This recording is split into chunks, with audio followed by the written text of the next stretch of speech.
Well, a very good morning, everybody, and welcome to Radlett, where, as you can see, play is indeed about to commence here in this Metro Bank one-day cup match. The news of the toss is that Yorkshire have won it, and they have elected to field first. So a 10:30 start. Now we're into September, and the Middlesex openers are going to be well tested this morning. There they are out in the middle, ready to go, which will give us a brief second, I think, to be able to run you through the teams for this one. I'm Kevin Hand, delighted to say Guy Swindles is alongside me this morning. We'll bring Guy in just a moment. But first of all, we've got a slight chance of reading these teams before the first ball, although I'm losing that faith by the moment, though. It's Downer on strike, as you can see. We've got a couple of slips in place, a deep third, backward points, covering a mid-off. There's a mid-on, mid-wicket, and a long leg. So a 6-3 field, with a couple of catches in behind the stumps. And there is indeed a slight delay. Umpire's going to have a bat check now, so that means we have got a few moments to at least bring you news of the team for this one. Start with the visitors, although I'm still keeping an eye on the umpire. We're all set and ready to go, but there is some sort of delay at the other end. We can see down around in front of us. Guy, it looks as though we can see. Good morning to you before the first one. Yes, the stumps just needed rearranging and have now been rearranged. Oh, I thought it was a bat test. I thought that they were going to put it through the little machine. Lucky your eyes have been. Here we go. Langston has the ball in hand. Downer awaits, and we're off and underway. And straight away movement. Look at that go. It was a great way to start, wasn't it? Welcome to the morning, welcome to Radlett. Survives. 10:30 toss, Annie cricket, first class this day. You're always going to fancy there's a little bit of moisture around, and there is. There's a fair bit of dew out there this morning. Lovely sunny day. And edged. Away it goes down to deep third. It'll just be a single, but Middlesex off the mark. Edgely so. Soft hands, that was important there, but again, movement. And that's it, early start. The movement will be expected here. The movement will be expected anywhere out ground here at Radlett. Surface. A little bit of grass. You always expect a bit of seam movement, but there's a bit through the air. It's Routledge's first ball.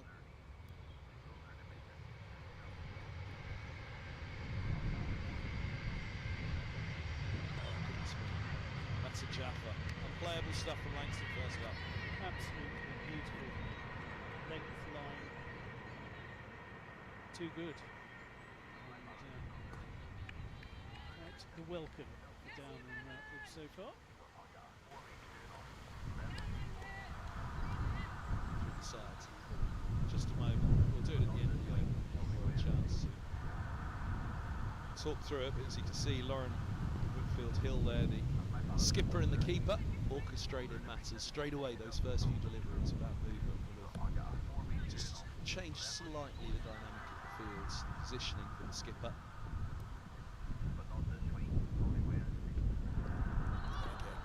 There's not much Middlesex can do about this morning already. The morning, first hour becomes all about survival for Middlesex. See off the new ball. Absolutely right. Beautiful bowling from Langston. There's now a gully in as well as the two slips. As Whitfield Hill decides that the edge is a possibility. The bounce as well. Radlett's renowned for that. Just get an extra bit of lift off this surface. We're in Hertfordshire. The splice at about that one played by Routledge, but Langston on the spot every ball. And as we say, a 10:30 start, you always look at the toss and think if there's any moisture out there, you're surely going to field first. So as soon as Yorkshire won this Middlesex, they'd have known that this would be testing. Here's the last ball of the first over. It's a carbon copy of the 5 that went before it. Brilliant start by Langston, and straight away Yorkshire have set down the lines here, really. Set the standard for the first hour in particular. You'd imagine this is almost going to be like a first-class approach Middlesex are going to have to knuckle down. Are you going to read out the teams again? I am indeed. Slight technical here at the moment, so you'll have to bear with us. We don't have the teams cards. You'll unfortunately have to listen to even more of my voice for this one. So Winfield Hill, as we said, skippering Olivia Thomas, Erin Thomas, Steer Callis, Maddie Ward, Amy Campbell, Beth Langston who opened the bowling there. Here's Jess Woolston, Ria Fackrell, Claudie Cooper and Hannah Rainey at your Yorkshire team. The Middlesex lineup: Artemis Downer and Izzy Radlett out there opening, Finty Trussler, Saskia Hawley's the skipper, Pippa Sproul the keeper, Eva Pindoria. Again, but I'm starting that a little bit wider. Gaia Goal, Anaya Patel, Hannah Davis, Sarah Pearson and Katie Wolfe, and the officials today, Amy Coyne, Dean Daniels out there in the middle. Yes, Jessica Woolston from the pavilion end.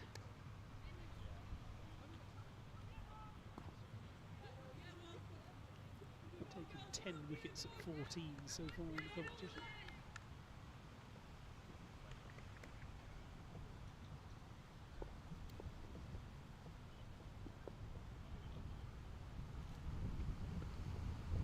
Oh, goodness me, that is a lovely ball again.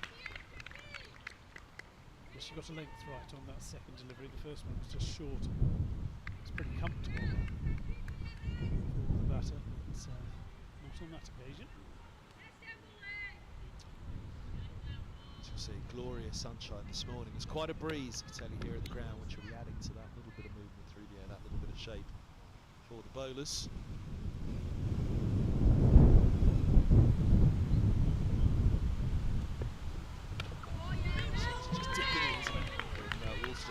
First three, all just hints of in movement, but when it hits that surface, if she gets the length right, she gets the sail second. Radlett will certainly feel better for having a good look back on.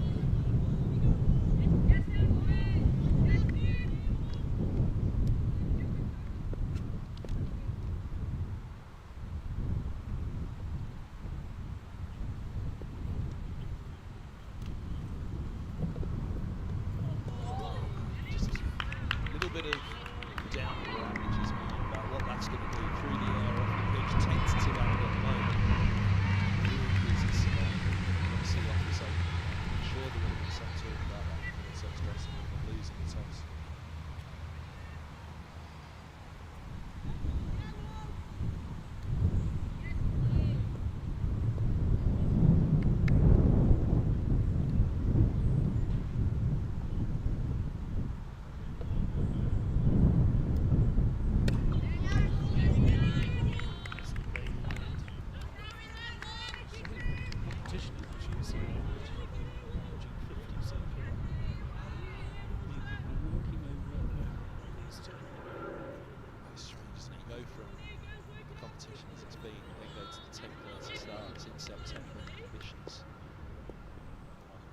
First thing in the morning are very different. That earlier start because of the earlier evenings, but it means that you're into the dewy conditions of the morning. Now whip on that one, doesn't get it through. Tumbling stop in the covers. It's even a single, so just that one run off the first ball of the over. Two without loss after two. Here at Radlett, and Yorkshire winning the toss, no surprise bowling. Radlett will feel she missed out a little bit there. It was a decent opportunity. It was the first time there's been some width.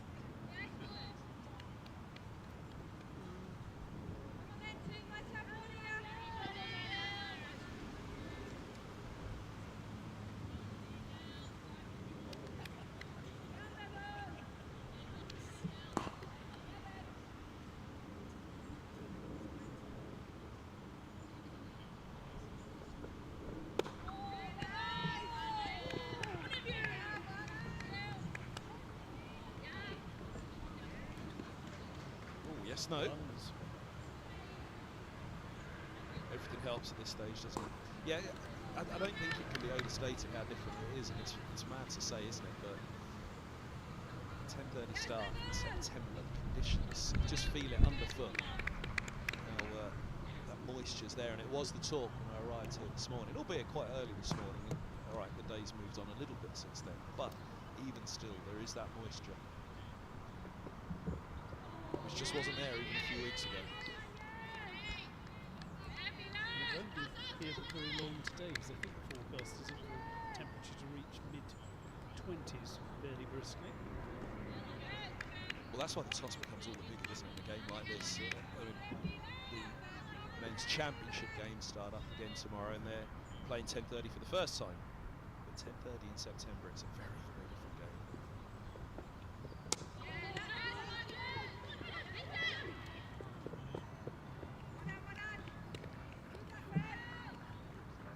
Race through for the single. It was there, it's good running, both committed to it. Now, the other matter we're going to have to get to, guys, there's a little bit of a grudge match about this one. Yes, and interesting background, really. But Middlesex, of course, won T20 and won all 9 of their 58 matches so far. They won't win division. Jonathan Doidge and I were there that day at Wantage Road for the T20 final. It was quite the day. Middlesex were in trouble in that morning semi-final. Turned it around quite spectacularly. Storming to the victory in the final against the very much fancied Yorkshire on that day. Interesting how tight slip is to the keeper there, whereas second just giving herself a little bit of width. That's worth watching. Yeah, again, that was an opportunity possibly for runs. It was just shorter than we've seen so far from Langston. But yeah, that T20 day, it was followed the week after with another victory for Middlesex at Headingley in this competition. Thriller though, wasn't it? It was seven runs.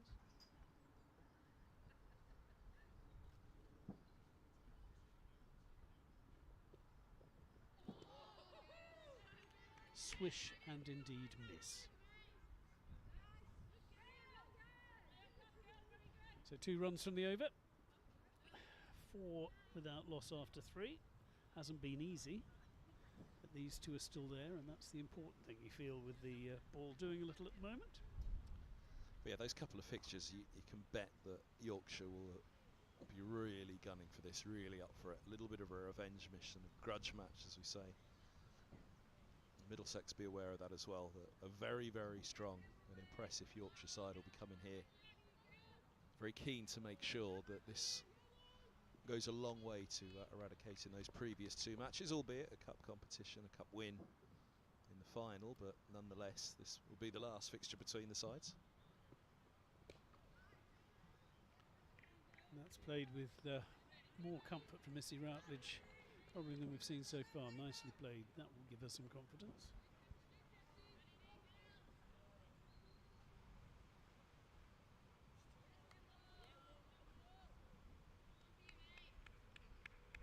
Yorkshire, of course, going to Division 1 next season.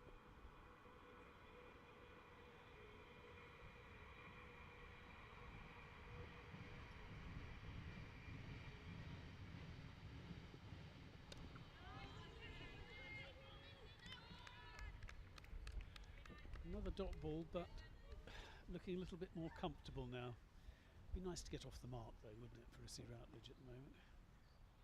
Yeah, it's tough, isn't it? The mindset of the batter here, instinctively a white ball competition.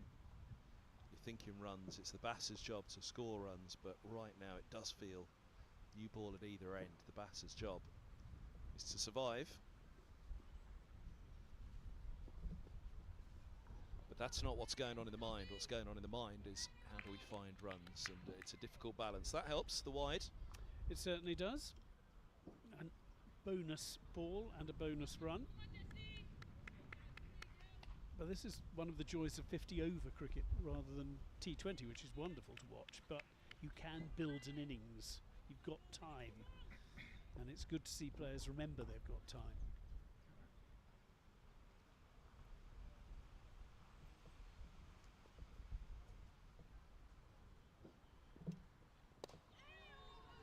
Well, that's the thing, power play 1. First 10 overs, just a couple of fielders outside the circle. There's so much that can be achieved in terms of the bat, but equally there is so much more that can go wrong, especially again going back to a 10:30 start in September. The ball's nipping about. You can get yourself into an awful lot of trouble in this power play, and then the whole innings becomes about a recovery rather than building off a solid foundation. Doesn't necessarily need to be a spectacular one.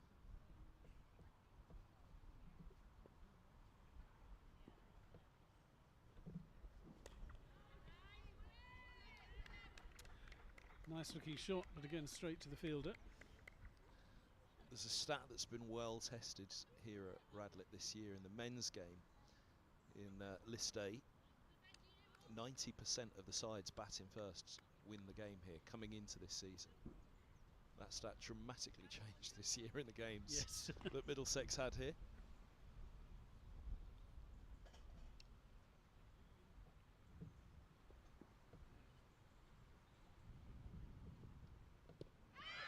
Rapping on the pads now. They're excited behind the stumps, nothing from the bowler, and as a result, nothing from the umpire. Yes, I think that was the crucial bit, wasn't it? Everybody else was very excited, but Wolston just turned around on a heel. Well, there's the line of it. And I'll tell you what, it wasn't the worst in the world. The trajectory, though, has been tailing in, hasn't it? Perhaps tailing down that leg side. Was there a little bit of bat involved, maybe? Possibly, but the keeper was going down the leg side as well.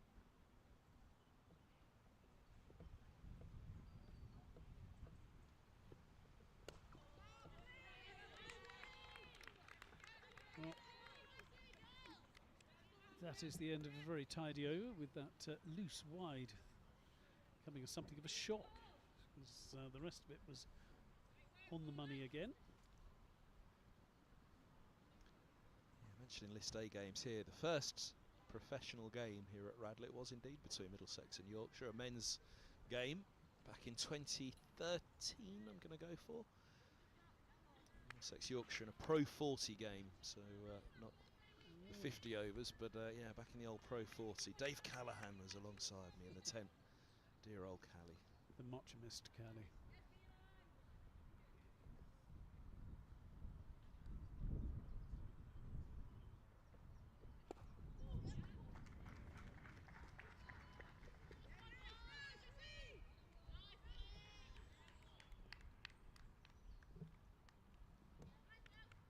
Guy did nicely. Was there a possibility of 2 there? There's a third earlier on, but everybody's distracted by the dog in the background at the moment, though. Oh Dog yes. breeds, how are you on dog breeds, Guy? That looks to me like a cockapoo in the very brief glance I had. First dog of the day. On screen, that is. 2 of them on the mic, of course. Also got my 2 mentions in early as well. Doige and Cally, there we go. Absolutely. He had a good day on finals day with Doige. Not to be for Yorkshire in the end that day, but Leicestershire and Glamorgan were the 2 semi-finalists that were overcome by Middlesex and Yorkshire. Nick Webb was there as well for the BBC.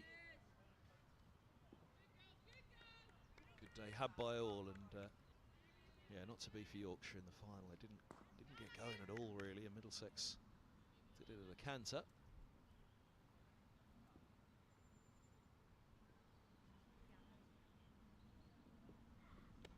Just means that this match in itself almost has that feel of a final. 2 real powerhouses at this level.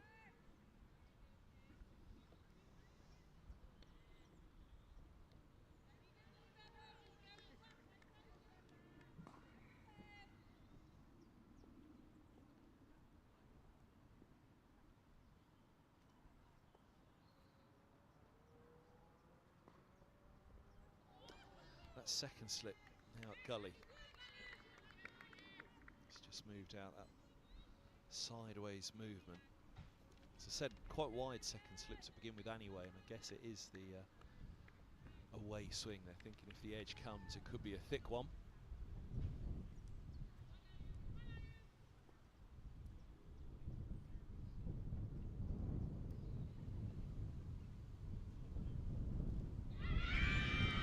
there was. A little noise, a little nick. That's the end of Routledge. Just the one to her name, gone for an 18-ball innings, which was real tough going out there, but Langston has her reward at last. Yes, just a little tickle, wasn't there? The batter, one of those where you hope no one's heard it. But as we can see, it took quite a biggish edge in the end, but lovely movement away once again. And she has been bowling that delivery all morning and gets a reward, as you rightly say, Kevin. As you say, a little noise, hoping nobody heard it. I think even we could hear that one from here, couldn't we? The wind's in the right direction for us. So Trussler makes her way out to the middle. 6 for 1, end of the 5th here at Radlett.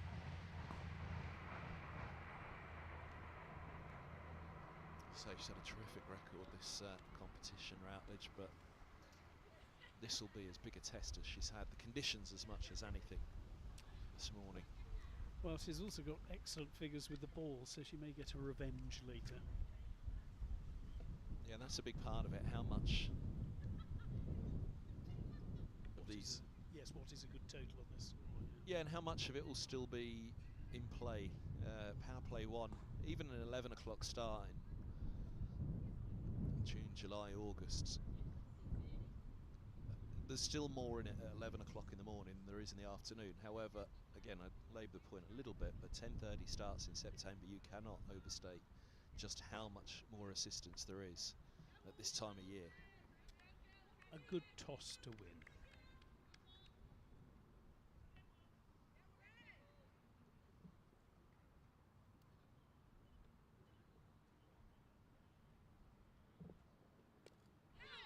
Oof. Looking for the big tee off with that one, just deep. Long leg back, square leg up, and down his eyes lit up. Yeah, there's room for that shot out on the leg side, but as we've seen at Radlett over the years, the short ball can be on you rather quicker than you're expecting, and I think that's what happened there.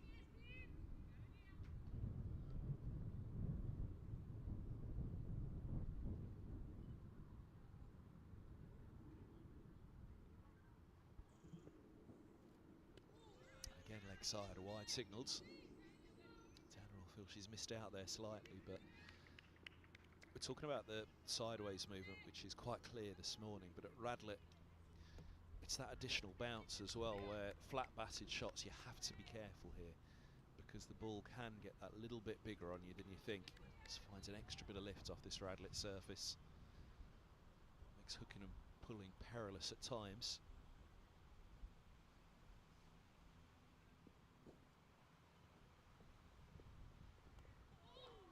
Oh, bottom edge on that. Sharp work behind the stumps. Yes, Winfield Hill did well, didn't she? Moving to the leg side very swiftly to make sure that no inside edge runs were taken. Yes, renowned as a big scoring and high scoring ground here at Radlett, and it is. But as much the reason for that is the dimensions of the ground as opposed to the surface, which certainly offers something to the bowlers.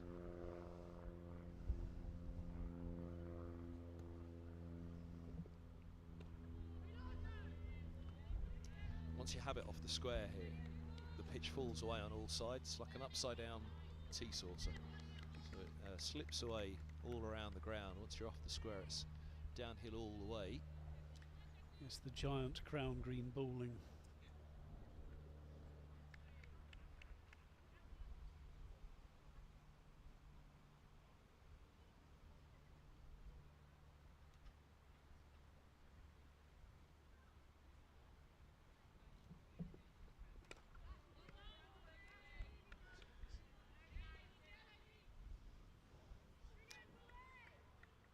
Downer back in defensive mode after that attacking shot early on in the over. It was a very a fulsome forward defensive. Yeah, not only just going back to the dimensions, not only is it downhill once you're off the square all around the ground here, it's also very short, the boundaries here at Radlett, and that's where the bigger runs come from, but don't let that fool any batter though.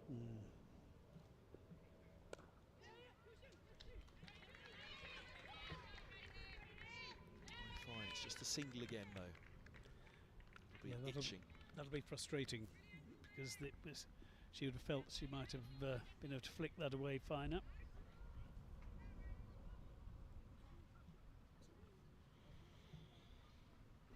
It'll be creating a little bit of an itch at the moment, won't it, the boundary count, or the lack of it.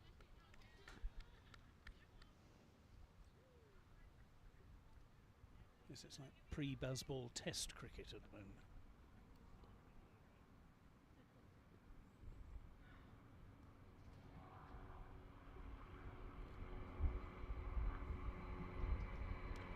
There's that in-swing again, just dipping in. See, Trussler was thinking about it there, forward, looking at that offside. She's replaying now, high elbow, cover drive, but got to be wary. There's movement out there. You can't overcommit to the shots at this stage. And again, that's just a overview on Radlett as a whole. The bowlers are always in the game here. 6 gone. Middlesex put in their 8 for 1. Finty Trussler, another player with a pretty decent record in the competition coming into this one. But at the moment, this is excellent bowling from the 2 openers from Yorkshire. Just haven't let the pressure slip at all so far.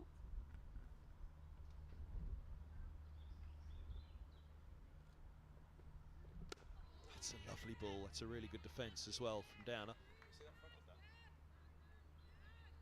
We've seen so many balls beat the outside edge. This would have been crashing into off stump. Trussler having to be wary though. Get too far across and try and smother it, and that ball doesn't move. All of a sudden the inside edge is beaten and the LBW appeal goes up.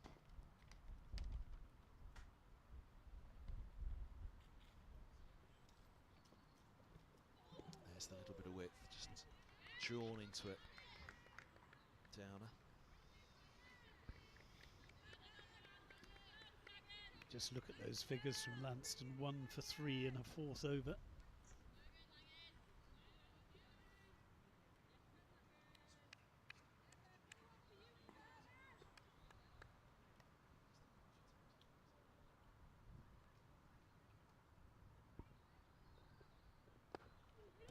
A little straighter on that occasion, and it gets through. Long leg giving chase, and they'll get back for a couple. Easy 2 in the end, wasn't it? Slight misfield, but again we see that at Radlett because it does bounce around a bit. Well, I was just about to say it's renowned as being a very bobbly outfield here as well, which again adds to that high score, the amount of times you see a ball kick up. But it's quite lush at the moment, and as we've mentioned, the moisture that's there, it's not just on the top of the grass, it'll be in the ground as well, which means the bobbles might not be as bad today. Punched. Oh, has she? Yes, she has. A little nibble and another nick. Down it goes. And Langston has both of the openers here in power play 1. It's a strong start for Yorkshire. Middlesex at 10 for 2. Yeah, she'll be disappointed with that because that looked to be a little bit wider. Didn't have to necessarily play at that one, but it was that movement once again. I tell you what, that's quite late swing though, isn't it? Out of the hand. I reckon the replay that we saw from behind the batter, out of the hand, the line of that, I think to be fair was off stump. There was a lot of late swing on that, really adjusted the line quite dramatically. A fine ball by Langston, and Downer is done by another good one. 7 from 21 Downer. Middlesex 10 for 2 in the 7th. Saskia Hawley comes out to join Finty Trussler, and it's everything we've been talking about all morning, Guy. It's really a morning to build a foundation for Middlesex. Yes, 10 for 2 is probably not the depth of foundation they were hoping for, but there's still plenty of time. 43 overs after this one, so no particular rush.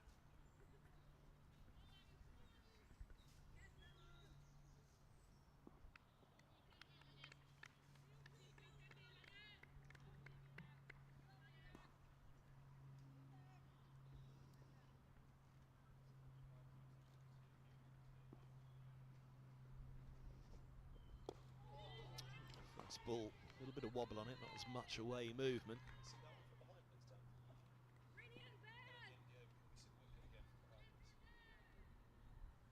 Let's have a look at this one from behind again. It's given us a better idea, I think, of the movement at the moment. As you can see, it's just a little bit of movement off the surface there as well, and that's what the real doubt will be for Middlesex. All lifts. Nicely guided, and the single gets poorly off the mark. It's the end of the 7th, and it's 11 for 2. It's a nice shot. Looked more comfortable than most. Just 2 balls in. So 11 for 2. Let's have a look at the wicket again. Say out of the hand. See it on that one, but there we go. You can see out of the hand there. It's just that late swing there, which all of a sudden changes the line of the ball dramatically. And it's a real stretch away to try and follow the ball. There you go. At that point there, just before it pitches, there's that swing. But before that swing, off stump's very much in play, I think. Artemis Downer, so 2 innings this season in this competition, 7 in each of them. And that one I still feel, and I can see what you're saying about the movement, but I still feel it was one she could have left.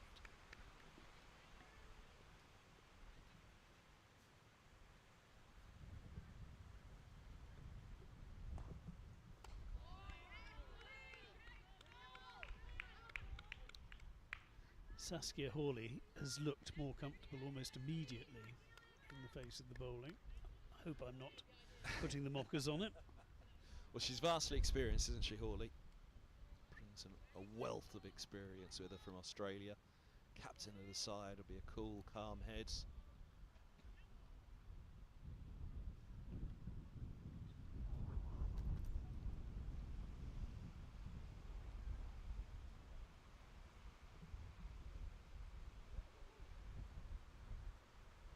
Wind, maybe? Yes, really possibly.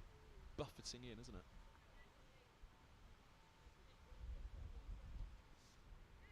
It's actually quite a welcome breeze for us. It's a very, very hot day here. Strong sun, barely a cloud in the sky, but a huge amount of wind. Up on top of the hill, Cobden Hill here. Brunton Memorial Ground.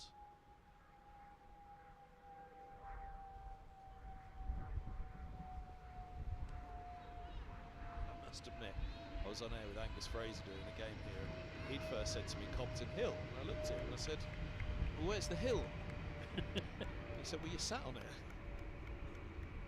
This is it? This is it. This is the hill. Well, I'm glad you've got the same response as me, because he gave me a fair old bit of chip that day. Well, I suppose dear old Gus. Yeah, there is a little bit into the tap back into Radlett, isn't there? You do go downhill slightly.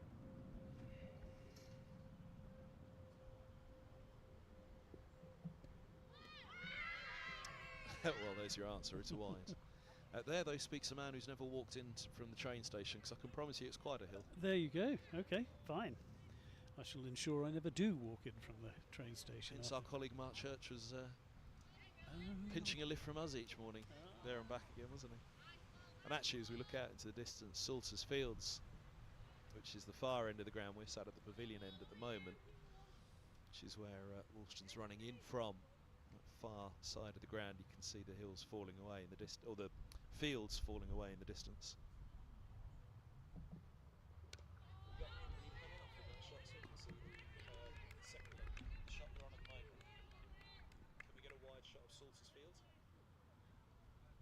Yeah, Salters Fields end, the far end.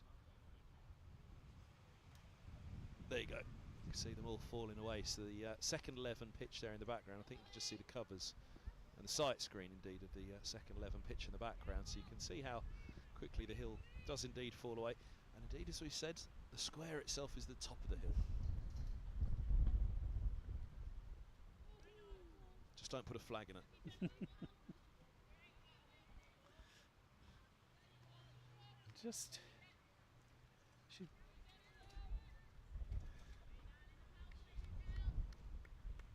Woolston will be cross because she's kept the pressure on well in her spell, but the wides have probably, well, wides must be getting close to top scorer now, I imagine.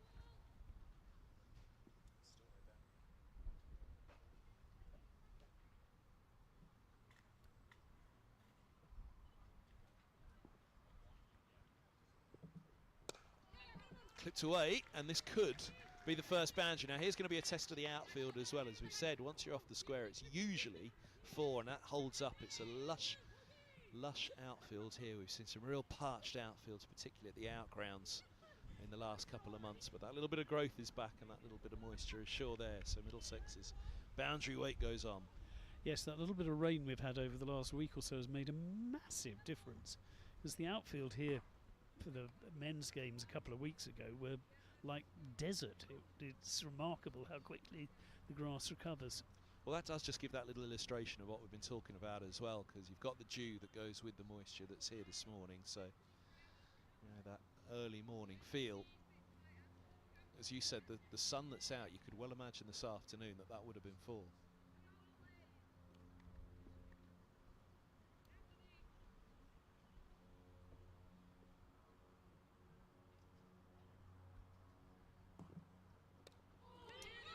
Oh, now they thought about it, got to get back, and they do.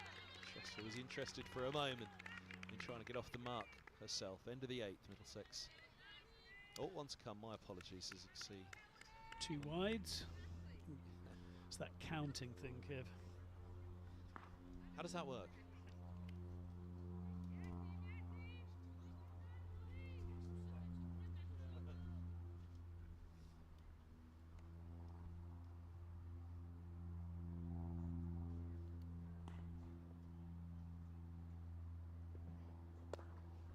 There's some width, and there is that first boundary. Trussler cashes in, Middlesex off the mark on the boundary count. Well, that's a better over as far as Middlesex are concerned. 9 runs from it.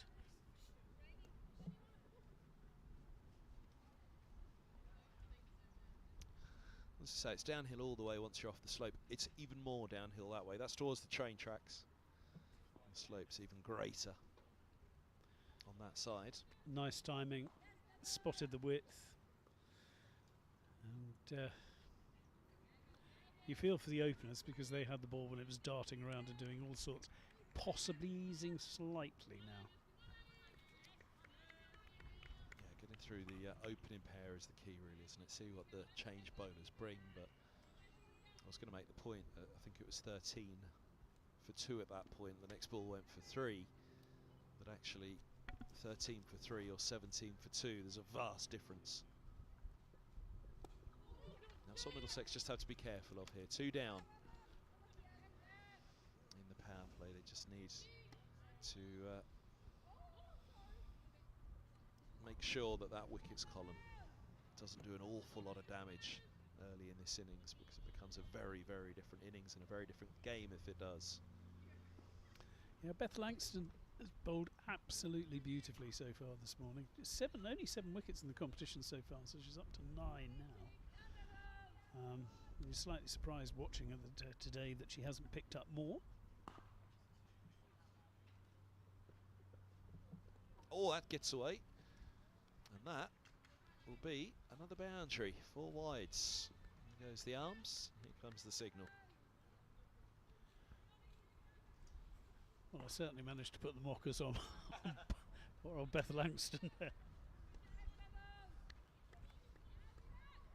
This is why sit-in-in's key for Middlesex, isn't it? Just sit in and let the game naturally, organically, this innings grow and builds.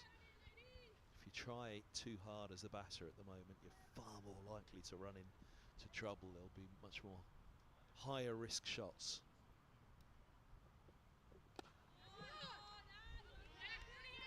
Just leave a little bit of pressure on Yorkshire going, looking for these wickets, because they'll feel at this stage, look, this is a, you know, first class speak, it's almost a 4-wicket morning, isn't it? Yeah. They would certainly have settled for this in many ways in the power play, but these two have looked slightly more comfortable.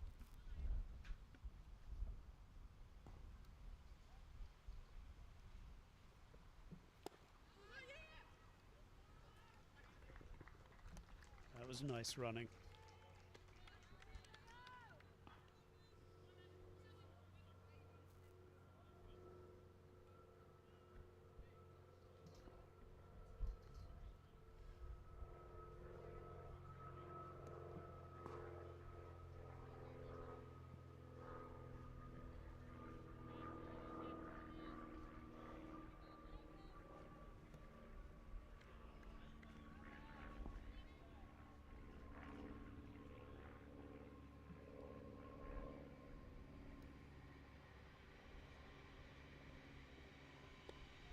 It's a lovely ball, well played by Hawley. The length was there in some ways for her just to be able to get forward and get into position on that one, just a fraction too full.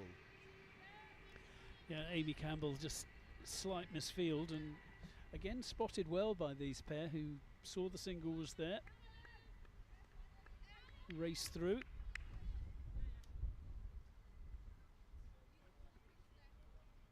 Interesting that the slips come out despite all that movement we've been talking about. There's still a gully.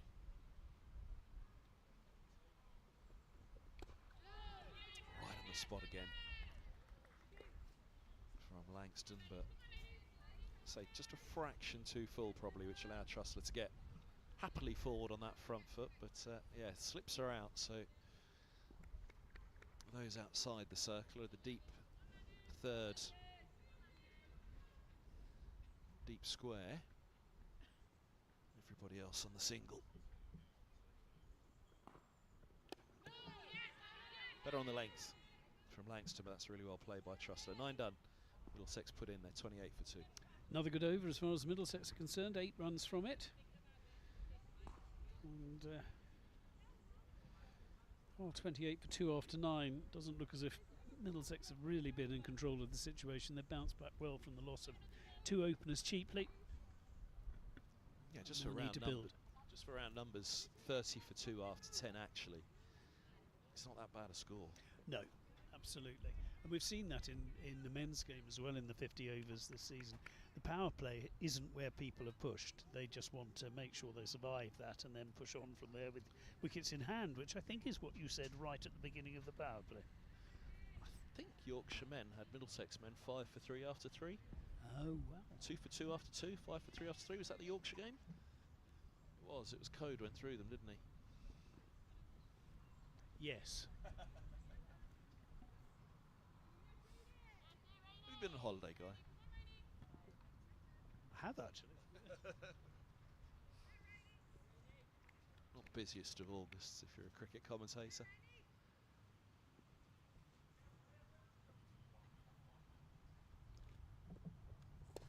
Rainey's into the attack and onto the spot. Questioning ball first up. Hawley just smothers it to the onside.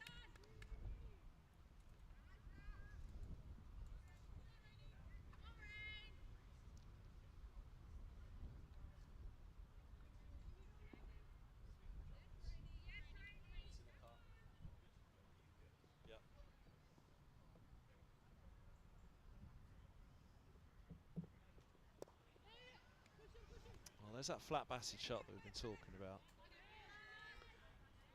Just helped it round, didn't she? Sensible shot. Exactly that. You can't go too hard at it. You've got to steer it. You've got to roll the wrists here. Just be careful. Steer, it's the perfect word for the way you need to approach the short balls here at Radlett, particularly in this early morning conditions, because even a short ball banged in can still move off the surface, or just enough time for some movement. Well, that brings up the 30 for 2 in the power play that you were mentioning, Kev. Yeah, it was 2 for 2, that Yorkshire game, and similarly there was a Somerset game here for the men as well, where it was I thought the conditions between the 11 o'clock start and the start of the second innings were quite different.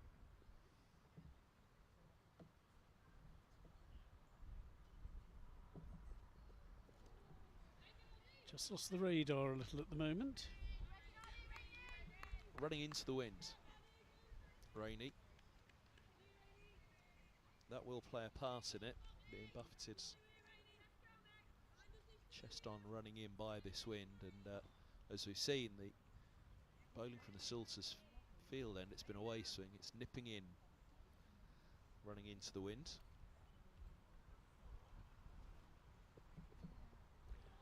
There you go, overcompensates the other way, just about gets away with it, only just.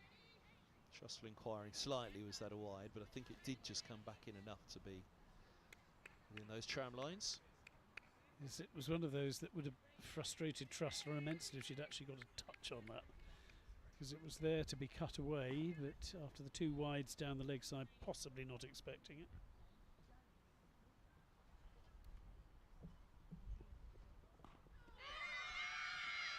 Now what's the umpire going to signal?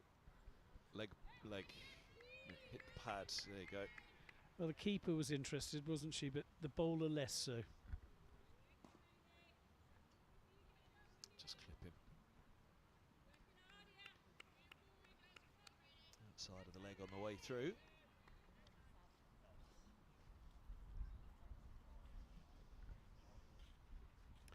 That was almost one of those appeals to stop the wide being given.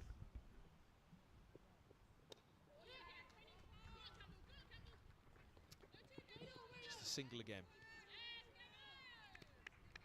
As I say, I think Middlesex should be happy with this at the moment. Just steer it, build this innings, and just a little bit of pressure shifts to Yorkshire in terms of wanting to take wickets, because as much as we feel the conditions will be different this afternoon, they'll know that in the first 10-15 overs the new ball will still play its part.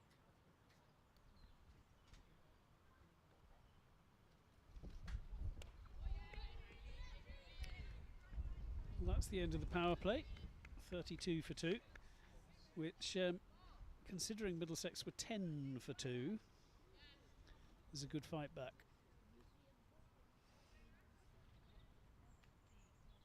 And we can see the run rate is moving up. Look like a pair of spectacles, don't they? From a Penfold from Danger Mouse. They are, aren't they? You could draw Penfold around that. Yeah. Not one for the kids, that reference.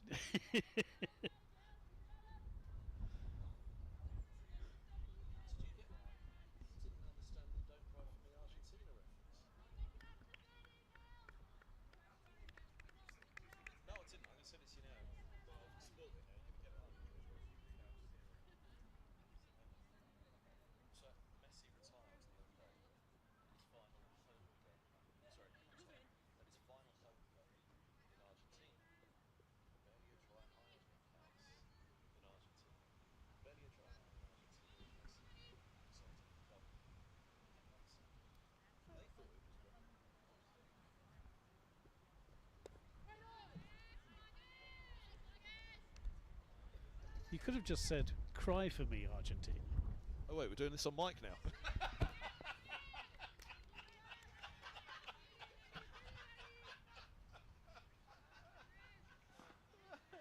Thanks, Guy.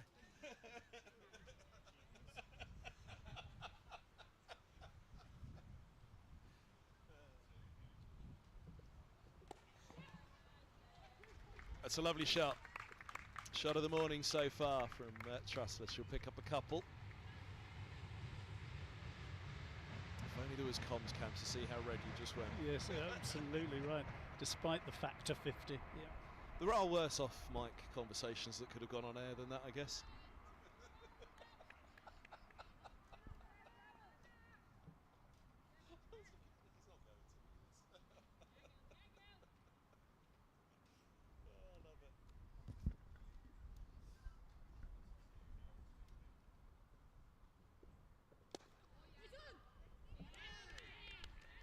It's a nice shot for nothing.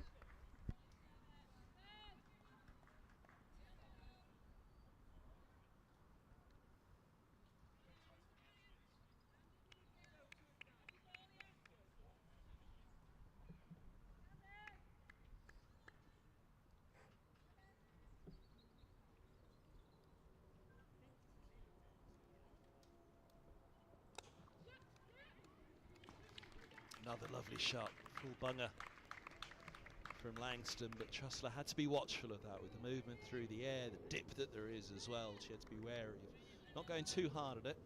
End up yorking yourself. No, exactly what you were saying earlier, Kev. It's just helping the ball. Don't try and hit the cover off it.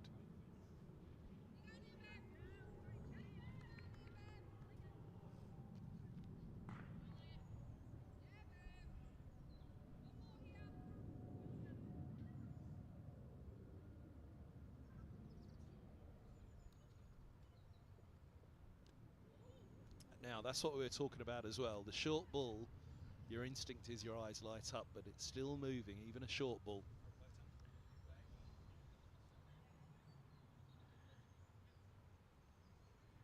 Bounced a bit more than she was expecting too, didn't it? Can concussion check has to ensue as it was on the helmet. Let's have a look for the movement as well, because we've talked about the bounce. And there you go, there's the strike. Hit it on that helmet. Did jag back, didn't it? Oof. Truster will be fine. You can see straight away she picks herself up with a smile. It's Pete Waxman, the physio, having to provide the obligatory concussion check.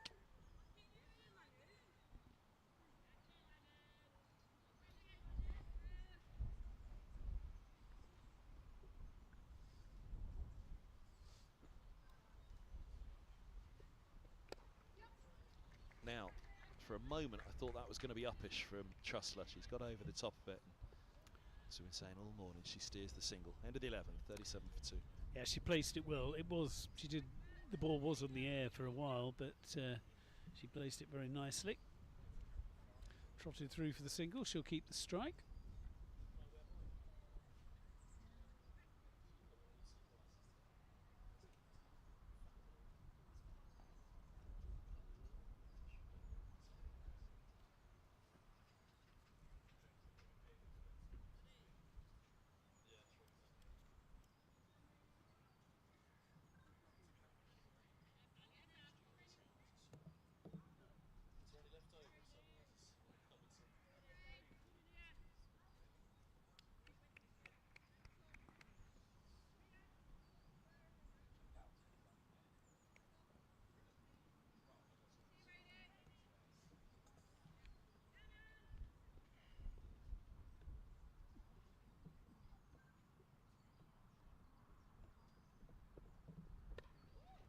Bounce again for Rainey.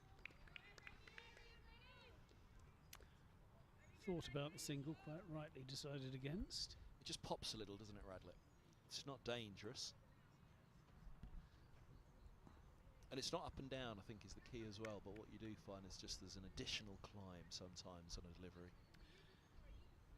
Yes, they've worked hard at the wicket here, and that describes the bounce very well.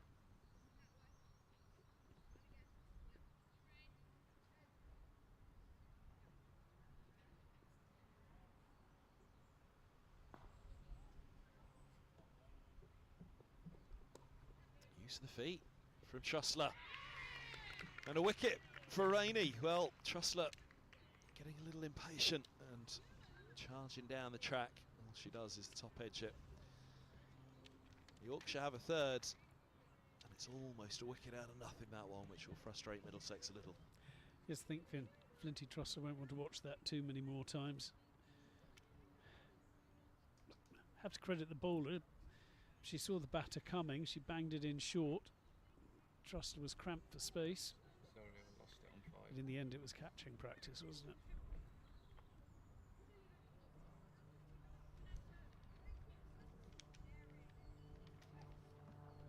It was. Yeah, Sproul comes out. Big job to do here. Talks about that wickets column, didn't we, Middlesex? Just into power play 2, which runs all the way through to the 40th over, then power play 3. Seeing it home thereafter with a number of fielders allowed back on the ropes, but yeah, Trussler will be disappointed. So she makes her way off there. It's a day to dig in, it's a day to sit in, isn't it? Certainly a morning to do so. Absolutely, there's thick end of 40 overs left. You don't need to put the pedal to the metal quite yet.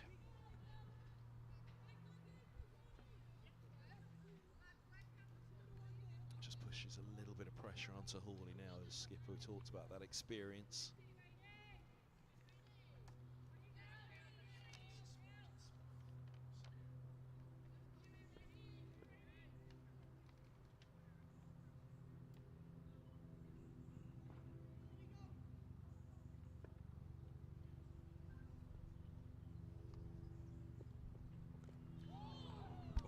Jab from Sproul at that one.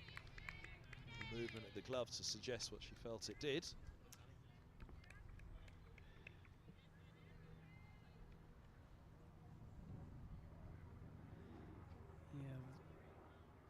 The width was there, wasn't it? Not sure it did do that much, did it really?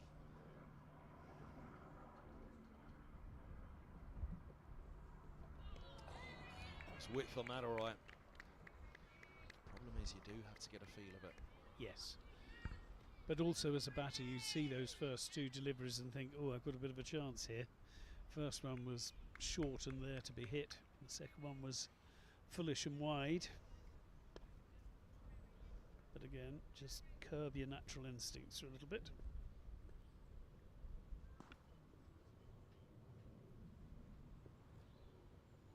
There you go, right on cue, leave it alone.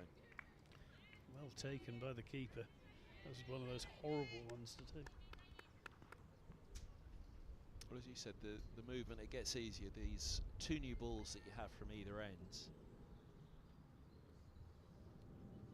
they start to have less and less effect. Obviously, as the innings wears on, they get soft pretty quickly, but because you've got one at either end, it just keeps it going that little bit longer.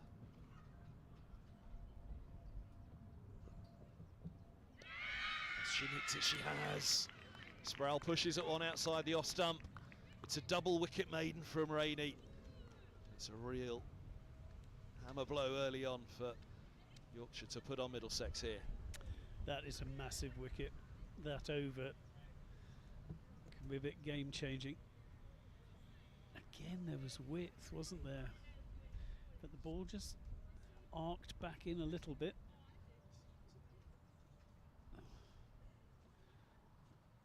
You thought it moved away, I thought it moved in. I don't think it moved an inch.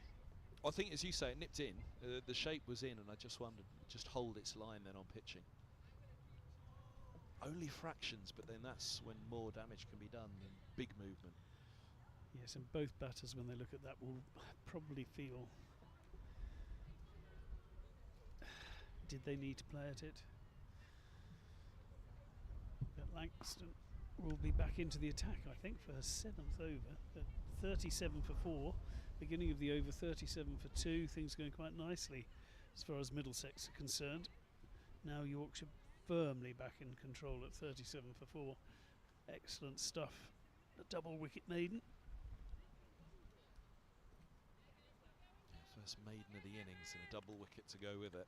37 for 4 after 12, so Pindoria out of the middle, and a support act is required here for Hawley. Hawley now, so much of the focus will be on her. Can she dig Middlesex out of this? Yes.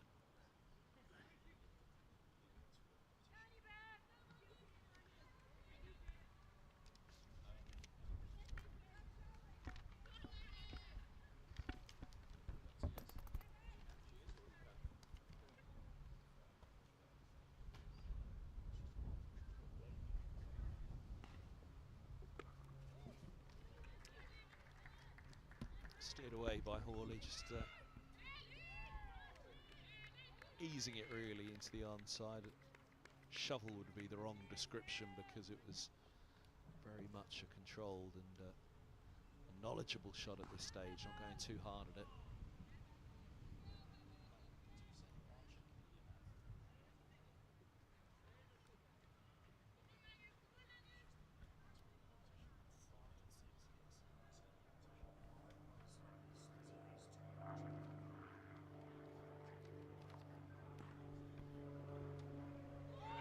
Oggs lifts. Is there an edge? No, they're imploring. Imploring. What a delivery that was. It was sharp, lifted, nothing the batter could do. Well, we've seen some jaffers so far today, haven't we? But it was the lift on that one that just really gets the juices flowing. I don't think she did it. There must have been a noise from somewhere, but I think the umpire got it right. But what a delivery.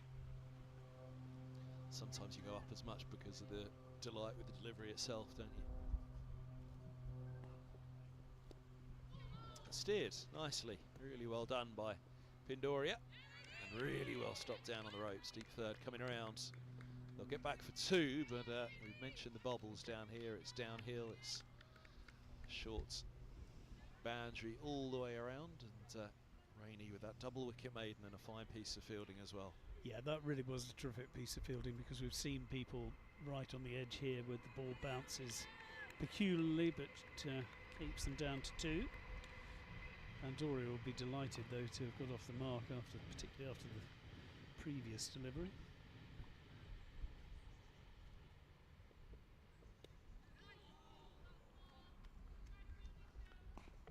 Just getting that guide outside off stump down to a fine art at the moment.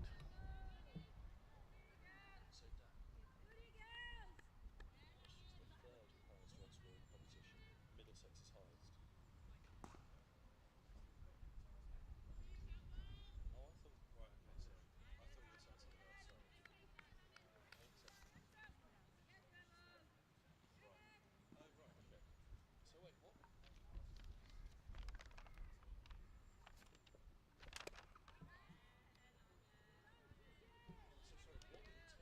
what were you telling me? Oh, you just were saying, right, okay, yep, alright. Alright.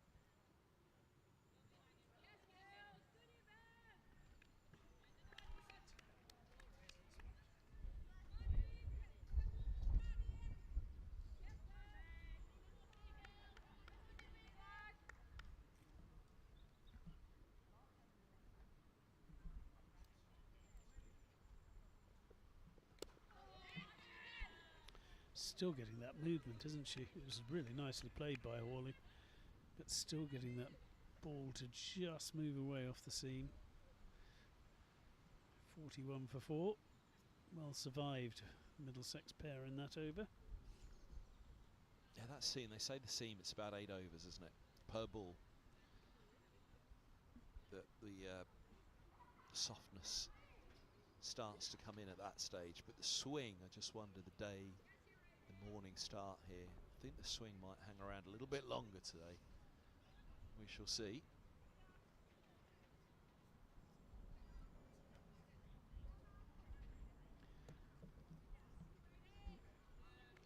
Just seeing Rainey's figures there, 2 for 4 from 2 overs.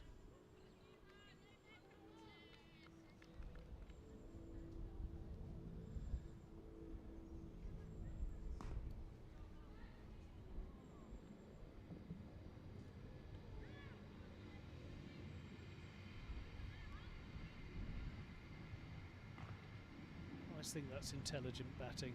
It could be very easy to have a flick at the ball down the leg side, but if you just leave it, you get the wide. Take that and thanks very much. Oft debated whether it's a strangle or not down the leg side, or whether it's a no. It's an edge. The batter hasn't played it well. It'll be wide again, and just an overcompensation there. We saw it from Rainey in the last over, didn't we, actually? Or first over, I think. First over, yeah.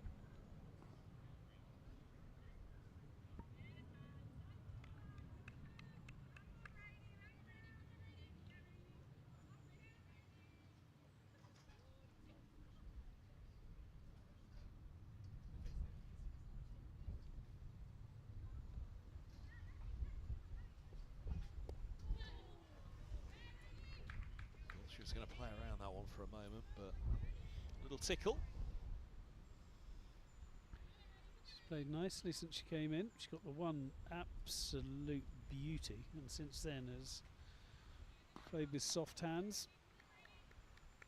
I think she scored all her runs behind square.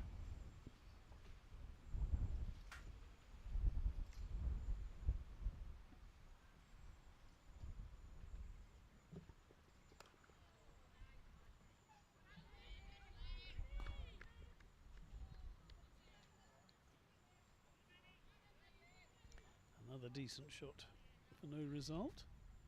While Hawley's there, Middlesex will have hope. Yeah, exactly. I think key for Middlesex, even at 2 down, I was feeling it. The real key is that wickets column and the number of overs. I think Middlesex have to bat out their overs here. A little short, and you can see Hawley now just seeing it a little bit better. She gave that a little bit more, just the single still. Yeah, the fielder was in the right place, but again, not trying to smash the ball out of the ground, just helping it round the corner. take the one, thanks very much.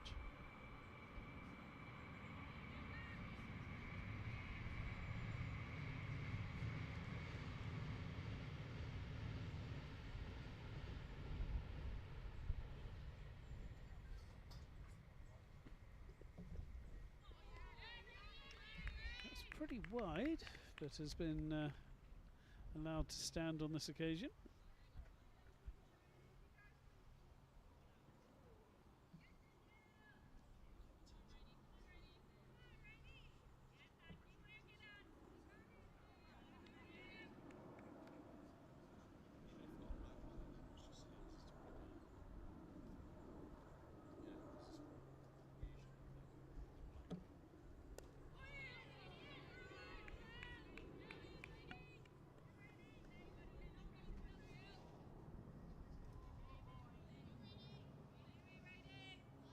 Rainey, after those 2 wides, has bounced back well in this over.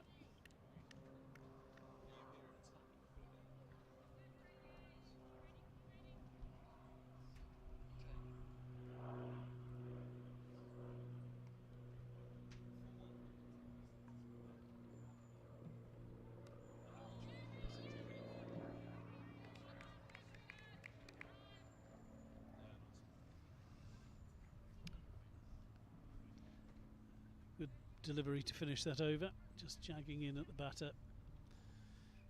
But they survive and the score goes on to 45.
Nice little guide. Just with a single, but it's all it needs to be. Clever cricket's what's required at the moment, and that's what Hawley's producing. Playing with soft hands, isn't she? That was lovely to just guide the ball away.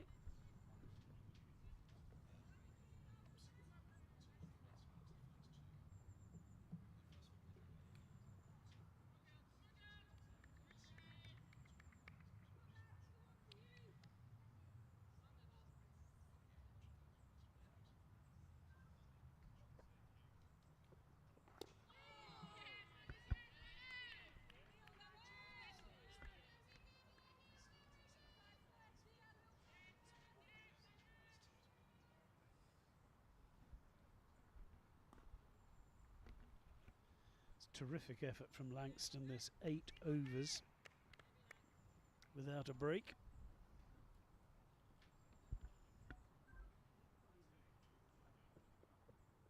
Oh, now talked about the ball popping slightly. That one really did go up, didn't it?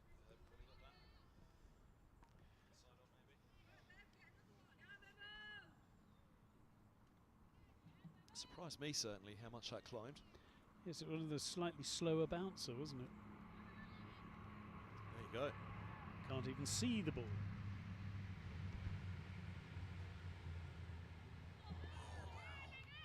Now that had all the indications of it was going to nip back in from Langston, but pitches and holds its line.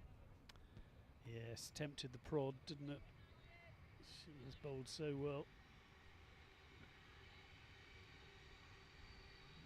Remove the two openers. I feel this might be the last over and they'll keep a couple back.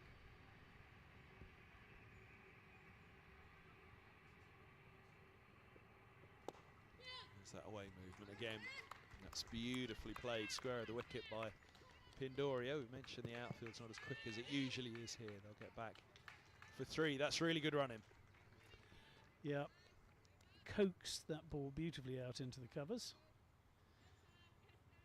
Turns it into a pretty decent over and brings up the 50 after 15 overs. So run rate, as you can see, not much over 3 at the moment, but when you've lost the 4 wickets, no need to rush at this juncture.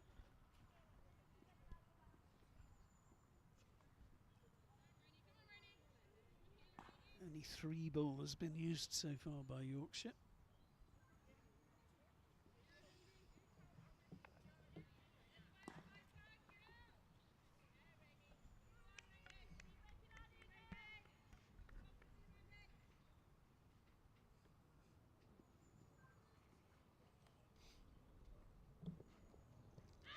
Oh, that's coming dipping in again.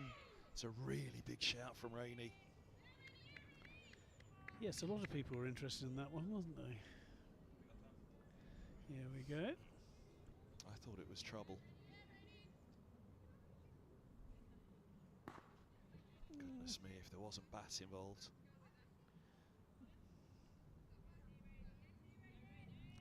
Might have just done too much. Might have done too much, I think that's right. I think there was enough for there to be doubt. And you can see from behind that movement just coming into Pindorio's what's causing the problem, the doubt for the batter. It's been there all the way through from Rainey running into this wind. On the pavilion end.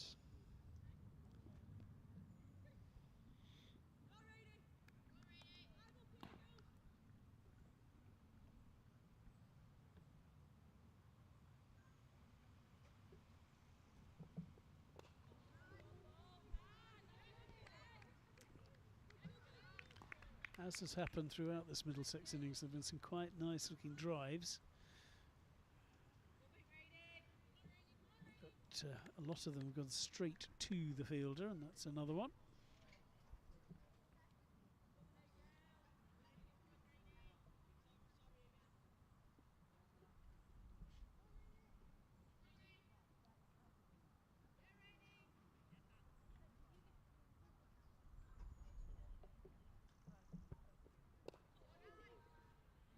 Oh, pierces through for a single.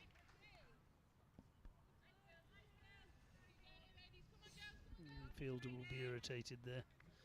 Claudie Cooper.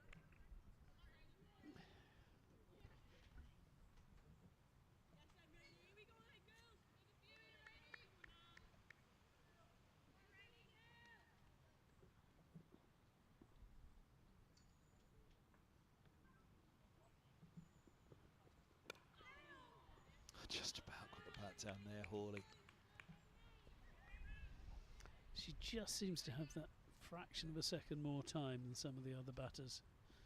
Again, just realising what a good ball that was and dropping it down in front of her on the leg side and saying thanks, I'll treat that with the respect it deserves.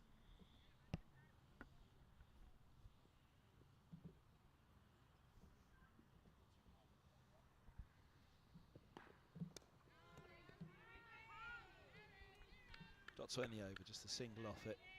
16 done, Middlesex 51 for 4. Yeah, it's very tidy over that one.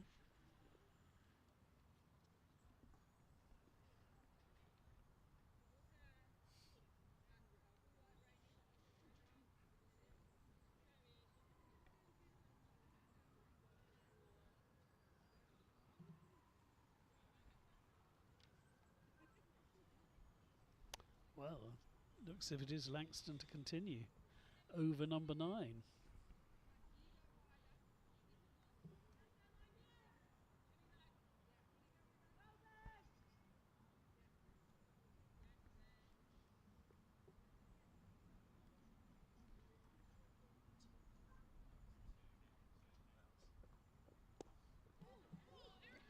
It's a real reflection, isn't it, of just how much the ball changes, whether you see a opening bowler here as a strike bowler that can come back at the end of the innings, mixing up the pace, variations, or whether you just want that line and length of a strike bowler, opening bowler, who will get the absolute most of it out of it at this stage.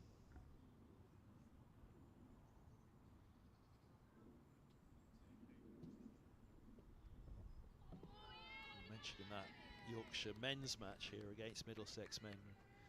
Middlesex reduced to 5 for 3 from memory. Code bowled all 10 on the bounce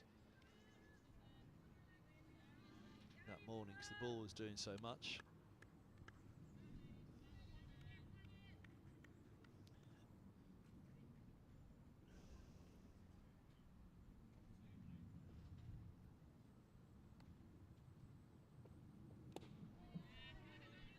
Again, she's still getting the movement. It's well played by Pandoria in the end, but Yeah, I fancy that swing is going to continue for a wee while today. Usually about now, the swing and certainly the seam dies away, but I get a feeling that the swing might continue to be quite prevalent here. The seam movement might start to fade a bit. Inside edge, which might have been outside the line of off as well, but the excitement for Langston and Yorkshire is clearly there.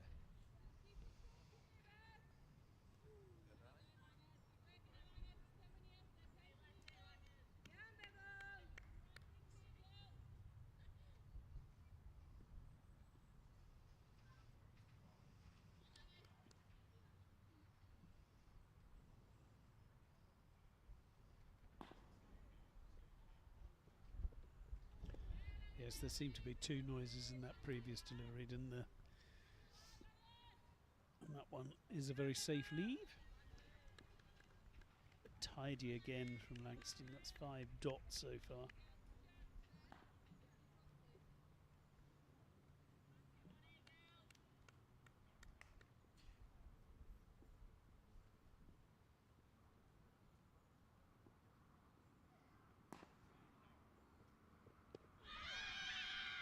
That comes tailing back in.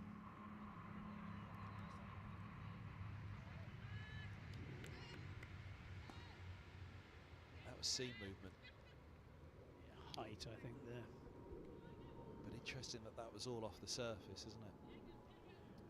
But congratulations, 9th over in this spell, and she bowls a maiden. 51 for 4, super bowling. Yeah, really good stuff. Let's have a look again.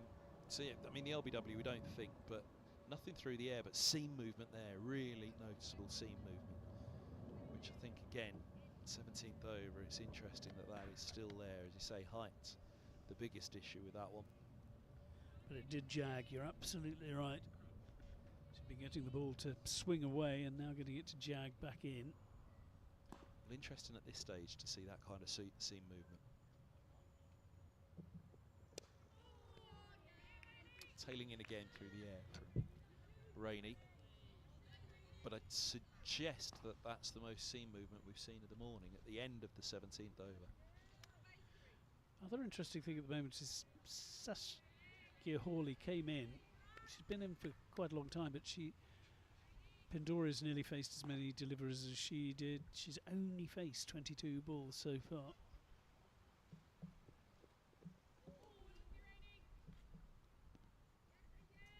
Struggled a little bit, hasn't she, for control, Rainey?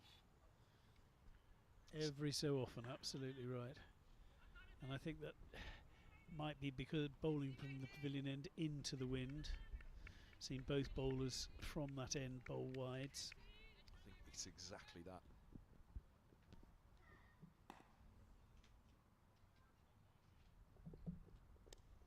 Oh, it's a lovely ball. Hawley checking the shot.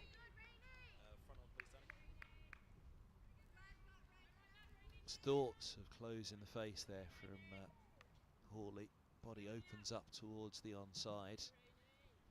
Just about keeps that back face open.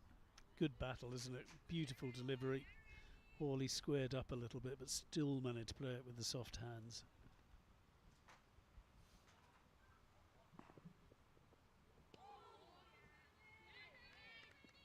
been tight. It's away with it. Hawley will feel she's missed out.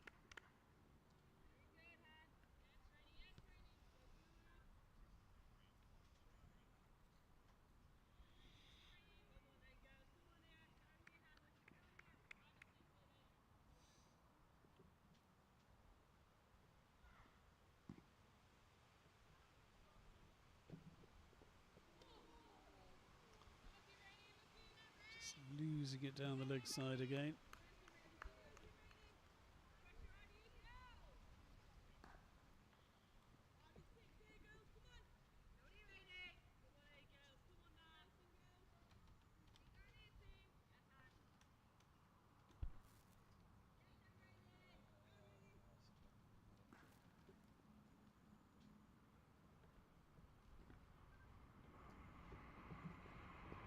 Oh, that's tight. Tight again. Good shout. Did she get far enough down? Moving across the line at it, Hawley. She's suggesting that it was nipping in and going down. You can see all of off. I tell you what, she might have got away with one there. Yeah, keeper wasn't going down leg side either, was she? It seemed again, hasn't it, to be fair to Hawley and the umpire. But my first instinct was she's in big, big trouble. Worth a shout.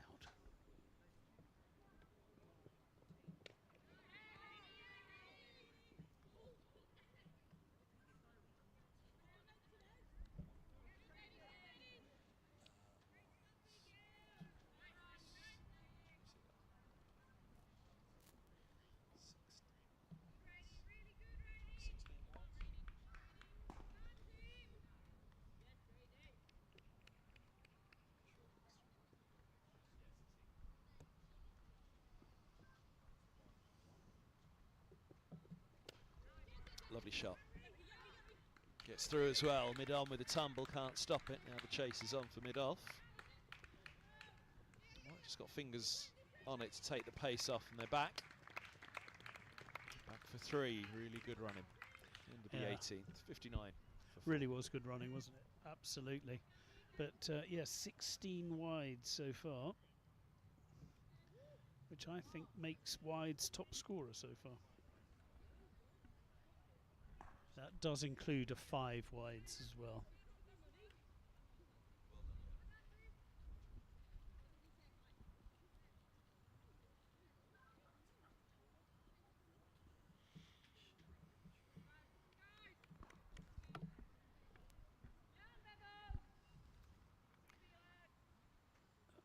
Middlesex will finally see the end of Beth Langston because this is her 10th over.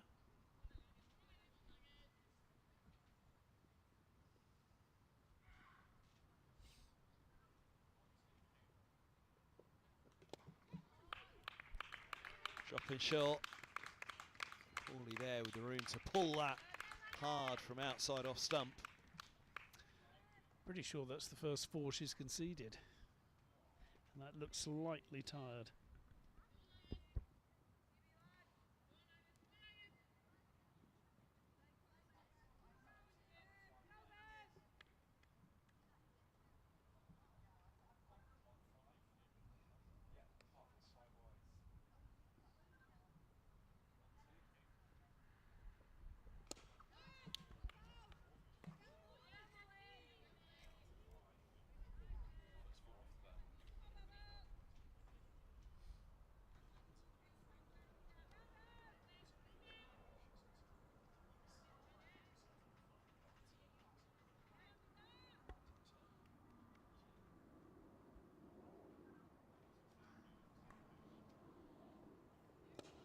No ball. Oh, misfield there. It was a misfield, wasn't it? It was a slower ball. And for a minute, Hawley played it on the up, and you wondered whether she might get in a spot of bother. Instead, she's been able to run for 2.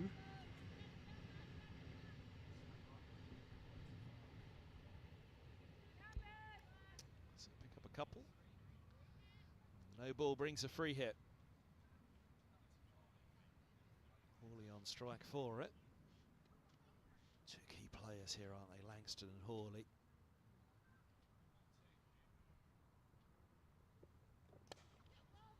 And there you go. It's that hit with a little bit more oomph in it, and you get a couple.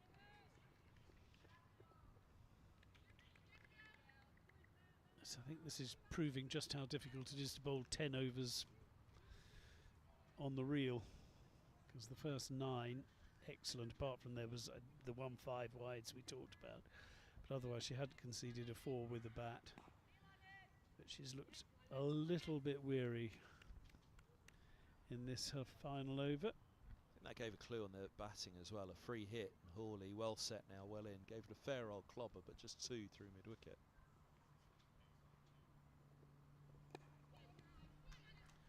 That's really nicely played. Soft hands, placed well, race through.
Well dug out. 19 done. 66 for 4. Langston's done. It's a fine spell of bowling. 2 for 38 from 10 with the maiden in there. Yeah, that has been a really good spell. Removed both the openers as well, didn't she? Outstanding effort to go through with the 10, you can see. I have to say, if it was a man bowler who bowled 10 overs, they'd be straight off the pitch, wouldn't they, for a bit of a lie down and a... You saying they're wimps, Guy? Well, yes, actually.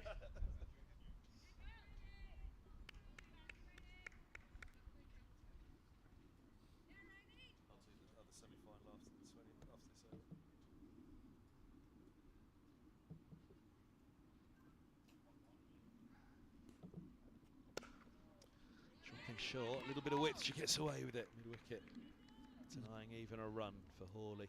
Terrific bit of fielding, though. You have to take your hat off, because that was travelling when Campbell got down and stopped that one.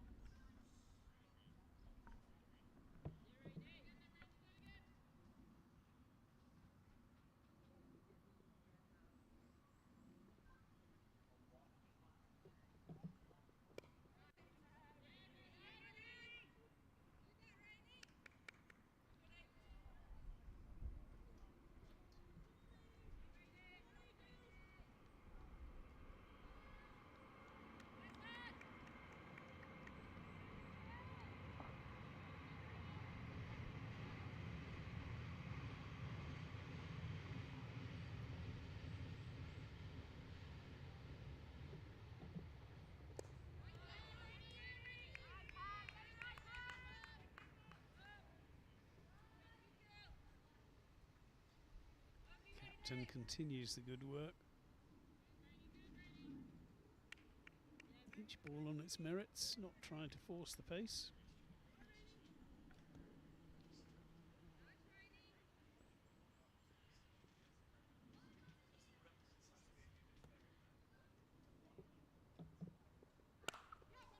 Now, doesn't get away with it this time, pulled hard.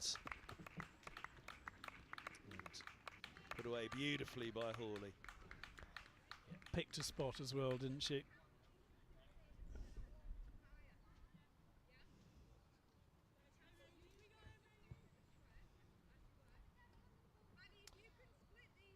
Hill just orchestrating the field at the moment. It's a long leg, and mid-wicket's just moved around. Well, both now being moved a little bit wider. Long leg around to deep backward square. Mid-wicket goes around more to cow corner. Deep cover.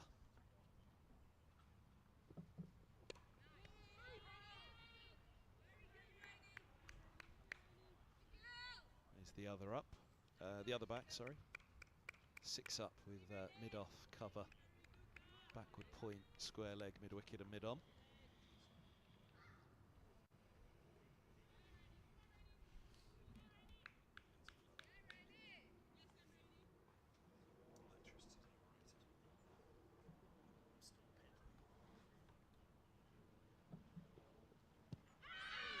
Pads, but the bowler giving it away again. Keeper went up, bowler wasn't really interested. It was all a bit half-hearted, wasn't it? I think it was definitely missing leg. Oh, mind you, she's fallen a long way across there. It's funny, isn't it? A little sighter of leg stump. That might be a bit closer than initially either the bowler or the wicket-keeper realised. Yeah, it was the falling over element that nearly got her in trouble, wasn't it? 70 up, though, after 20 overs. I must say, I think half-hearted's underrated, though, Guy. Do you? Do you feel you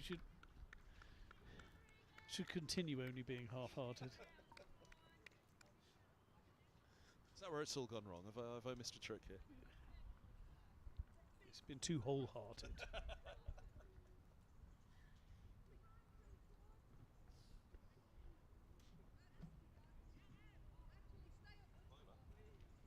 Spin for the first time.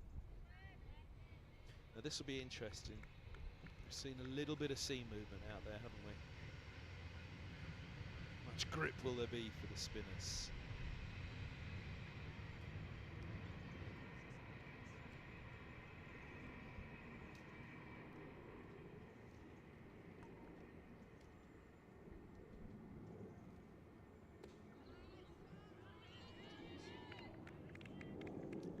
Flight then, first ball for Thomas.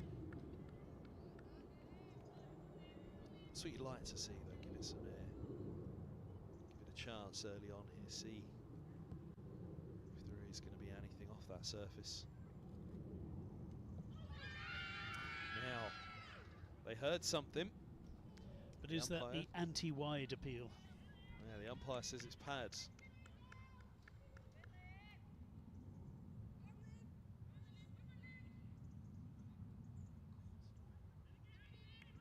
If it's not a wide, has Pindoria just got away with one?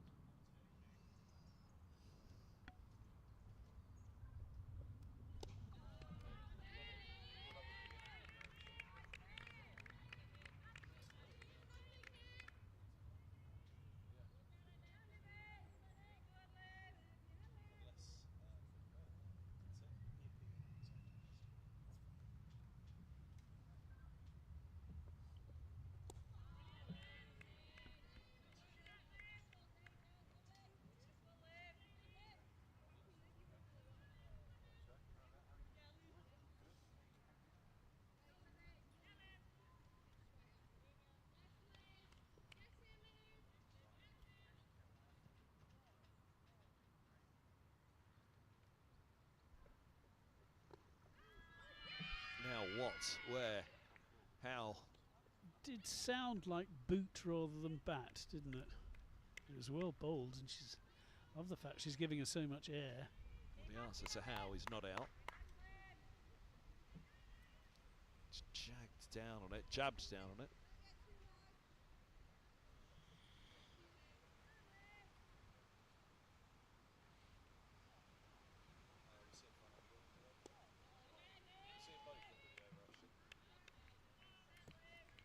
Well, that's a really good introduction to the attack, isn't it? That's a super over.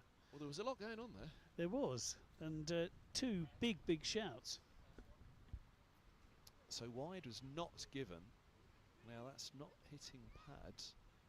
So if there was a little noise down the leg side which didn't make it a wide, what was it? That didn't seem that near it though, did it? Now how is this for LBW, or was it bat into the ground. I think she might have jabbed that down into the ground, then onto the boot, did she? Is that, or is that what the umpire's gone with? That it's gone bat, ground, boot, slip. She survives there, Pendoria.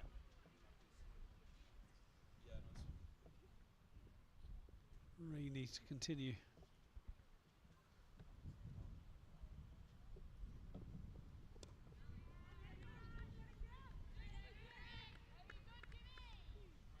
Is the side on of that caught behind, or caught at slip appeal? Now, was it bat down onto boot? Let's have a look. There, ooh, that's not going to tell us the answer, but I think it came off a boot. in which case, it depends whether it came off a boot via the bat. In which case, it was close to LB. I think the line for LB was pretty good, so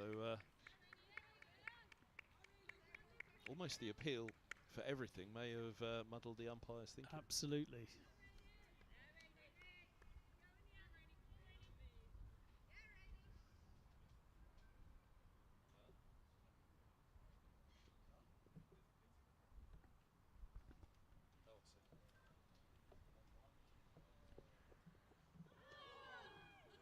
Lovely ball.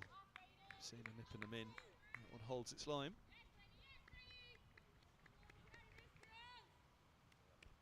That's a cracker. Just a bit of sea movement again there. Not a lot, just enough to hold the line though. With Hawley as well as as set as anybody has been so far, to be beaten like that, that is good bowling from Rainey.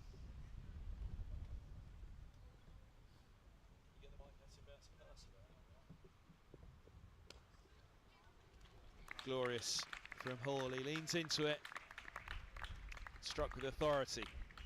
Shot of the day. Absolutely shot of the day.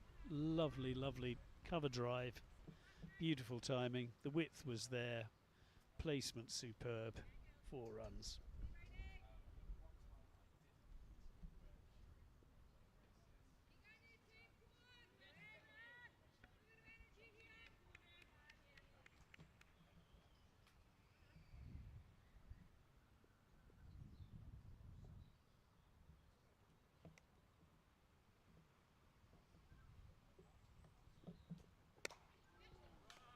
Again, getting into the swing of things, Hawley, but still as much a guide, a steer around the corner for the short ball. Well, there's another one there if they want one.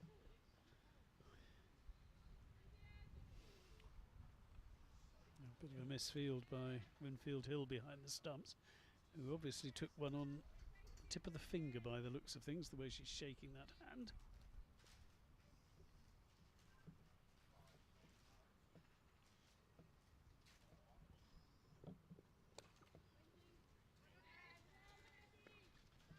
Ball's finished the over. 5 off it. 22 done and 75 for 4 it is. So it's Glamorgan that await in the final for one of these two. Next Sunday the final at New Road in Worcester. Glamorgan against Northamptonshire in the first semi-final on Saturday. Glamorgan, who are semi-finalists, defeated in the T20 competition. Northamptonshire, who hosted, of course, the T20 finals. They didn't make it through to that stage, but Glamorgan had 70 from Beth and Ellis, leading the way yesterday in their 209 all out. 48.4 at Sophia Gardens, 4 wickets for Kemp. So Olivia Thomas to continue.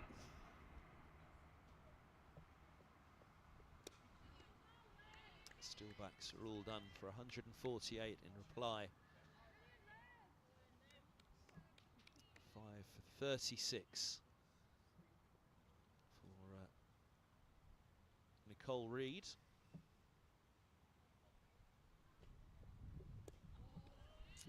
Safely played.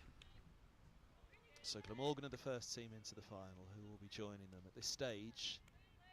75 for 4, approaching the halfway mark. Yorkshire will feel pretty happy with the position of things.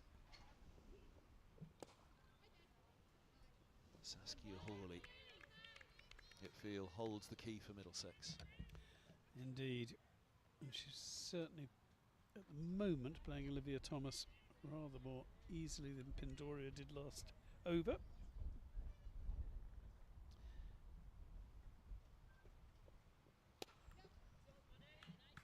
Just dropping that one a little bit shorter, tucked away for one.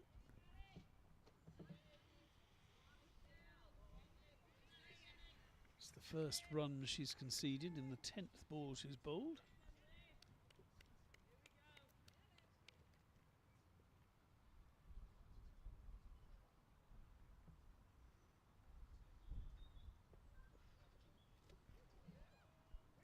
That's a very strange delivery.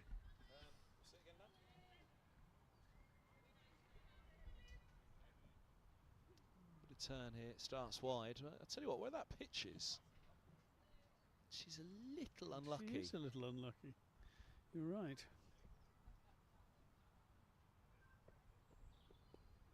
Oh, now Pindoria gets hold of that one, sweeps it fine, and a welcome boundary for Middlesex. A loose one from Thomas. Yeah, she was on it very quickly as well, wasn't she, Pindoria? Nice shot. It was down the leg side. Would have been a wide anyway, but picks up the 4.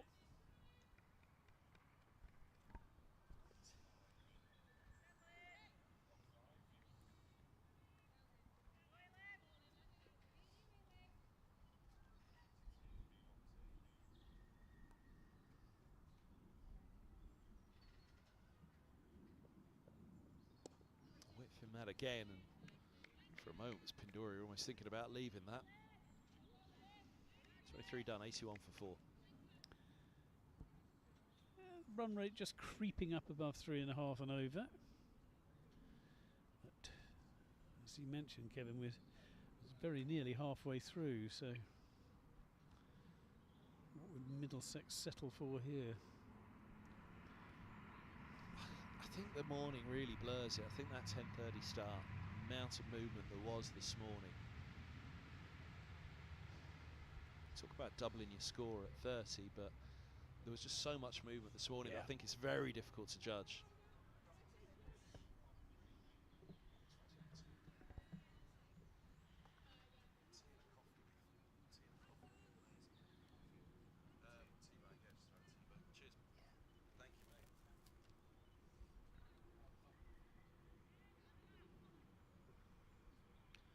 Another change of bowler.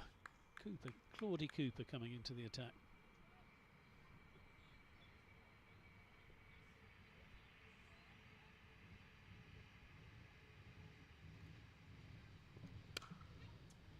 Well, Loosener to begin, gets away with it. Loosener can so often bring a wicket as well. Hawley just gets a single, but crucially, bad balls bring wickets. Yeah, I think Hawley will be disappointed though to have missed out on that one. That was a very definite full bunger.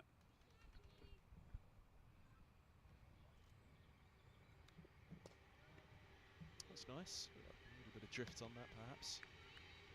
Into the wind for Pindoria. For Cooper, my apologies.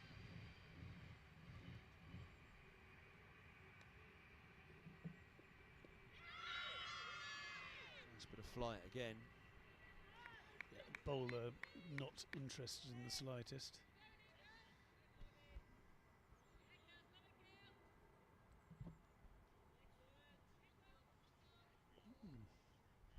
Might have been closer than the bowler thought.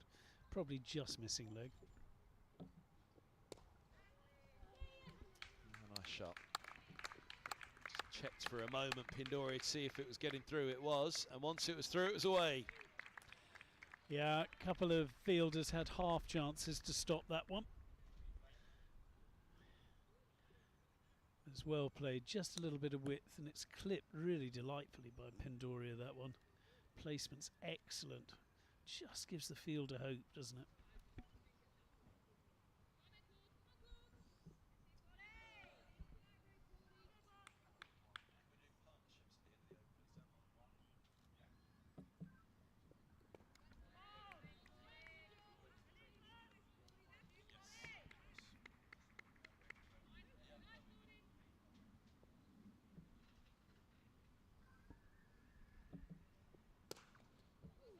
Oh, now that's hit straight at Campbell.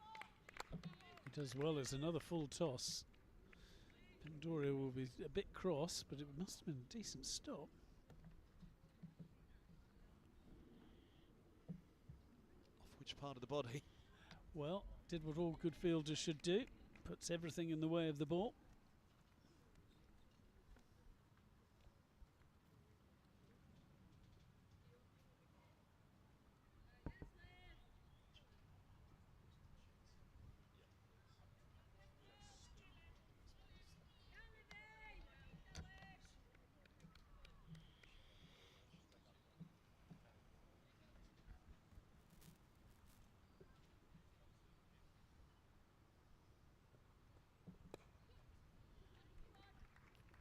A little bit over pitched and clipped away.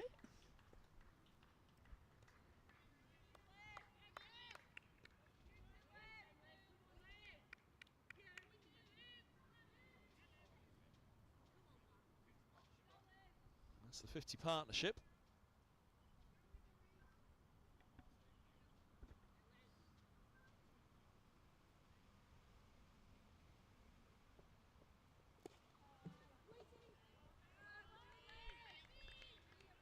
And boy, didn't Middlesex need it. 37 for 4 in all sorts of trouble. They were, and well, you asked about the projection. We'll come back to that at the end of this over, I think.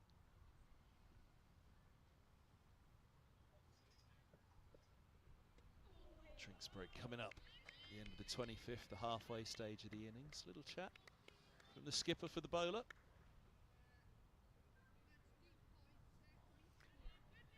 Tweaking the field slightly.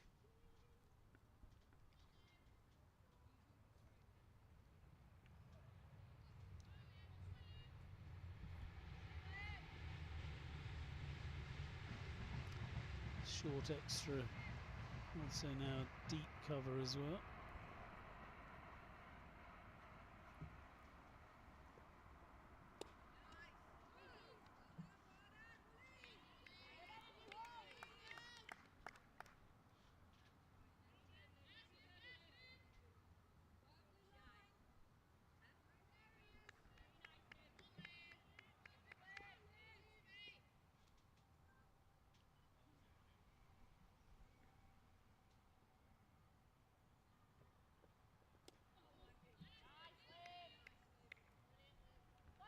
It's nice from Thomas, isn't it?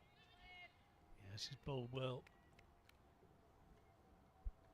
Could easily have had a wicket in a first over.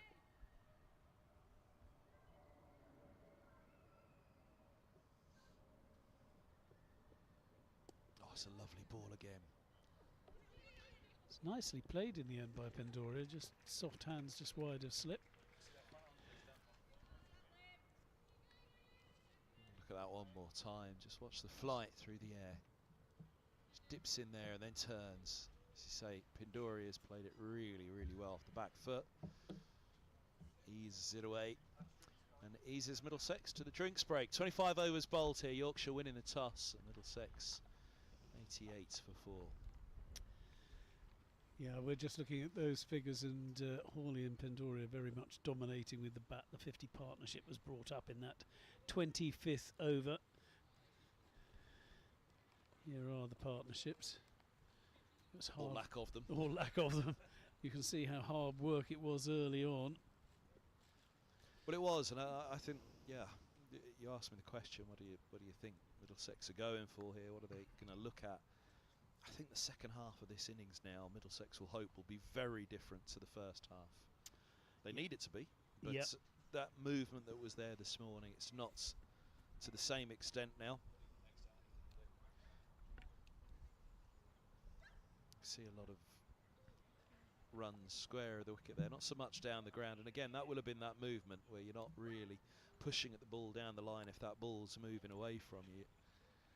You're not wanting to bring the keeper and the slips into play. But they'll be hoping that that worm ticks onwards and upwards through the second half of this innings, but key will be those little round white dots. The interesting thing is the wickets have fallen in those two little clumps as well. We saw that double wicket maiden from Hannah Rainey to make it 37 for 4. Well, you look at Langston at the top there, 2 for 38, RPO of 3.8 now. She bowled even better than those figures suggest. Oh, absolutely. Last over was most expensive, wasn't it? Plus the 5 wides that went down at one point as well. All of a sudden you take 1 over and 1 ball out of it. Those figures are superb, but she's done and she's gone.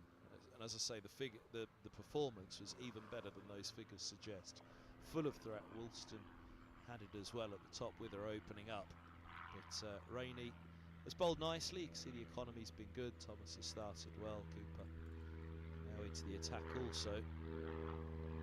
But it's mostly about that name in the top left at the moment. 34 from 49 for Hawley. Pandora 17 from 41. It's a solid start, and it's exactly what Hawley needed. Somebody to settle down at the other end with her. Yeah.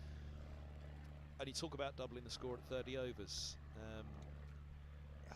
That's the old adage. They can do more than that here, Middlesex, a lot more than that. But that depends on a partnership. I think they would say if they were given 200 at the end of the 50 overs now, they might well take it. Yeah, I don't think they'd be wrong to either. I think because they've got a good attack, Middlesex. You go through the numbers and they'll quite fancy defending 200. 150 less so.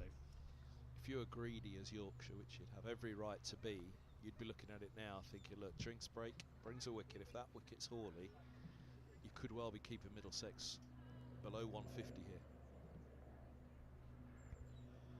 Yes, and then Yorkshire would very definitely be favourites. So I think what we're saying largely is this rests very much on Hawley's shoulders currently, and the Middlesex players who can stay with her. And at the moment, Pandora is doing exactly that. We've had 1 or 2 of those crossing over this morning. Rather splendid picture there, isn't it?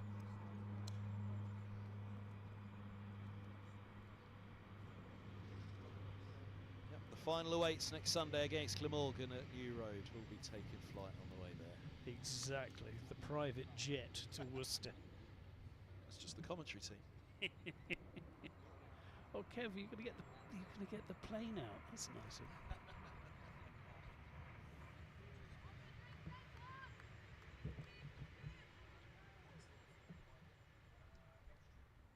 Elstree Airfield is the nearby strip for the light aircraft that we often see overhead here. And there are flying lessons as well, so we quite often see the same plane going round.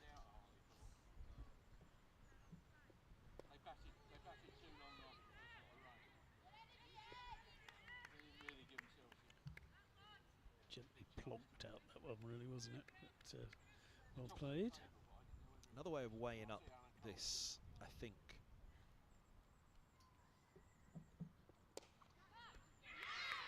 Oh wow, well that might change it.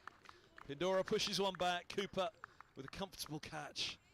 And just went a little bit too hard at it. And the drinks break brings a wicket. It was the complete lack of emotion from Cooper. I didn't quite realise what had happened. There. Barely any emotion registered at all. Slight lift up of the hands. And almost completely in contrast with the innings that had gone before it for Pandoria. 17 from 43, patiently playing a part in this partnership with Hawley and just giving Middlesex a steadier footing. The big wicket's still there, Hawley, but that's a blow straight away after the drinks break for Middlesex. 88 for 5. She'll be furious because she got herself beautifully set, and that drinks break just came at the wrong time, you feel for her. Goal makes her way out to the middle. The former Sunriser still with Middlesex since the breakup of that team. It's taking a tier 1 status and the majority of the Sunrisers squad with them.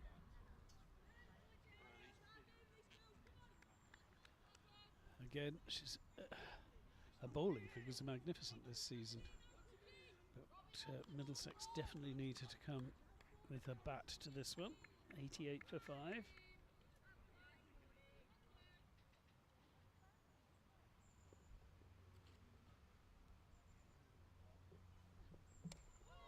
Next ball first up. Goal. Respectful, watchful.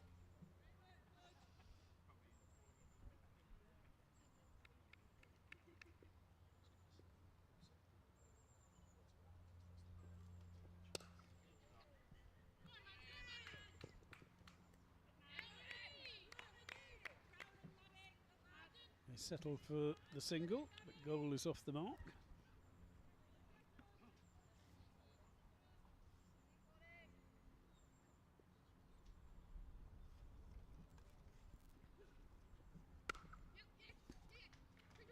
Short and pull through. Come back for a couple.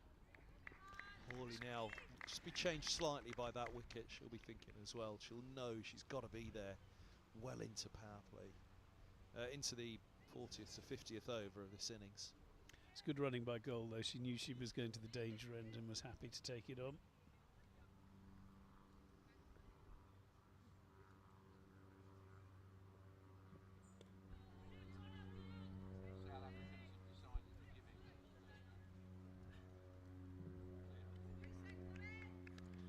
That's the end of a very tidy over. Big wicket as well. Pindoria goes, but Hawley is still there. 36 of the 91 for 5 as we move into the second half of the innings.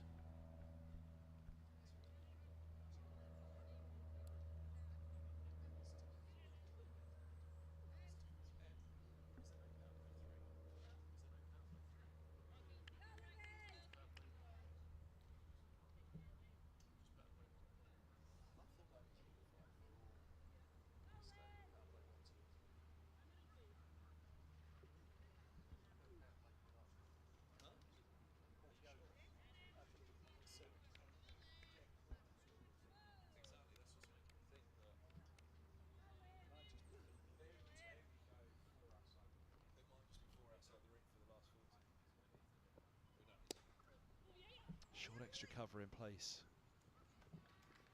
for goal. They keep the same for Hawley.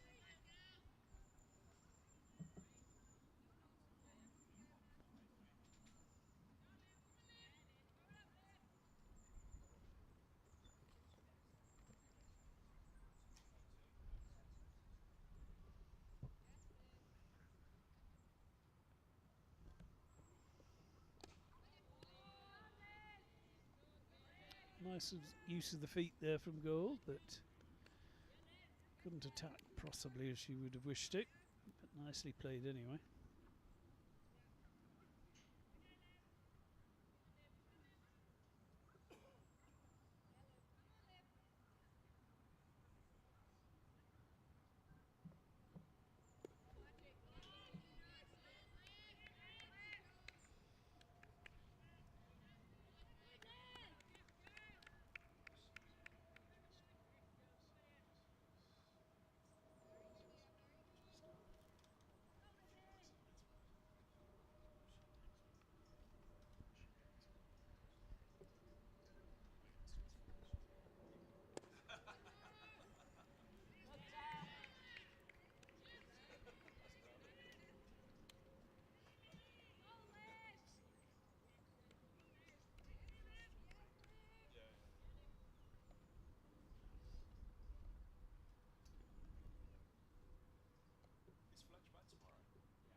And that's nicely driven for a single.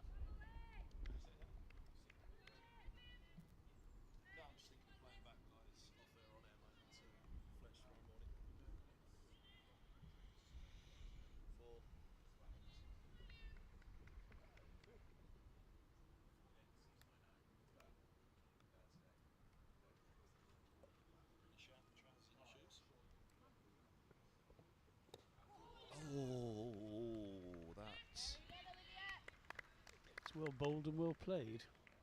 exactly. I was pondering it.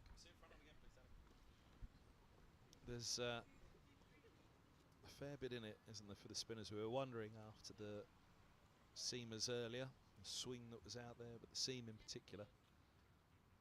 It's been a nice start from the spinners. 93 for 5 after 27. Yes, Middlesex probably feeling that they might get a bit of a break, having seen the ball seam all over the place first thing this morning. But the spinners have ensured that there's no let-up as far as Yorkshire are concerned at the moment.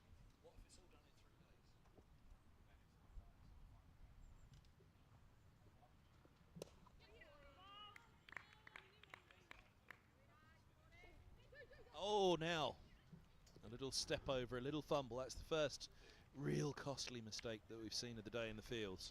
Yes, Ria Frackrell won't want to see that too many more times, but every so often on the outfield here it can just spit that little bit. Yeah, it skipped, didn't it? You see there was a couple of skips along the way, but it was the last one, just there. She still won't like it looking back at it. No. Put the leg down.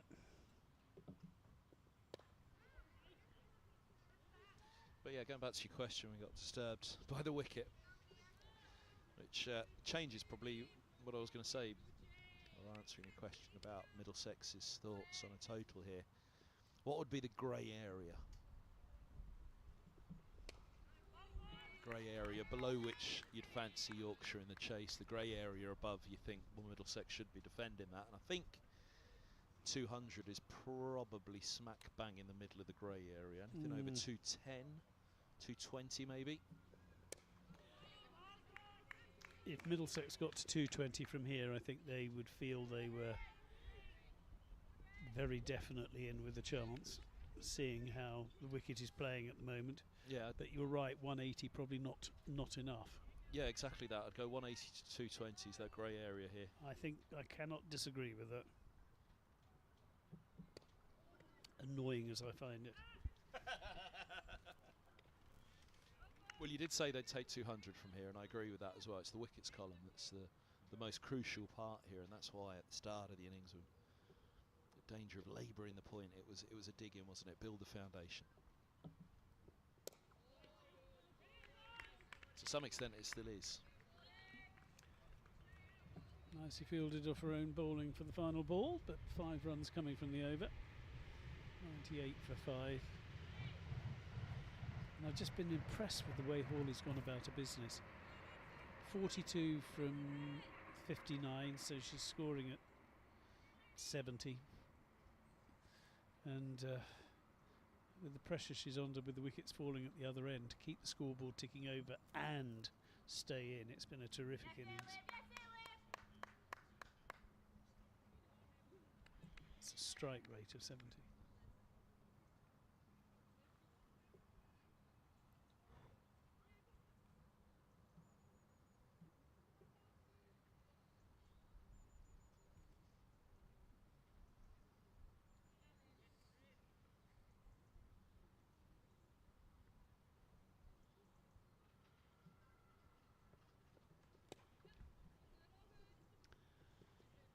Full toss, but gets away with it.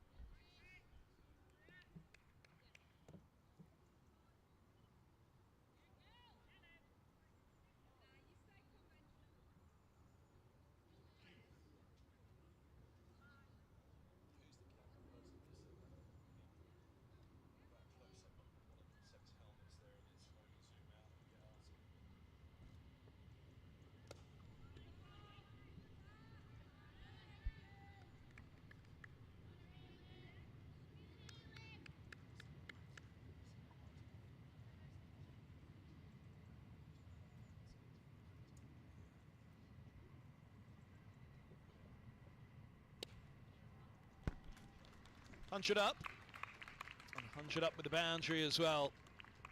Goal, just finding that little bit of room. Yeah, she plays well. So they're not the hugest amount of foot movement, but plays that so well, cuts it away beautifully. Lovely timing.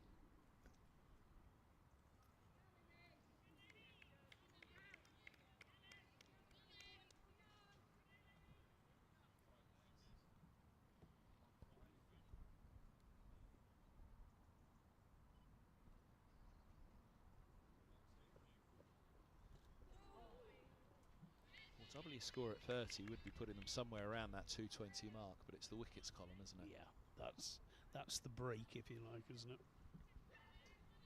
partnership were to get going, they could well still be thinking 250 here, Middlesex.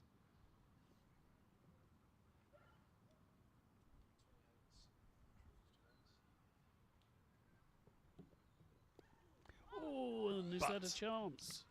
But it's all on a partnership, isn't it? And that wickets column, it's perilous at the moment for Middlesex. Well, they get a life.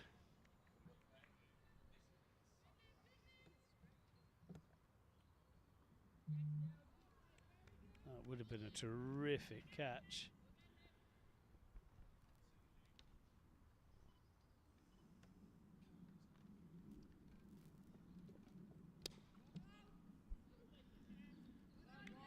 Campbell, the slip fielder, did really well to get to it. But Yorkshire will be annoyed because they kept a slip in for exactly that, and it failed to take advantage of that difficult chance. 103 for 5. Goal's still there though on 6. Hawley 43.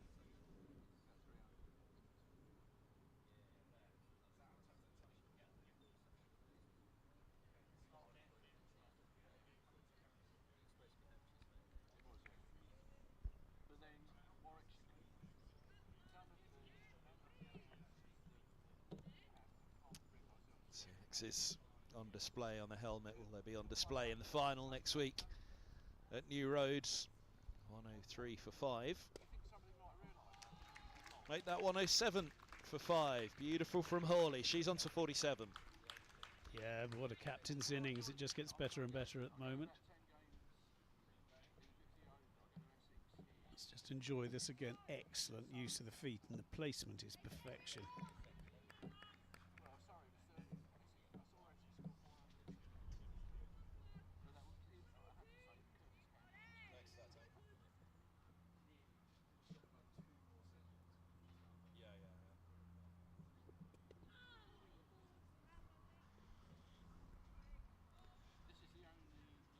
Decent start to the over as far as Middlesex are concerned. 4 and a wide. Cooper will be less pleased.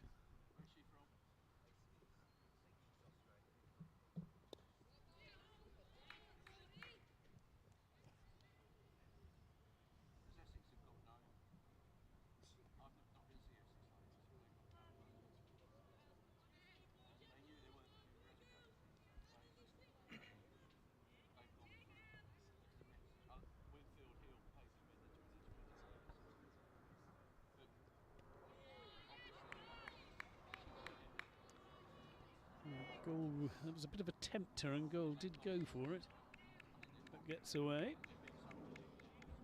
No slip in either for Cooper.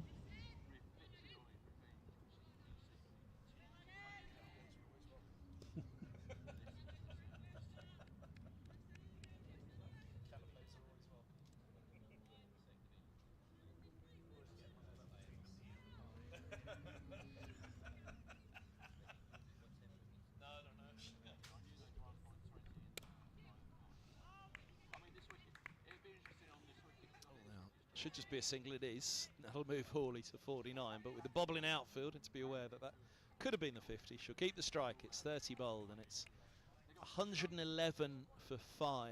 Now, you gave me a sideways look a moment ago when I said could 250 still be potentially there if a big partnership gets going. Now, obviously that would depend on Hawley, but if you were to take this as a T20 from now, 120 deliveries, run a ball. Yeah, run a ball at 230. But it's a partnership. It is. You'd rather hope still if, be if less the than partnership was 250. going well, yes, yeah, exactly. they might hit the odd They boundary might rather than accelerate, run a ball. absolutely right. Second dog of the day on the stream, by the way. Although it looks more like a wolf.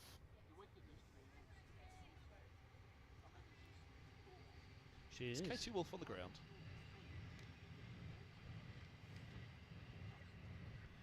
Yes, that is It's probably only just come off the sledge, hasn't it? So it's must be hot. I was about to say that coat looks pretty thick today.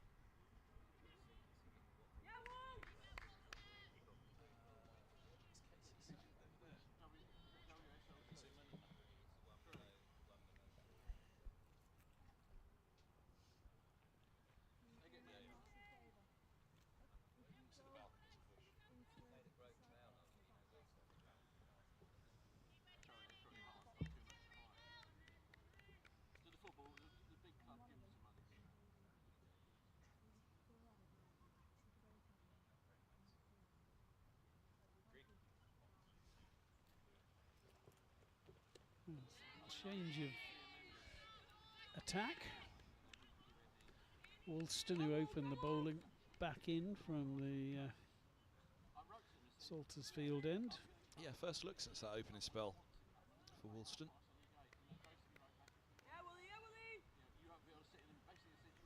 Quite surprised because spin seemed to be working very well from that end, but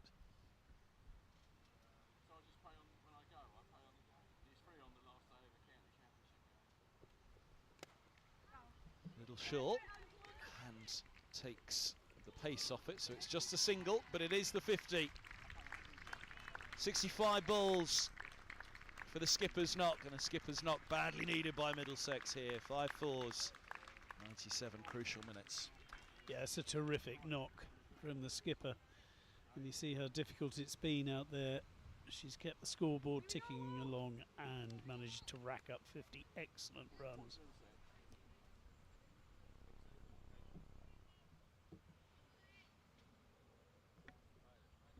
120 balls left. Hawley will be thinking about a century here, but again, it's that wickets column. Yep. It's not just Hawley, it's can that partnership get going.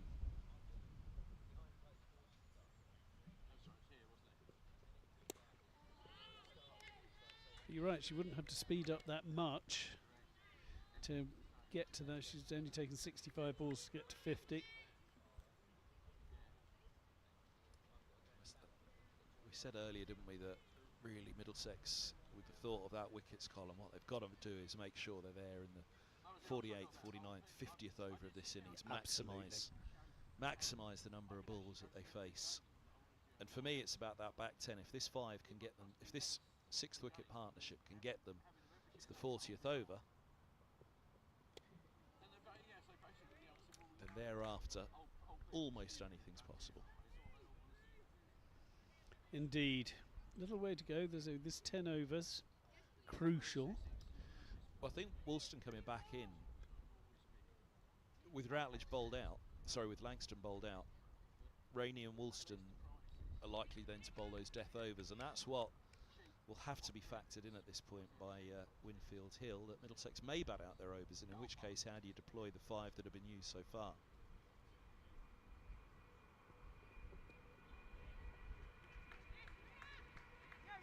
So way fine, and brought the fielders around that little bit square, but you can see there's not a great deal of pace on the ball.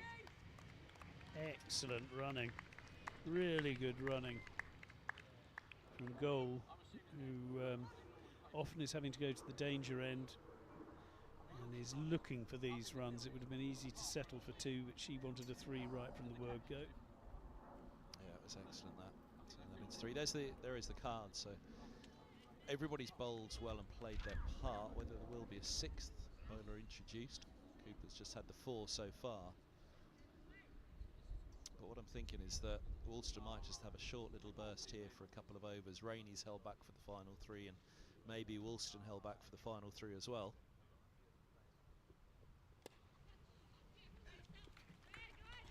Worked away fine. And it was worked. Thickish edge. It might go, and it does. Oh, there we go. Boundary to finish. 9 off the over. 120 for 5. Yeah, didn't quite get all of it, did she? But she got enough. And also went hard at the ball. Flew over the close fielder. It's a decent chase. We just saw disappearing into the pavilion. Run rate suddenly creeping up a little.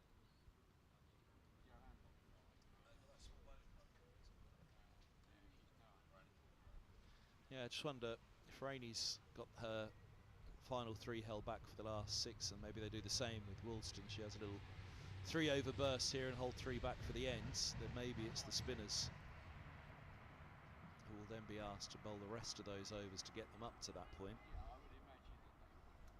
Because as much as Yorkshire would like to finish this off well within, they will have to hedge some of their bet that Middlesex bat out their overs.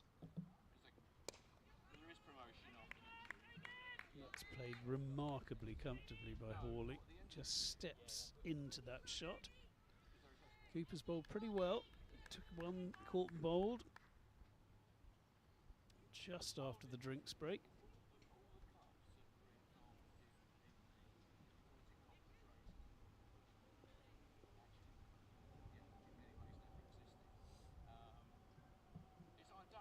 Oh, now Colt started to advance. She was very nearly in trouble. She got something on it, but that something could have brought a catch as well.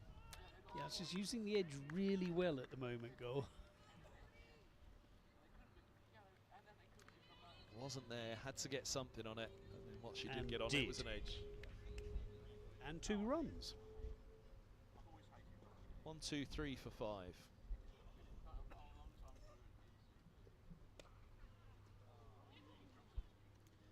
And that's a put Was that down. a drop? Well, that's a big, oh dear, big chance put down. Dollied up. And put down on 1, 2, 3 for 5. Straight in, straight out. But that should have been taken.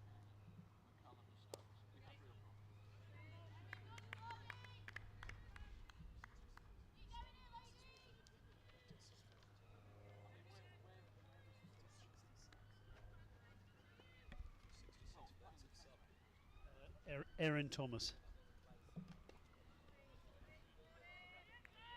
Yeah, it was a relatively soft chance there, wasn't it?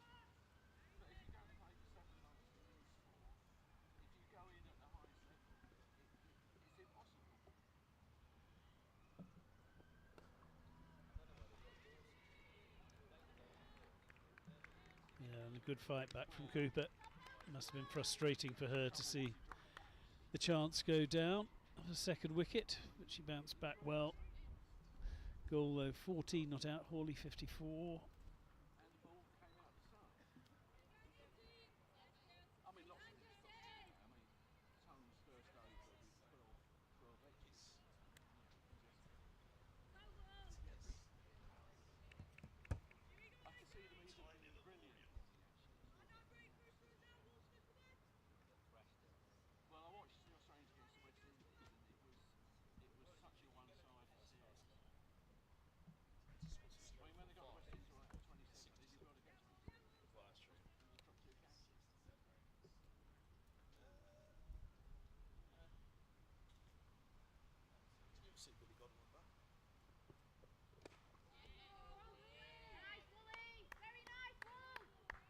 The unruffled Hawley continues.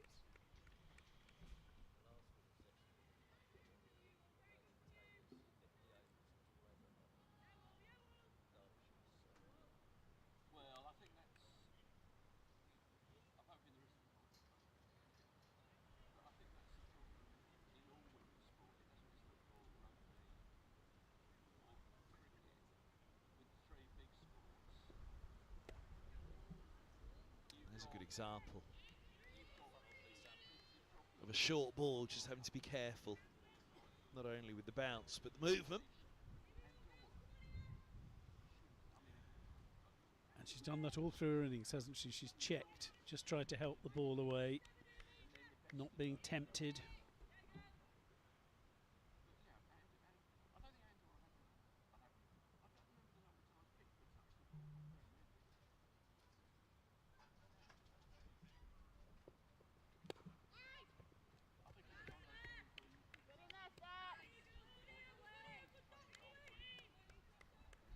Tidy stuff from Woolston so far.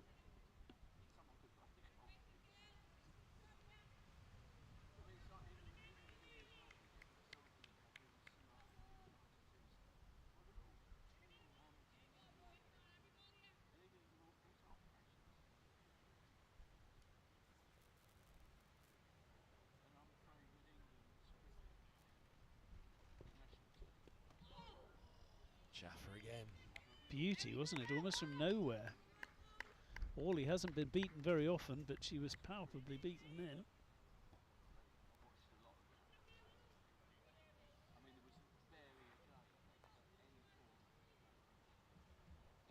Just enough. Just enough movement, wasn't the straightening.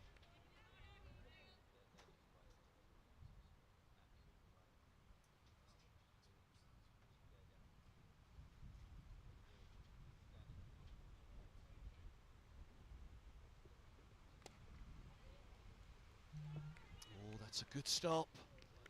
Campbell in there with the pick up, turn and throw. That was terrific, wasn't it? Because I think we all thought there were going to be runs, but Amy Campbell did superbly. Yeah, Wilson here, it's change of end. She started up running into the wind. She's got the wind at her back now. Into the wind, that ball was nipping in.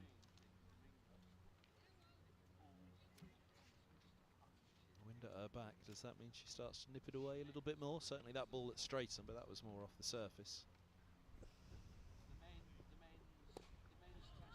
Yeah, and Bethany Langston there earlier was making the ball talk from that end, the Saltersfield end. That's the end of an excellent over. To bowl a maiden to Hawley in the form she's in at the moment, you've got to be bowling well, and that's exactly what she was.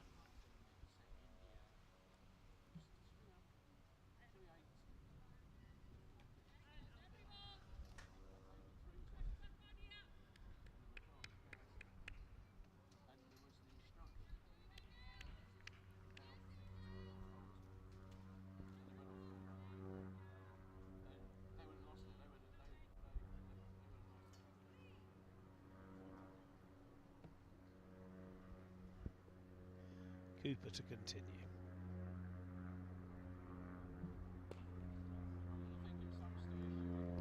Lovely shot for one.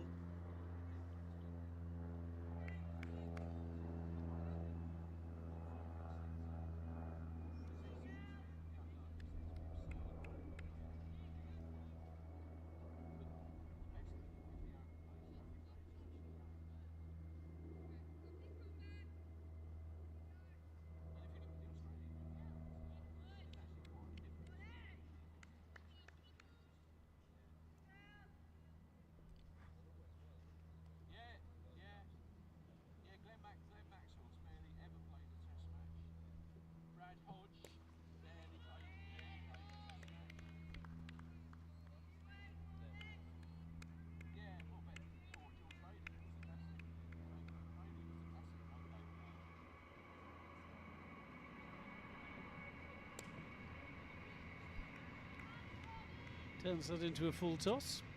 Plays it nicely out. Bit of a misfield, but never run on one of those, as you learn very early on, and they go through for a single.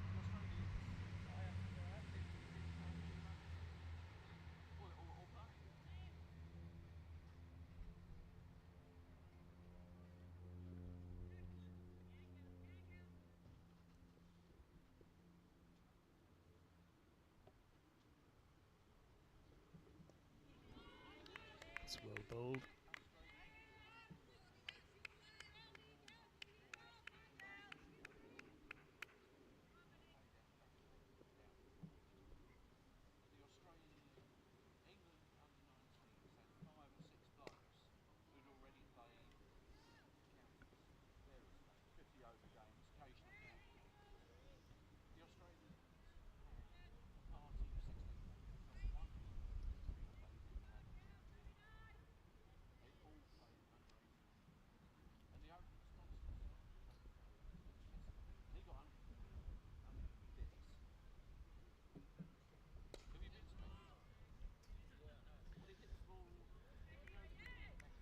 Interesting, they're placing the mid-on back to long-on for Hawley, which just gives her the single, rather than trying to keep the pressure on goal.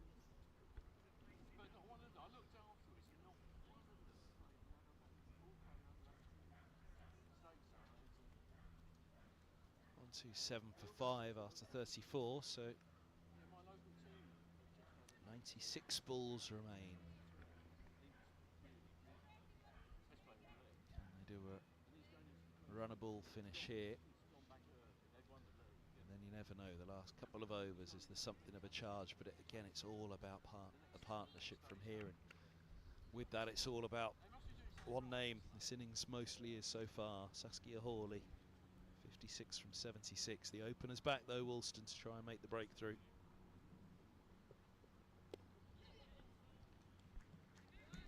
She gets decent lift on that delivery, but Hawley was equal to it.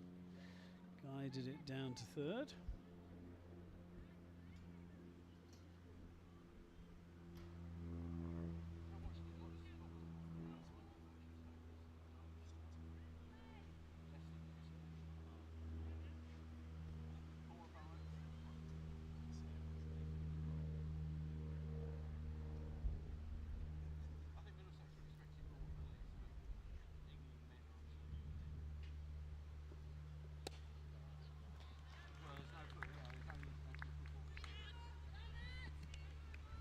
Somehow feel you should get more runs than a single for that shot, as it was nicely played out into the covers, but straight to the fielder. It's often how I look at my career. Deserve more for that. If someone else says it, it's true.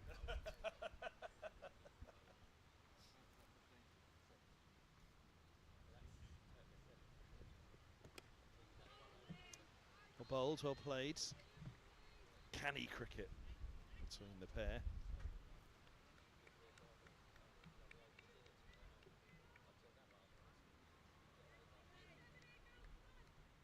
Well, unfortunately, went after the Yorkshire game, the minor counties game, it was only a half of it, so I went down, it went back down the next day. That is a road, though. Oh. That's deftly played, and a lovely shot for four. Really good cricket from Hawley. Wasn't it just? Let's watch this again. She knows there's no slip, she knows there's no one there, she plays it fine. Thank you very much. With only 5 wickets down, they weren't going to get 108 overs. They just all shook hands and went home. I mean, every batsman I saw got themselves out. I mean, it's just impossible for bowlers to get wickets. It's first year that they've not won it.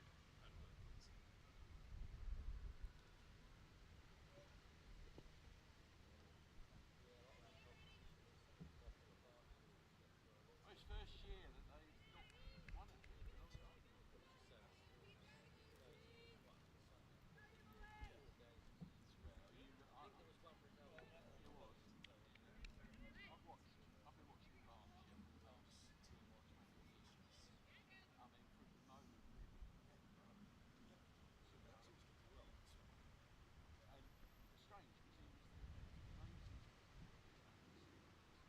I mean, from the moment really and strange because he was the nosy and unenthusiastic. And yet as soon as he went to and that side That was a decent delivery. But Goal managed to get something on it, and in the end it's a pretty decent over for Middlesex. Score goes up to 135 for 5.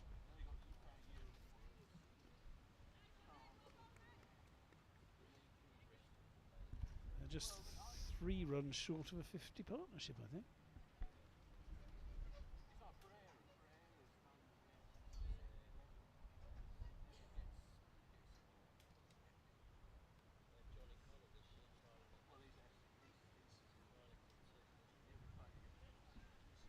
I suspect if they go down, because I think even if they go down, they lose Chris, and they may lose, I don't know. Good drink run out for the pair. We all think Not a full drinks break. We know what happened the last time they had one of those.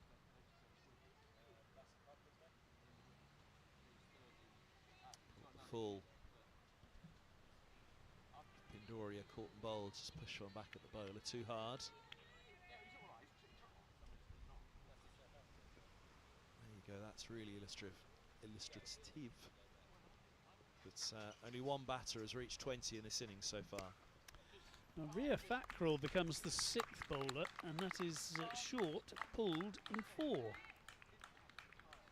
It's a bit of a misfield by the Middlesex team, to which it hurtled towards. Well, I was pondering whether they would go to Fackrell, because this is where taking the innings deeper pays off, because you then start to ask questions of the captain, of the 5th and 6th bowler.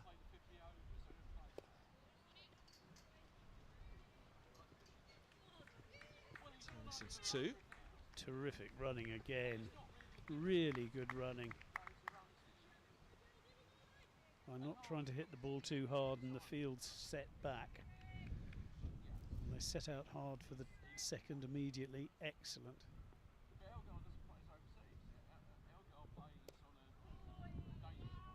Should they not have brought in Fackrell now? It just ties the skipper's hands a little bit with 5 bowlers, doesn't it? You're really having to almost captain by numbers at that point, aren't you?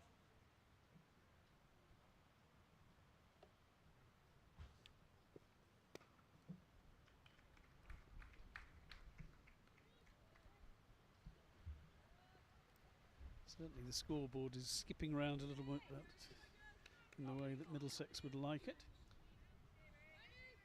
Well, by bringing in the 6th bowler, it just frees up a little bit the movement, the deployment of the bowlers for the skipper. And you've got 5, you're very rigidly defined, aren't you? But in bringing in the 6th bowler,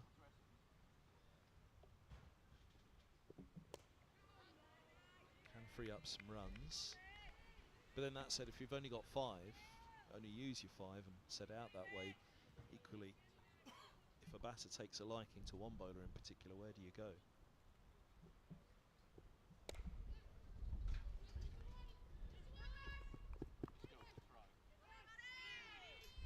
And quite rightly settled for just the one. Decent throw in, but a good over for Middlesex. 8 runs from the bat.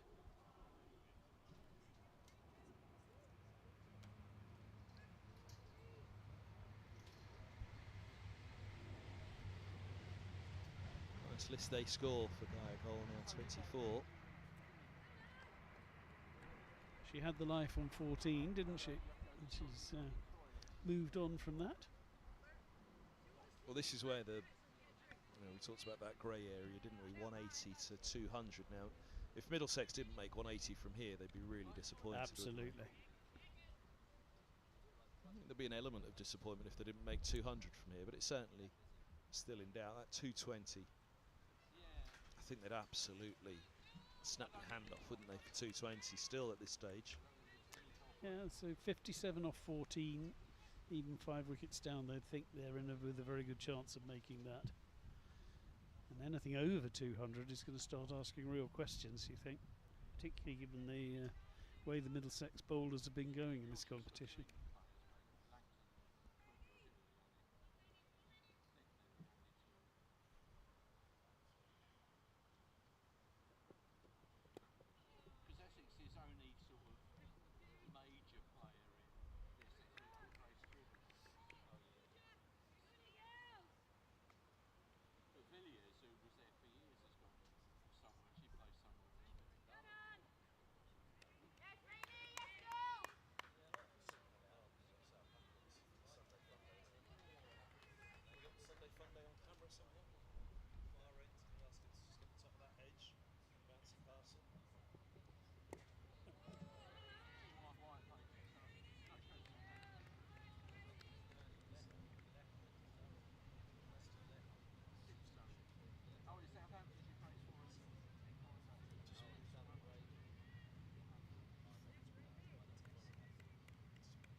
Nicely punched away off the back foot, but no runs.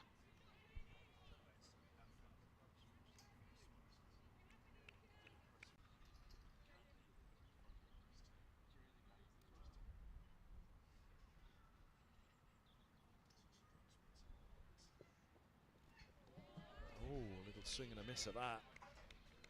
It was just wide enough. It was a little tempter, wasn't it? Interesting, they brought Rainey back into the attack now for her 8th over. You were talking, Kev, weren't you, about holding her back maybe until the last 5 or 6 overs, but they've decided that they need a breakthrough. You'd had to fancy she's only back for 1 here, because if it goes to the 50th, you're going to have your spinners at one end.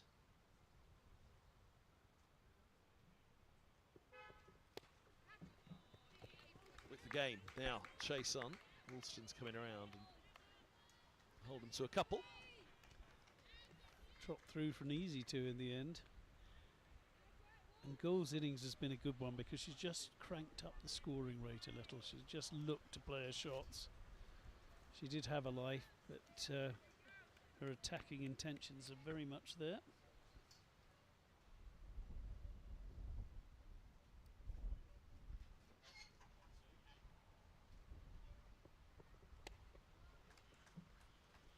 Manages to manoeuvre it. It was tucked up slightly. Single 20 over, 4 off it. 37 bowled. Middlesex put in earlier this morning by Yorkshire, recovering to 147 for 5. Yeah, 10 for 2, 37 for 4. It's been a good fight back, led by the skipper, Saskia Hawley, who's 64, has been so crucial for her team. Highest list day score for goal as well.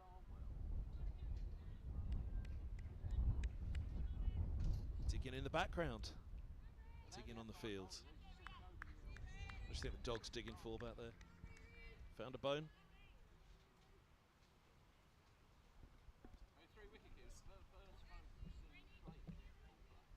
They're all 3 at bats and wicket keepers.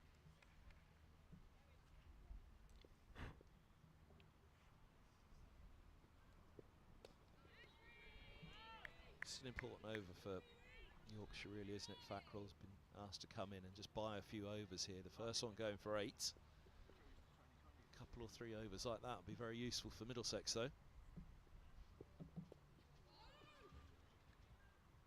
Much tidier in this over so far, though. I think Middlesex are still at least 6 overs away from opening up here, aren't they? Yeah. 6, 7, possibly even 8 overs, 45 onwards. Get to 45 and then see what you can get. It's a nice shot. No one will get round, just a single. Yes, for half a second, Fackrell thought there might be a caught and ball chance, but ball was hit well too, much too well for that.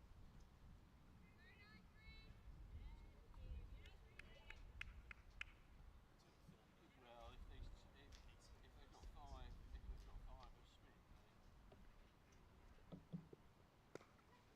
but I thought there was so much traffic. Clipped away really nicely. Decent fielding too. In the first 10 overs, when the two Middlesex overs couldn't get it off the scratch.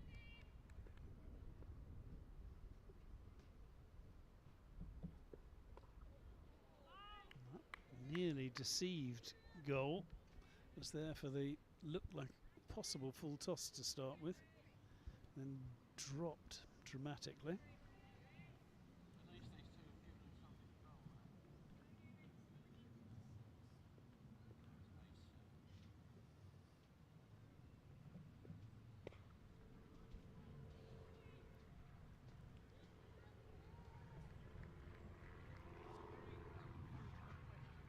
goal. Decent over that from Fackrell, just the 3 runs from it. Not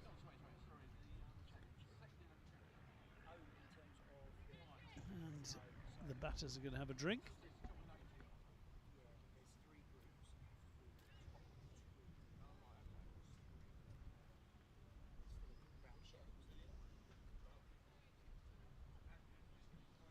Yeah, 150 up for Middlesex.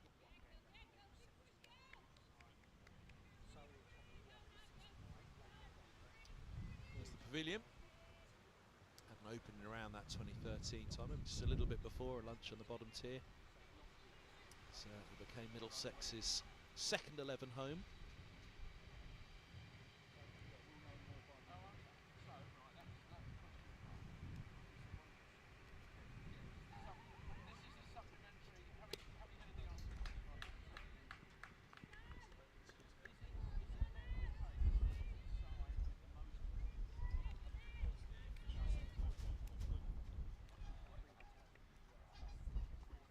Rainey to continue into her 9th over.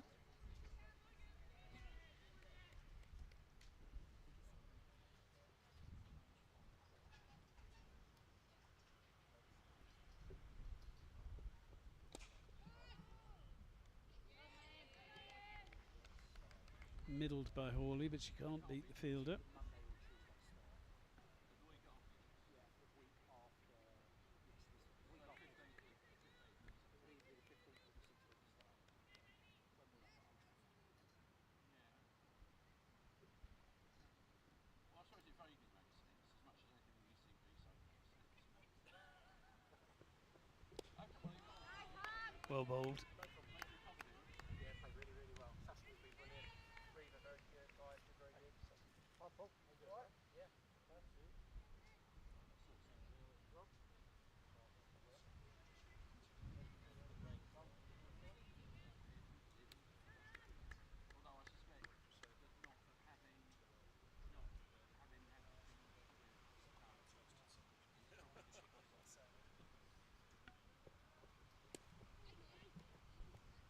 A little bit of extra bounce there, and Hawley tries to guide it away, but straight at the backward point fielder. This has been very tidy indeed from Rainey. But as Kevin was mentioning earlier, if she bowls herself out now, or is bowled out now, that'll be the end of the 40th over. 2 of the main seam bowlers won't have any overs left.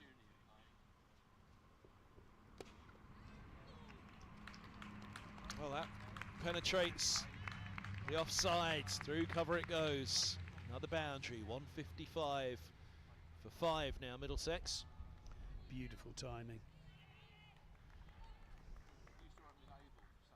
Really, really good timing. The fielder probably thought she had half a chance, and then the ball was just past her.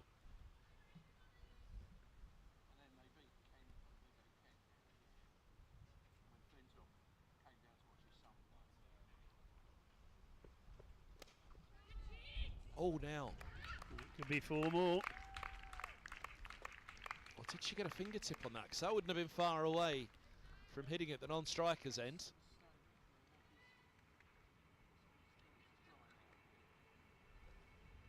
Not quite. Close on all fronts, but crucially, 4 fabulously struck runs. 9 off that over. 159 for 5.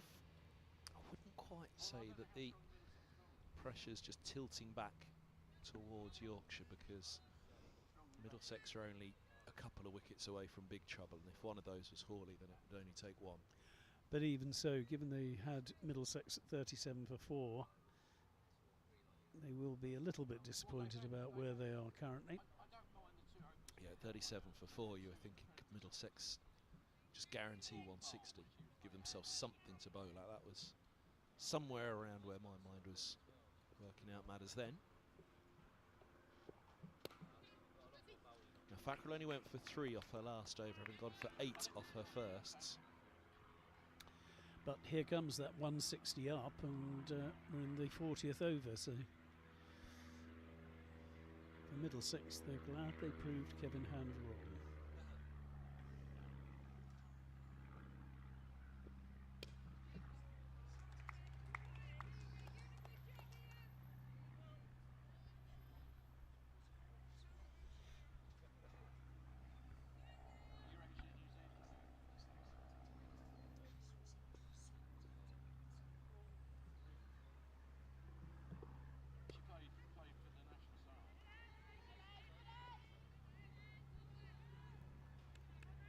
That's a really nicely timed shot without the reward it probably deserved.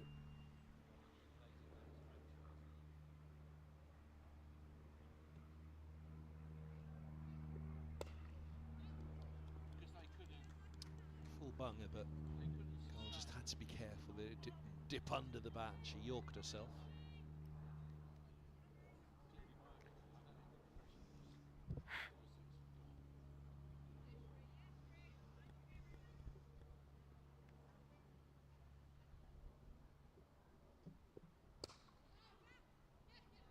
Same for Hawley.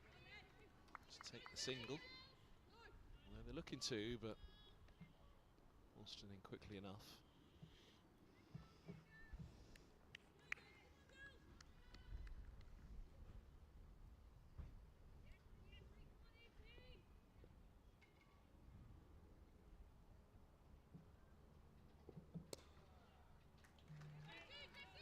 I'll look for two here. It's wide of Alston. There's a bobble as well, and back they'll come. 6 off the over. 40 bowled, 167 for 5.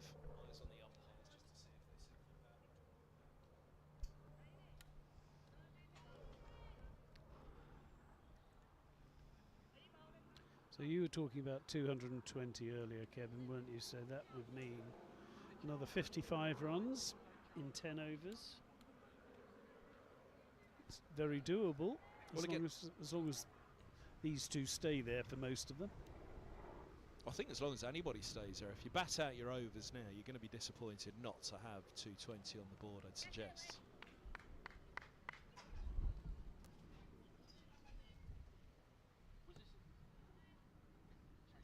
Interesting thing will be whether Yorkshire go hard at power play 1, and Middlesex will have to be very, very good with the ball, because you don't want a chunk of 60 or 70 taken out, or more indeed, in those 10 overs at the start, with only 2 back.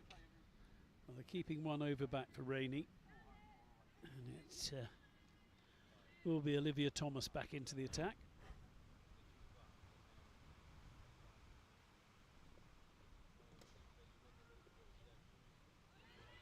We talked about the charge, didn't we? If they were to keep going, and they've upped the run rate to about 5 and over in the last 5 to 10 overs, these two.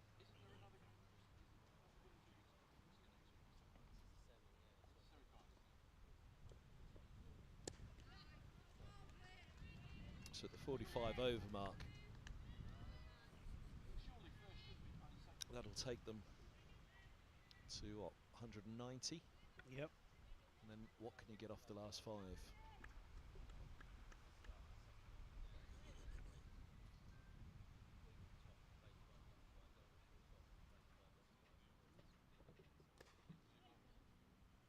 I think we both agreed that Middlesex's charge is probably best held until after the 45th over. Definitely. Make sure you're there or thereabouts. Well, by that point, I think you've come close enough to saying you've batted out your overs. If you're all out in the 49th, 48th, trying to really top it up, then so be it. But if you batted 45 of them from the position they were in, and then start to charge at 45, you've got 200 in the bag at least.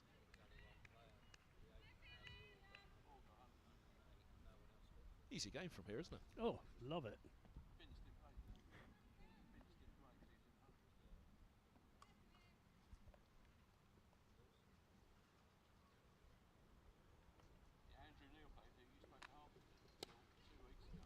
And you hope for a few bad balls along the way. That's a good stop. Great piece of fielding deep mid-wicket. Saved the boundary, saved a couple of runs. Yeah, Ria Fackrell bowling and fielding well at the moment.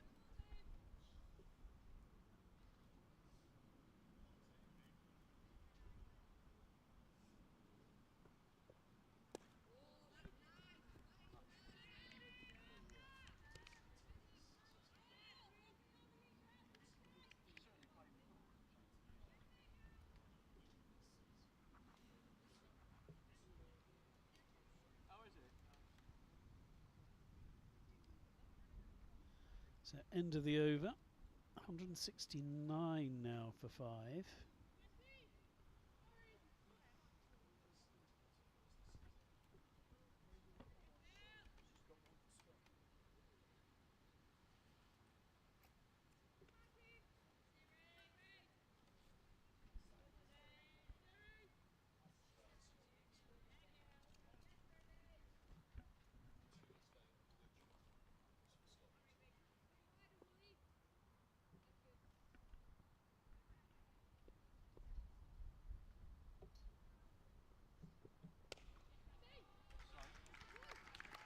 That is a terrific shot. Goal going long handle and saying thank you very much.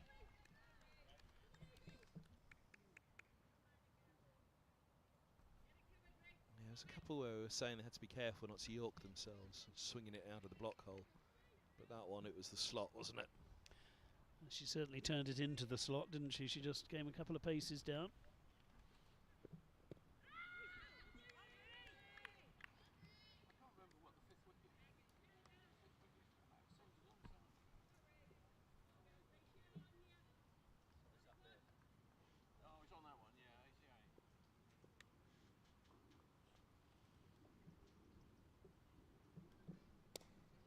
Just chips.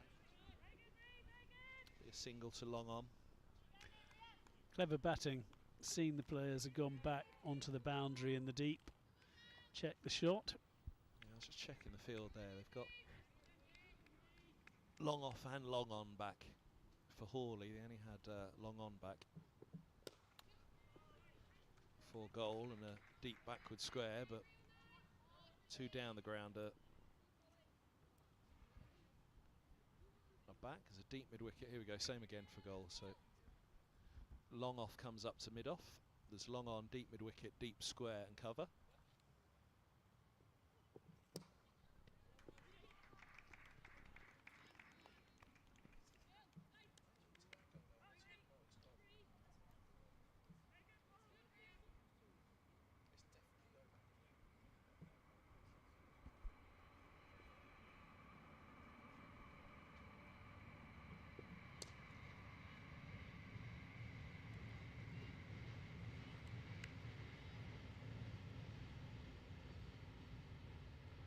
That was a very decent over for Middlesex, wasn't it? 8 runs coming from it. Gole moves to 41. At a decent rate as well, of just 52 deliveries. The Wolf looks a lot more settled in the background now that Middlesex It does it? Laying down now. Obviously feeling much more comfortable about Middlesex getting a decent score. He was worried earlier. on edge when the 5th wicket fell. Good to see proper supporters out there.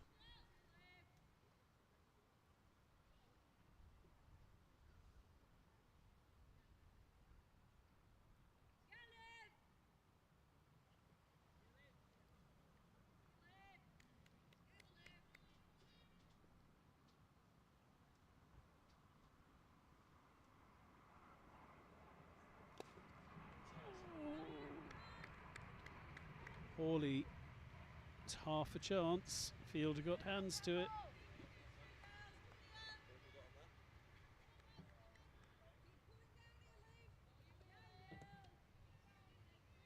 So it was a full toss, it was there to be hit.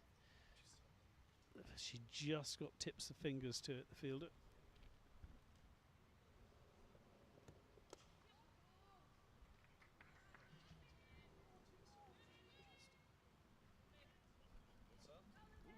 Two more dogs in the background there. Can we have the replay just for the dogs?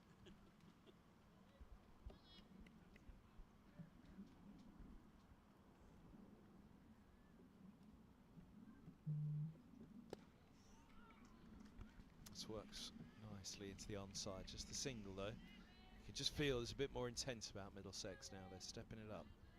Yes, and Thomas, who was bowled with such control earlier, I think that's about the third full toss in, second full toss in 3 balls.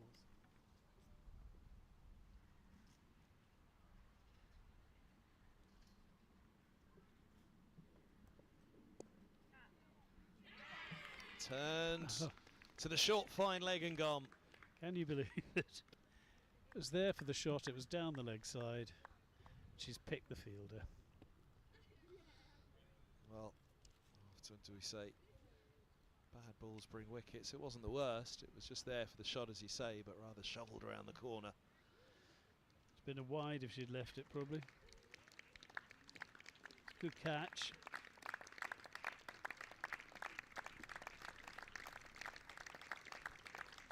Good catch. Great innings from Hawley. 83 from 100. She misses out on 3 figures. Misses out on batting through to that last real charge, which I'm sure she'll be rueful of that for that perspective as well. But she's given her side more than a chance here after a difficult position. That's a fabulous knock. 143 minutes, 100 balls, and 8 fours. 181 for 6, and well, Middlesex, I think it's fair to say, are back in this after a tough start to this innings. Indeed, but you can see still cross with herself that she managed to pick out Cooper, who's probably had the safest pair of hands of any of the Yorkshire fielders. She took a really decent caught and bowled, and she snaffled that one just off the ground as well.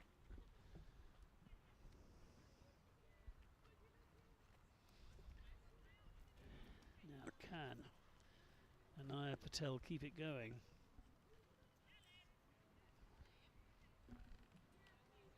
Is this the first time she's batted?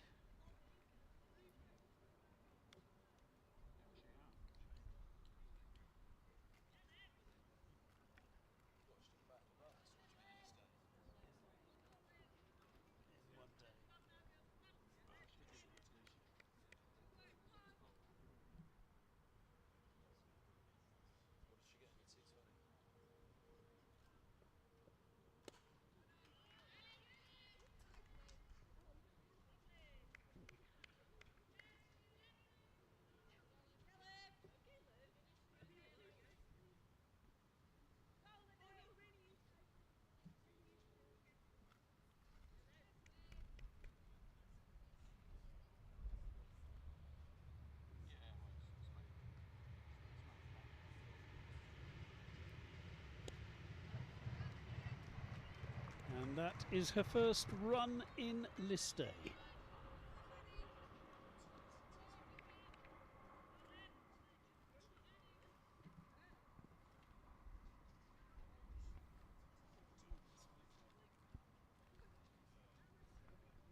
Only 14, but she's learnt how to pinch the strike.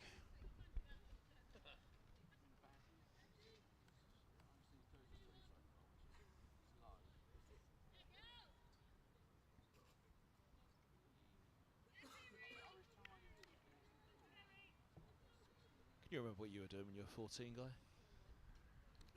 Yes. It's a long time ago, but yeah.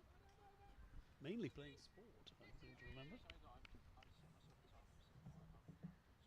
Real tennis was all the rage back then, wasn't it? Lifted in the air, and that's a great grab. Goodness me, that's a brilliant catch. Looked for all the world as though that had cleared Campbell, but one hand plucks the ball and plucks another wicket. And Patel's innings lasts just for a couple of deliveries and 1 run. Yeah, I thought she just got a bit lucky and got over the fielder, but it was a good grab. And as has happened throughout this innings, 2 wickets falling in. We've had 3 times now that 2 wickets have fallen in pretty short order. So Davis is out to the middle. Galway's stay becomes all the more important now for Middlesex. This is what we talked about, that charge coming at the 85th. That would have been the frustration for Saskia Hawley, that she batted so very well and really looked on for that century as well. Yes, absolutely. But the chance to charge as well, that was what she was denied by that catch. And yeah, 2 in 2 just pushes it back a little bit for Middlesex.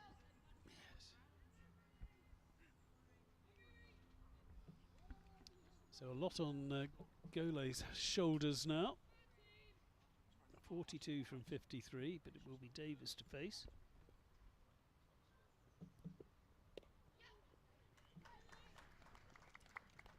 Off the mark, first ball.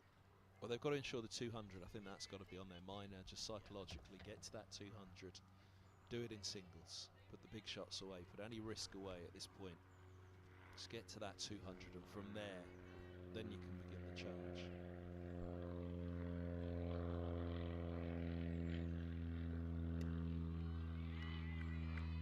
But having got this far, what they don't want to be is shot out for 190 now.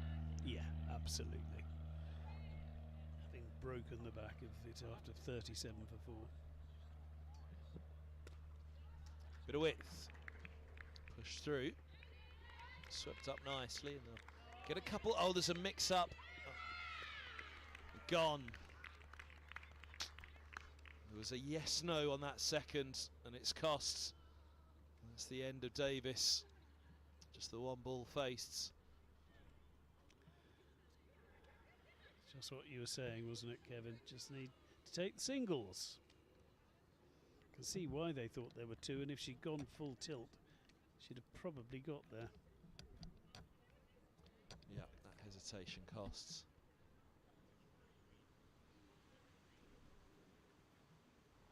So Pearson makes her way out with a clear job to do now, and that is just hold up an end.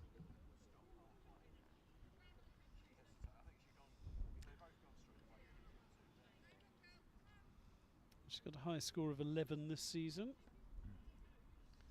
If she could just repeat that, to be honest, and let Gola get the strike as much as possible. I was going to say, get the strike as much as possible. 11 balls faced would probably do it. Yeah. For Pearson, never mind the runs, just hold on. Let Goal work this around.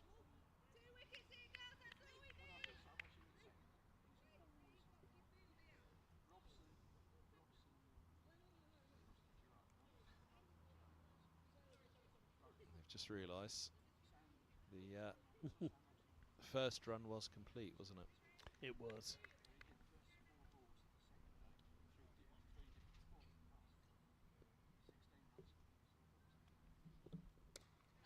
Oh, so close. Goodness me, that would have been a real hammer blow to lose another one there.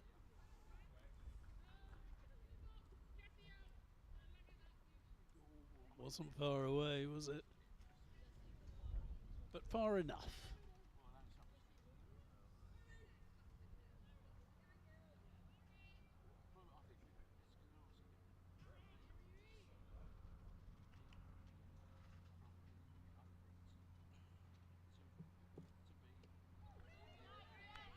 Well bowled.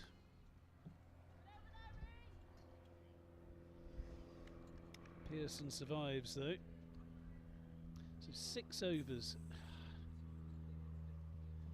Suddenly that 200 looks further away again, doesn't it? It does indeed. If they can have a good start with the ball.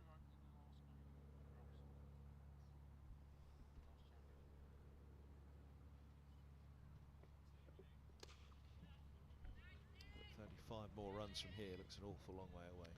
It does, doesn't it? 15 doesn't look completely adjacent, but that's one more to the total. Pearson now will have to survive facing Thomas.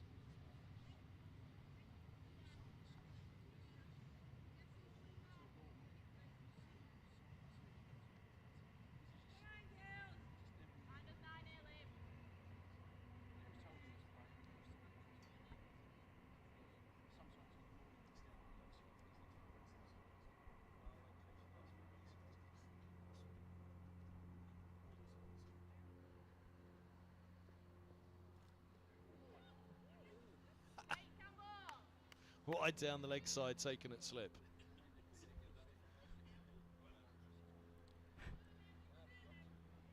Here we go.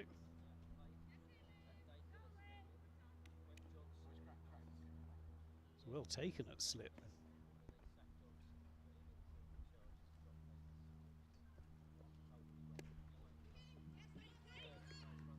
Oh, yes, no. There's never a run there.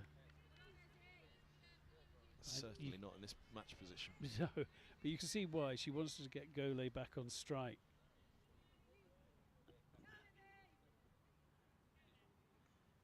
She just gets herself back. It was tighter than I thought.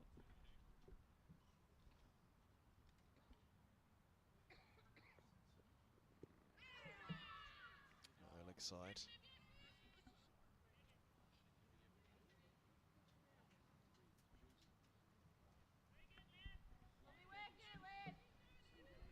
Well, 200 is enough to win it for Glamorgan yesterday at Sophia Gardens. scrambling towards 200 today. Where was that? At theirs? That was at theirs, yeah. 191?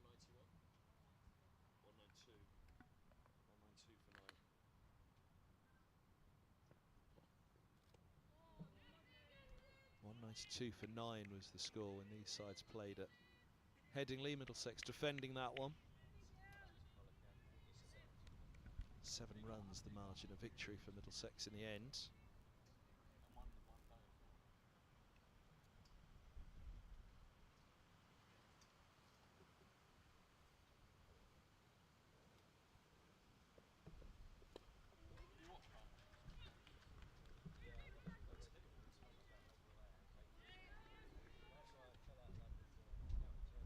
That was at a main HQ surface as well at Headingley, that score. This at a more bowler-friendly outgrounds. Rather beautiful blue sky and everything we had earlier in the days rather disappeared at the moment, which may help the seamers for Middlesex. Yeah, it's blustery now, isn't it? We talked about a cooling breeze earlier. It's a cold one now. Yes, no again. To finish the over, well backed up. Gole was looking to get the single she needed to take the strike as well, so stopped in her tracks. 188 then for 8 with 5 overs remaining, and probably not going to see the attack that we thought might occur about 3 overs ago before those 3 wickets fell. Yeah, it's got to be pushed back to the 49th and the 50th now if Gole's still there to go after it.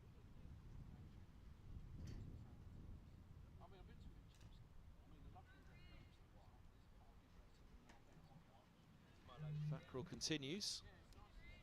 Yes, after the first over there, when she conceded 8, you wondered why, and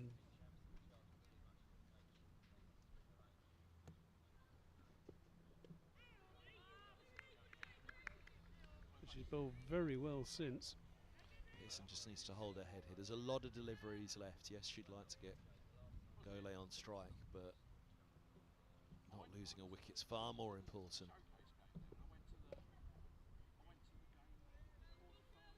Frustrated with a couple of dot balls, and Gole's probably itching at the other end to get on strike. However,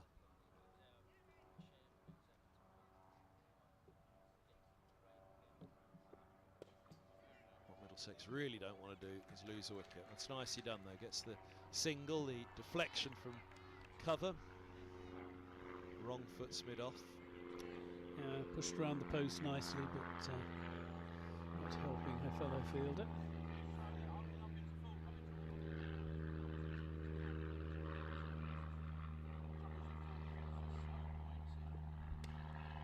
Now in the air, but safe. Long offset back. Has to settle for a single. Should be disappointed because she got enough of that. But couldn't get it wide of the fielder. Pearson just needs to block these 2 out right now.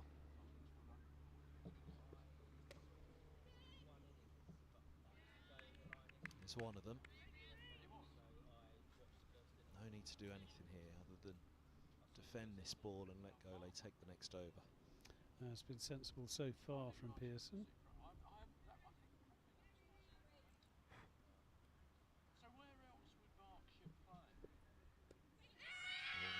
Eyes lit up a little bit there at the width.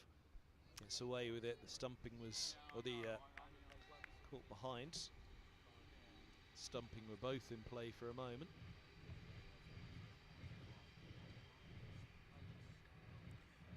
Gole has the strike. She's 4 away from a half century. She was dropped badly on 14. That could prove crucial as far as this match is concerned.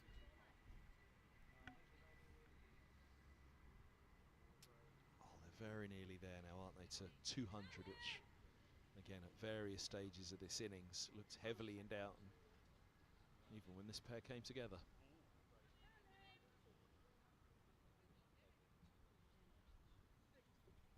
Yes, after 3 wickets have fallen in something of a tumble.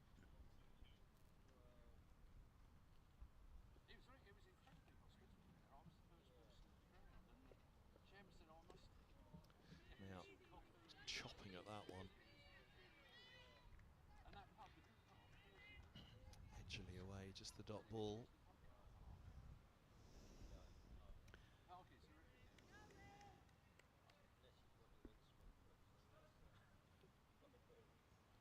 Well, I assume you can park in the town.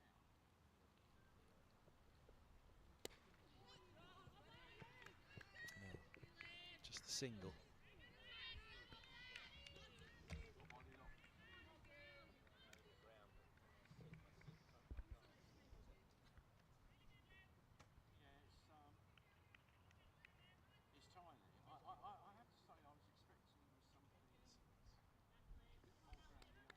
grandiose, and it isn't.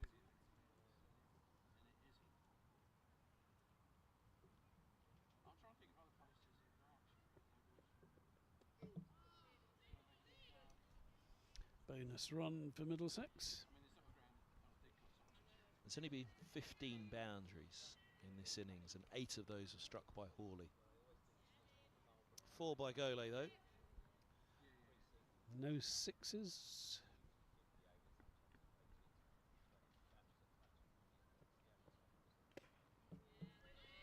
And that's the difficulty for Golay at this stage, to dominate the strike and do it in boundaries. Well, Yeah. there's only been 15 in the innings. Quite.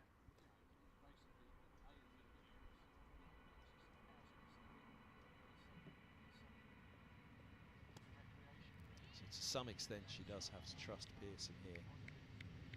Did ponder when she took that single second ball whether she should have rejected it. It's tough though, isn't it? For Pearson coming in at number 10 and Well, it's equally as tough for Golay. You reject that single, you then piling the pressure onto yourself to hit the boundaries, of which there's only been 15 in 47 overs. yeah, with this last ball coming up, wide or anything else permitting, you almost think she should say no, whatever happens.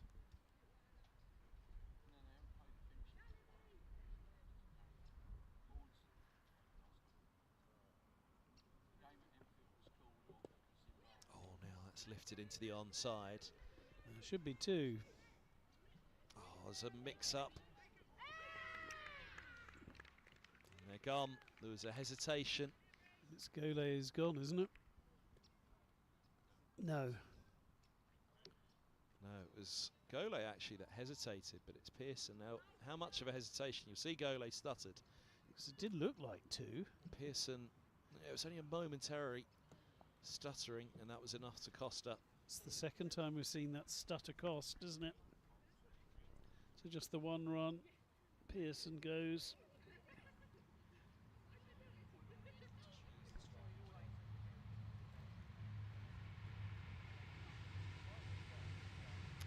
So yes, she will lose the strike.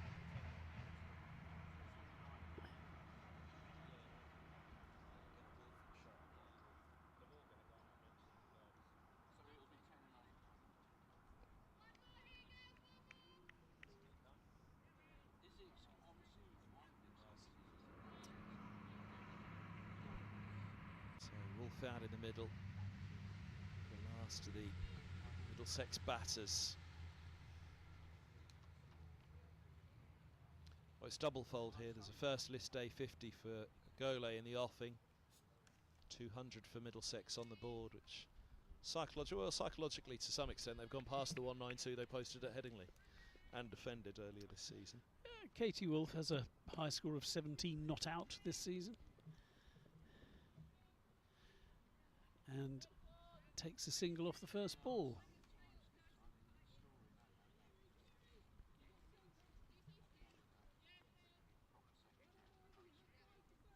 Well, Golay's taken that single.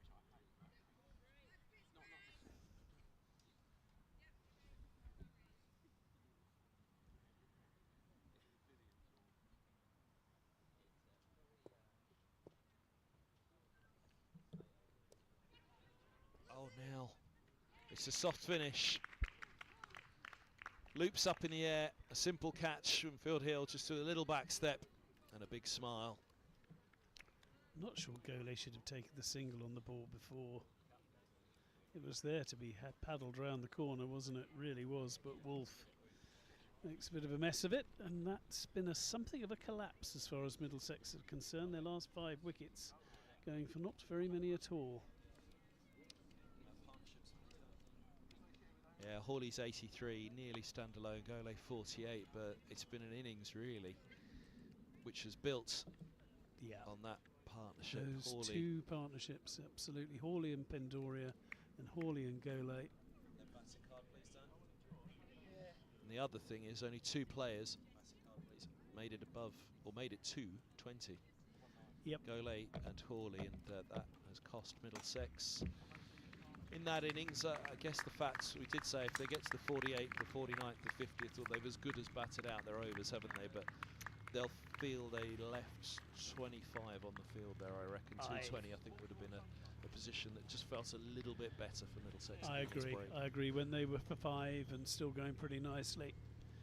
And it was the wicket of Hawley, wasn't it, that changed the momentum? Right, innings break, half an hour here at Radlett. Guy Swindles and myself, Kevin Hand, bringing you this one. Yorkshire will be marginally the happier at the interval. However, Definitely. From that position, Middlesex were in earlier, and they defended 2 fewer than this up at Headingley earlier this season, so it could be game on. We'll be back in just under 30 minutes. Guy Swindles and myself, Kevin Hand, will take a short break here, but do join us for the chase.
Well, a very good afternoon, everybody. Welcome back to Radlett. The chase about to get underway here in Hertfordshire.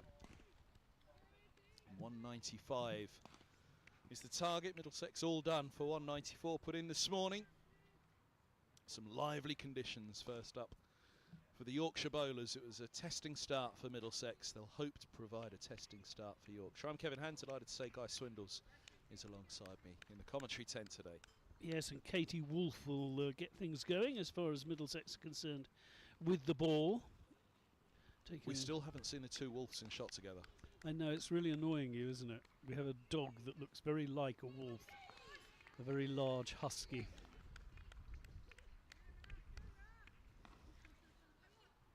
Are you sure it's not the one and the same? They'll hope that their wolf has a bit of bite in them today, Middlesex. They'll need it at the start.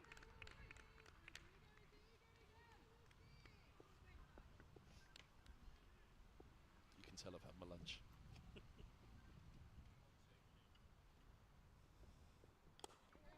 On the spot straight away. Winfield Hill out to open.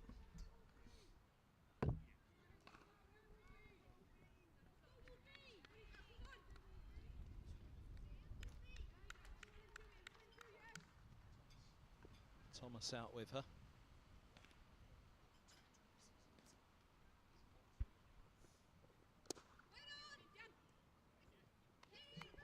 And off the mark in the chase.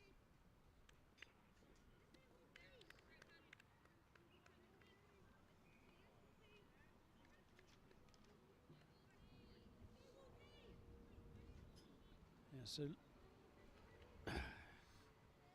any long-term supporters of the women's game will know all about Lauren Winfield Hill. She's got a terrific record this season as well. 342 runs at 85.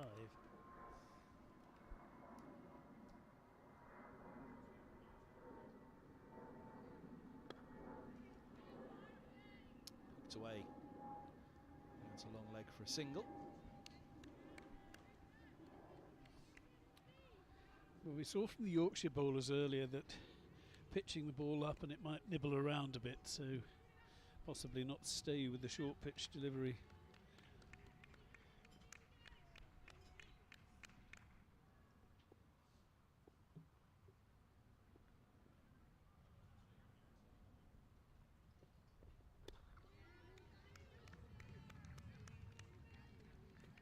It's good again from Wolf, right on the spot, but what Middlesex will really want is a couple of those balls to nip past the edge like they did this morning for the Yorkshire bowlers and just put that bit of doubt into the batter's mind.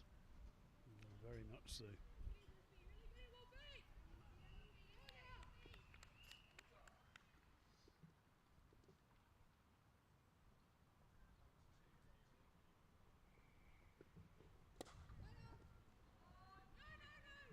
Equally though, a tight start is paramount, isn't it? Just keep hitting the top of off.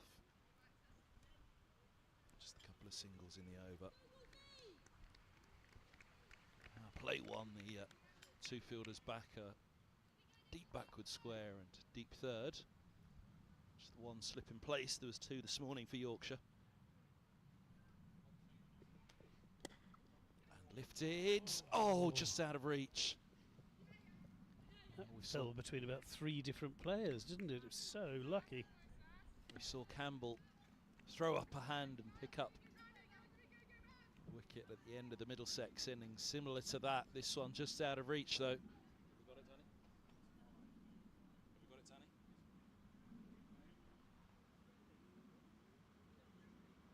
There you go. Just out of reach. Just over the skipper, wasn't it, I think?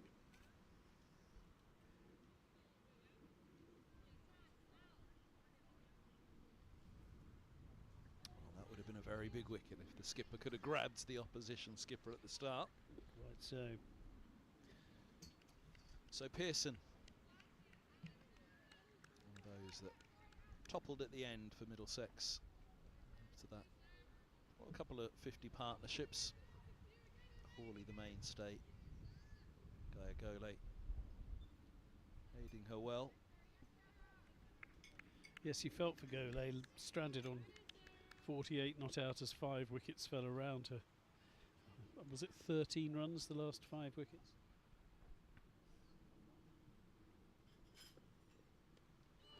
Edge short. It was an edge, wasn't it? Short of wicketkeeper and slip.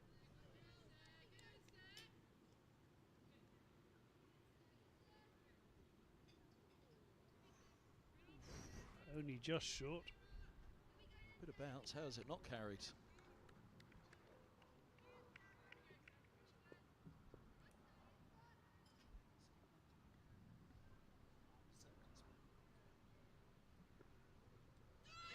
And now, what a ball that is, and what a start for Middlesex. Pearson has the breakthrough. Thomas, the forward defence, and a little nick through to the keeper, and that is just what Middlesex needed. Well, she'd survived one on the last ball, hadn't she? And the luck didn't last for long. That was an even better delivery. She tried to get the bat out of the way, but too late. She got the little nick. I tell you what, that's a brilliant piece of bowling, isn't it? There it is. That's where to bowl. So often talk about a chance followed by a boundary. It's a chance followed by another, and this one snaffled. It's the kind of start Middlesex really needed. Well, I was looking at Sarah Pearson's figures in this competition coming into this, but she's taken 11 wickets at 10, including a 6-for. It'll be handy in the semi-final. Middlesex hoping to eye a spot alongside Glamorgan in next Sunday's final at Worcester. Yorkshire very much have other ideas. Well, Erin Thomas comes in for Olivia Thomas.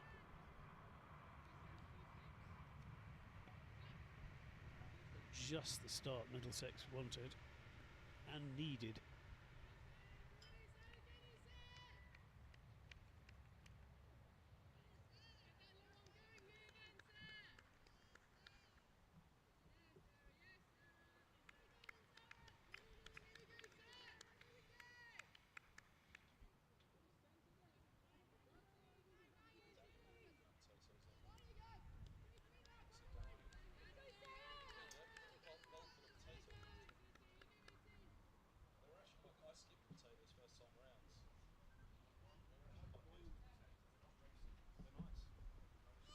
Oh, now Thomas getting excited by the length on that one and a little bit of width, but movement.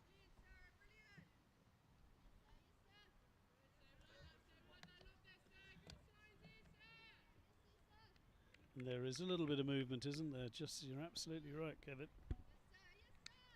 Rather skidded that one away, didn't she? A little bit more round arm.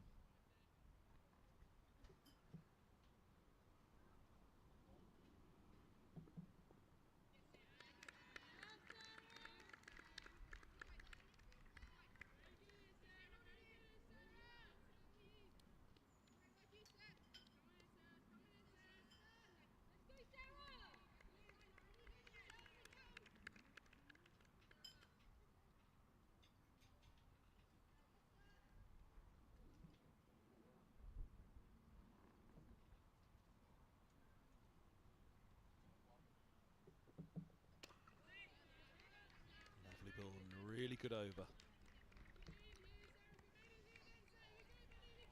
It really has been excellent so far. Right on the money from ball one. She's found the edge twice.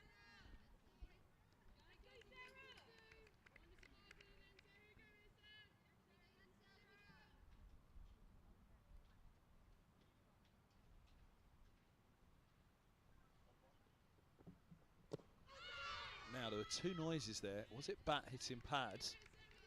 Or was it bat hitting ball and then pads? Because that was pretty plumb otherwise.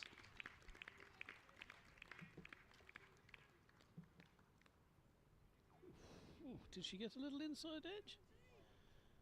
It's the only thing that could have saved us. That's the only thing that could have saved her. Otherwise it was plumb as plumb can be. Otherwise it was a double wicket maiden. Wicket maiden it is though. Exactly what Middlesex needed early in this innings. Now Campbell's keep the pressure on from the other end.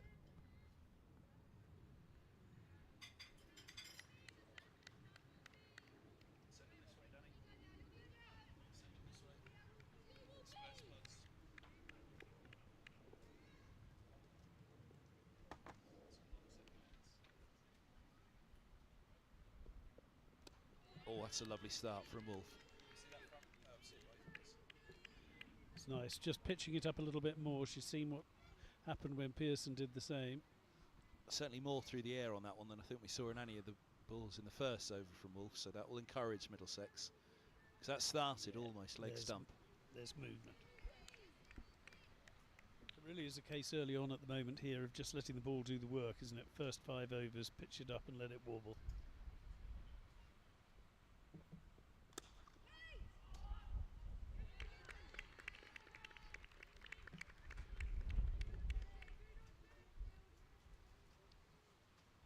Still one slip in place for Wolf. She'll happily have Winfield Hill engage with her on the drive at this point. So you skip the veggies and the potatoes through the perseverance.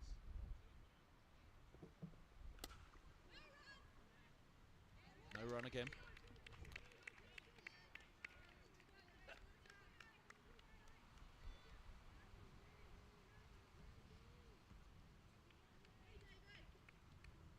So you'll find the vegetable extracts nice and deep and not vegetables on the plate. So you're happy with that, but not having potatoes and vegetables on the plate. I don't think there's many other vegetables in the world. I don't think there are many vegetables in versus peas.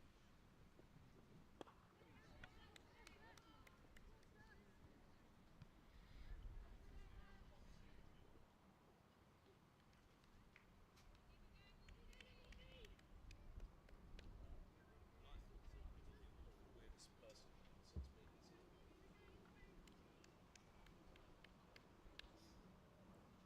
Yes.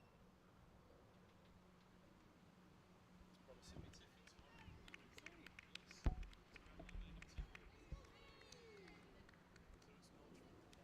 It's not from the Nottinghamshire.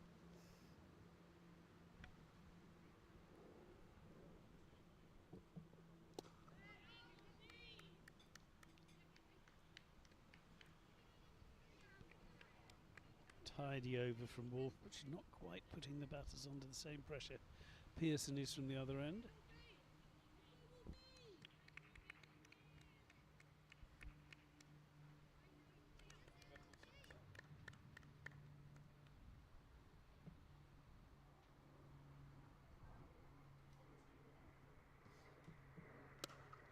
Oh, now she's got that through, and she's done well because that ball was moving away.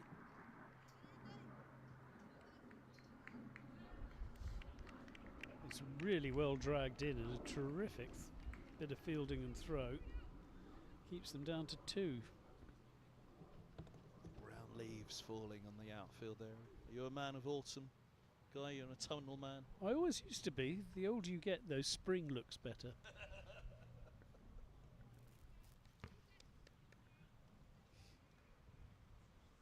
I'd have thought any given morning at your age looks well, Guy. There is an element of that. I'm alive.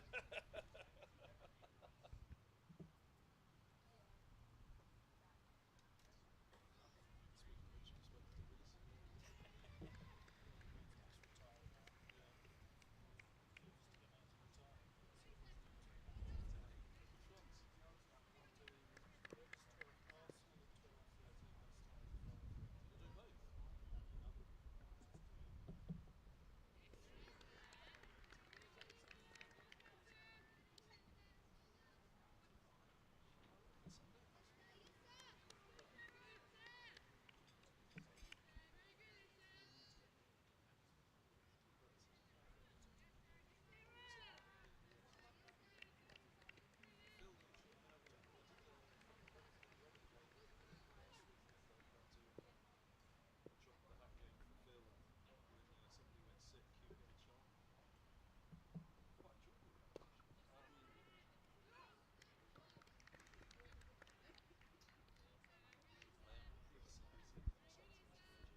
Winfield Hill looks in excellent form, which is very good news for Yorkshire, possibly less so for Middlesex.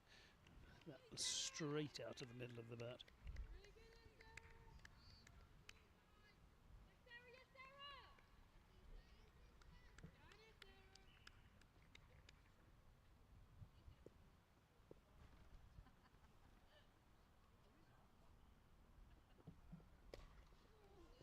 Ooh, push back, just short. She has a high score this season of 194 in this competition.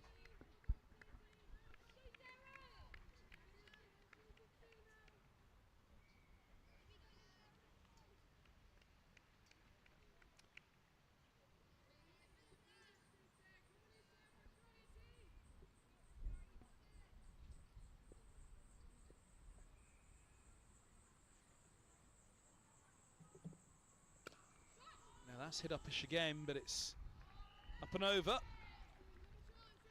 They'll go for 4, but Pearson will take heart from that. It was definitely aerial for quite some time, and there was movement off the pitch as well.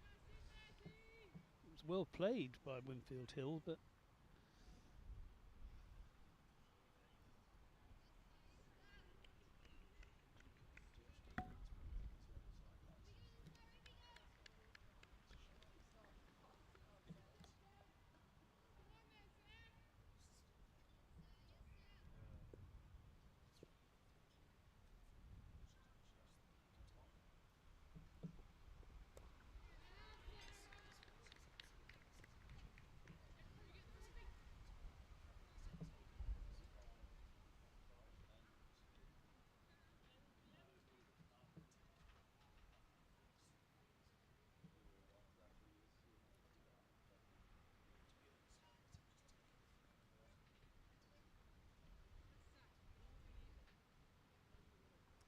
Four done in the chase, 11 for 1.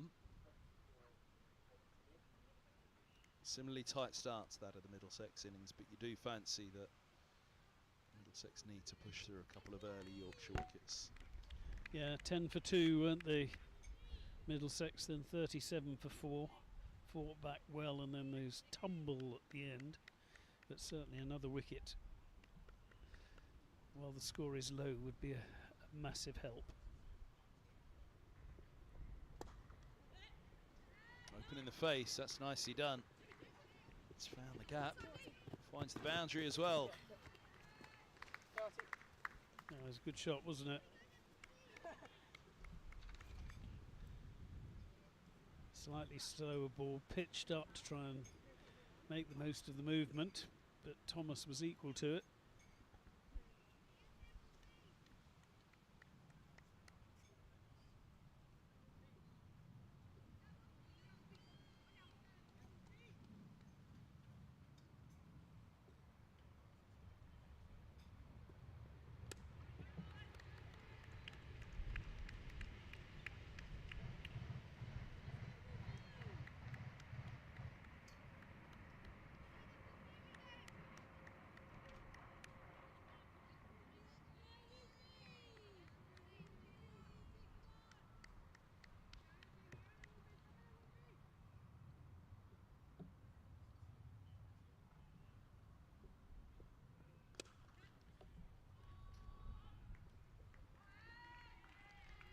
Very well placed.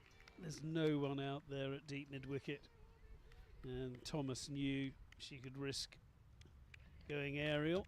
Fetches it from outside off stump to leg.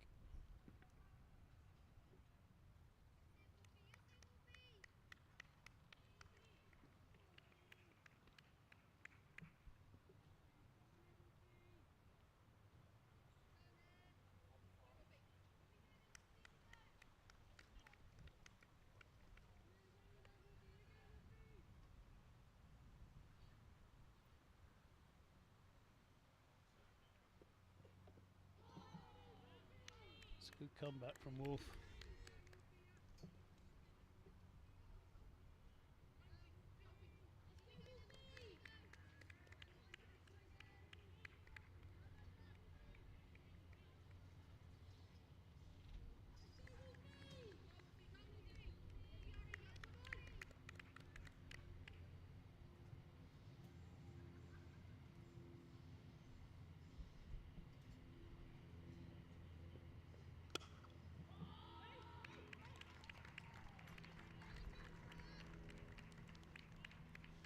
Good stop from the skipper, leading from the front, Saskia Hawley.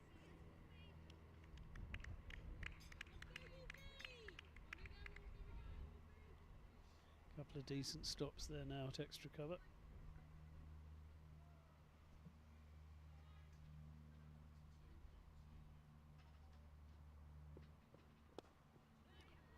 It's just wary of playing around that one, wasn't she? So steers the single.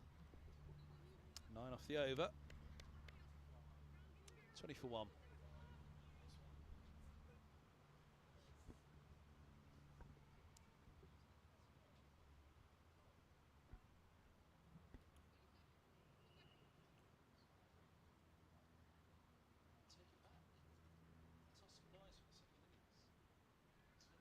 Take it back. Toss it nice for the second innings. Tendles and I will be nibbling away on those potatoes. You will. You need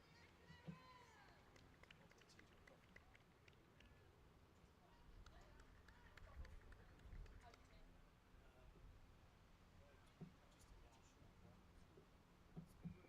a coffee. Leg side again. It's tucked away nicely by Thomas. Yeah, Thomas has looked in very good form from the moment she stepped out and just straying down the leg.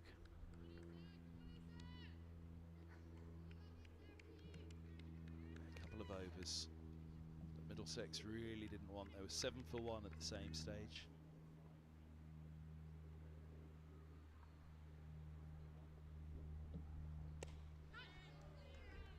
It's well bowled.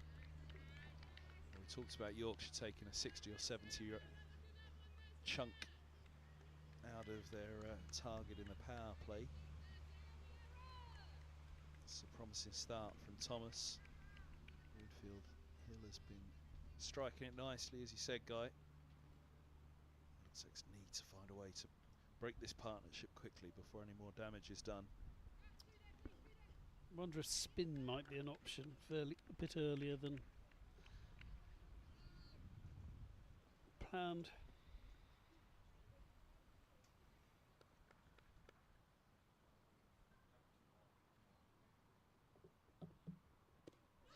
That's close.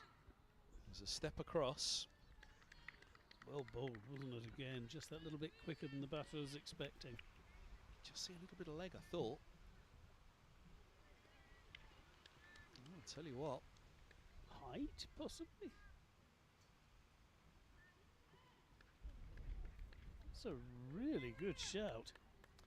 Well, what I would say for the umpires today, they've been not-outers. Yeah, and it's fair. They're the same for both sides. And Pearson didn't look desperately unhappy.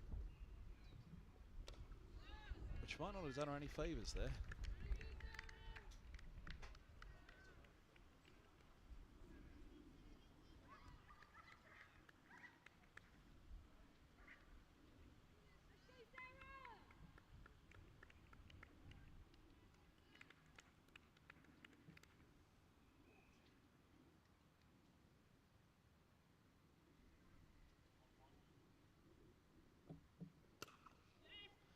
Powered through. Thomas really looking to take them on and takes them on with another boundary. It wasn't the prettiest shot, was it? It was more of a slog, but it worked very well indeed. Yeah, just again from outside off to leg.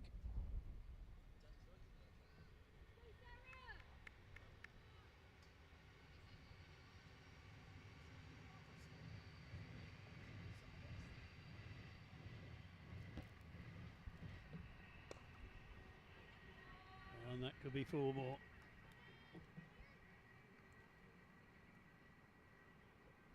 Just beats the despairing dive. 12 off the over.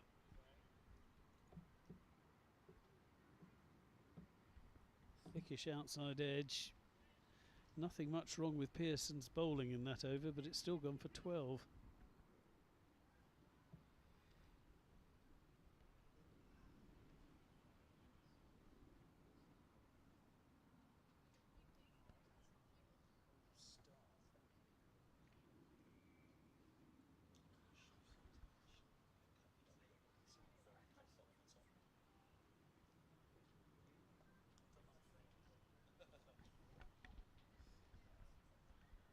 Change of bowler.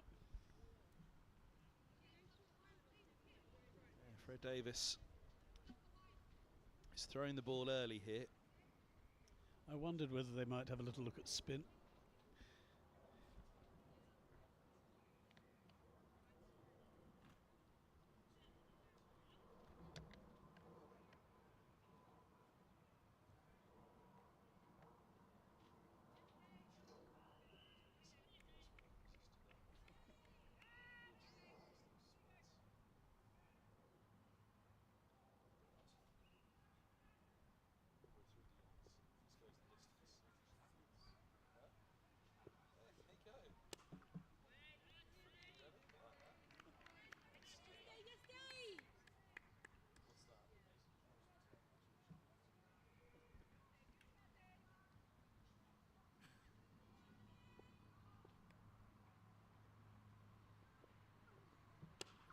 That would have been a wide. So actually Davis gets away with it. Doesn't have to bowl the extra ball. No, just getting a bit more earth on the hands to just give a better grip of the ball.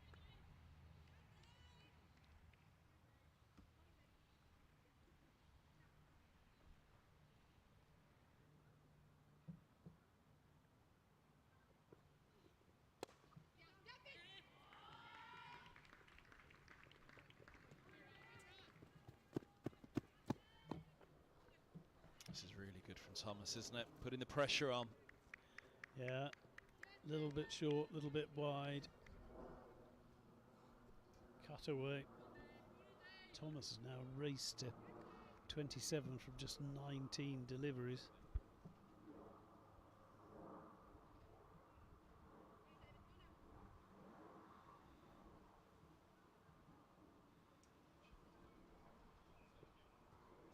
Oh, blimey, I thought that wasn't going to dip. It did. Saved it being a no ball.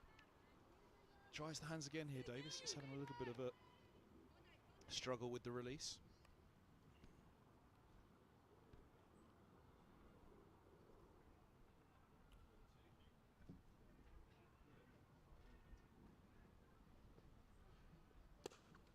And again, that would have been a wide, but it is a boundary.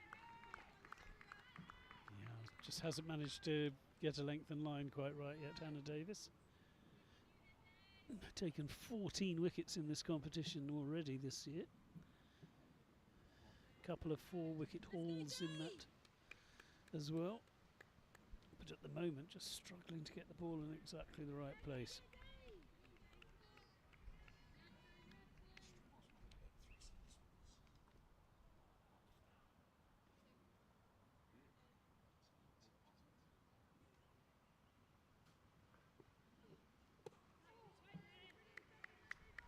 Seven done, 41 for 1. It's a strong start by Yorkshire.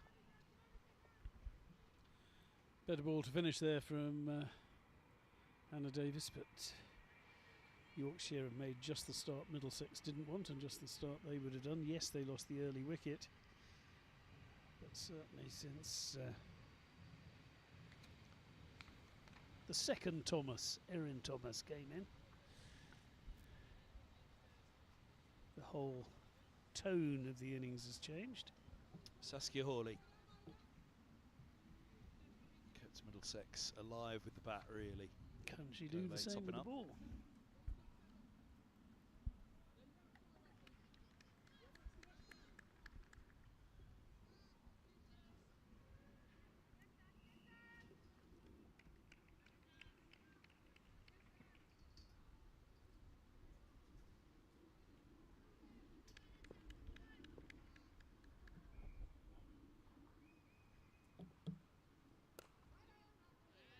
She's been tidy with the ball this season without taking many wickets. She's just got a couple.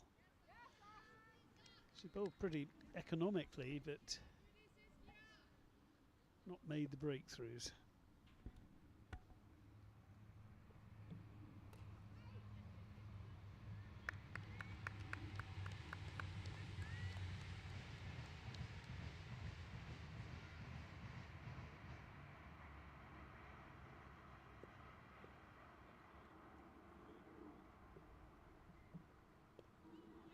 Oh, Nicely played by Winfield Hill, but I think for a moment Middlesex thought they could have been in business. Yes, a slip would have been handy.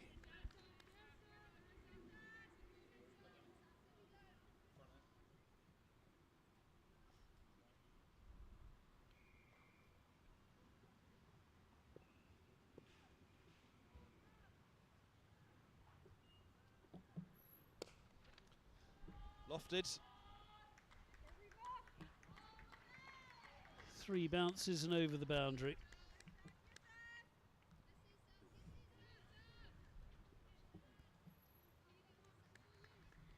Difference between the 10:30 start and this afternoon power play pretty stark. Yes, after Pearson's first over we thought maybe it would be similar, but since then these two have looked increasingly comfortable.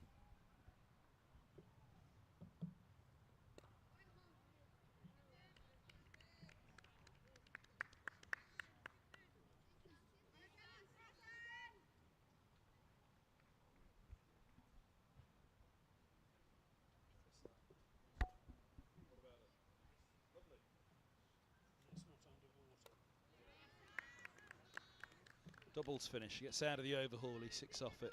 Yorkshire 8 into the chase, they're 47 for 1.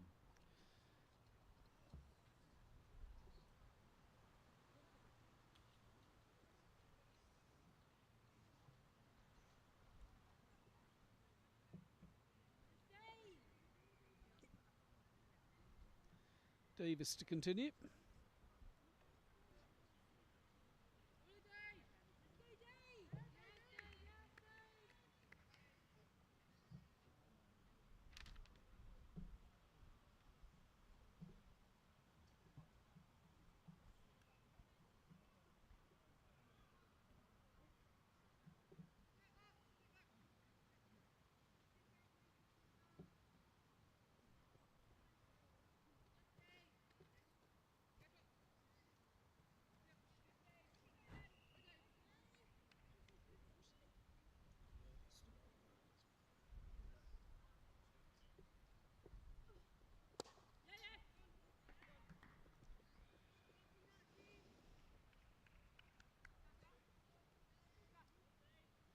Just the single to start the over.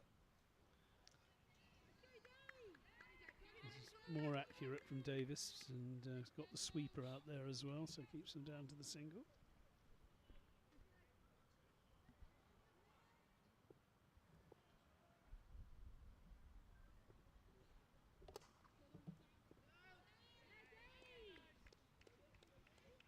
It's a nice ball, gave it some air.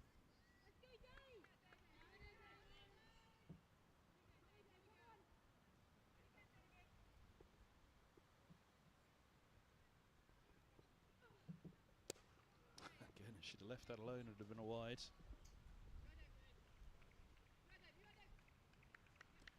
Just not quite on the spot at the moment, are they, Middlesex? But equally, Thomas and Winfield Hill have knocked them off any sort of line and length.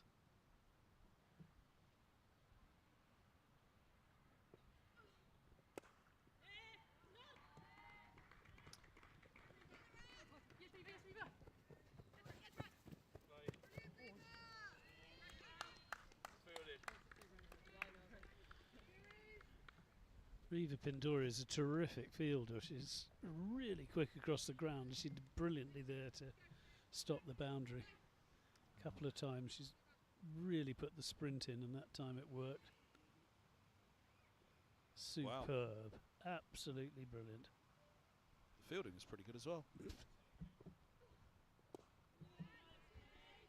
Who's that on the camera over there, Danny?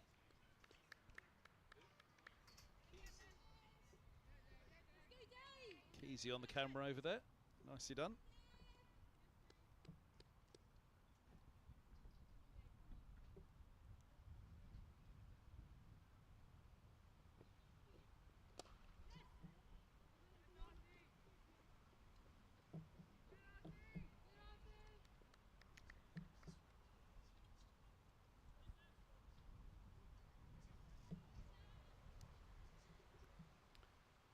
Five off the over then. 50 comes up. These two put on 48 together so far in rapid time.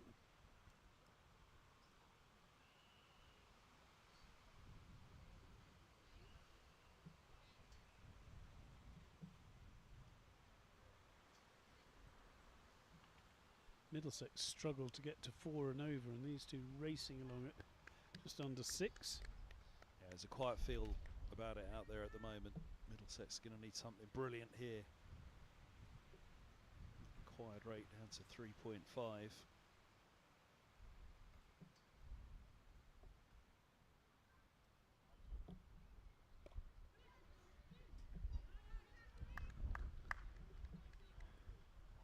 Was aerial for a little while, that one, but Thomas gets away with it.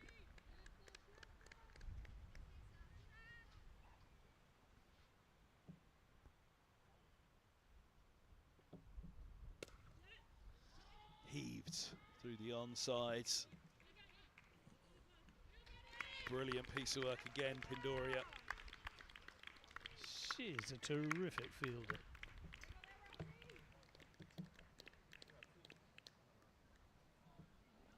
It's 4 runs she's saved in the last 2 overs. Made a good start with the bats as well, didn't she? Yes, it was the drinks interval that did for her. Yep, she put on 50 with the skipper. The drinks have often done for me as well, Guy. I can vouch for that.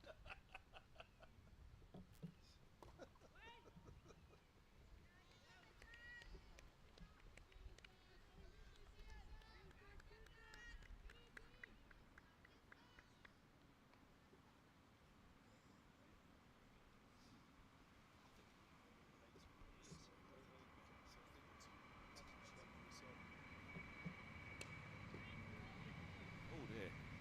That was Long well on. fielded by poor old Winfield Hill there. Long on was going one way and then had to charge the other right in front of our commentary tent. Go lay there.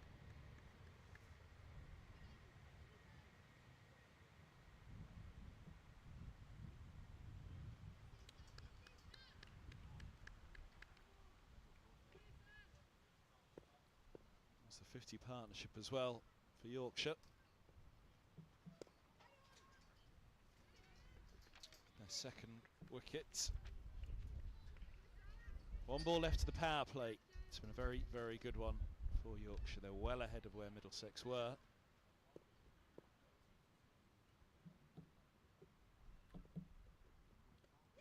And now a wicket! And that couldn't have come at a better time. And perhaps couldn't have been a bigger name. Winfield Hill falls and it's Hawley again. What a match the skipper's having. Little under edge into the wicket-keeper's gloves. It was there for... Oh, it's well taken. That is well taken. Dig a little top edge, actually. And superb work behind the stumps.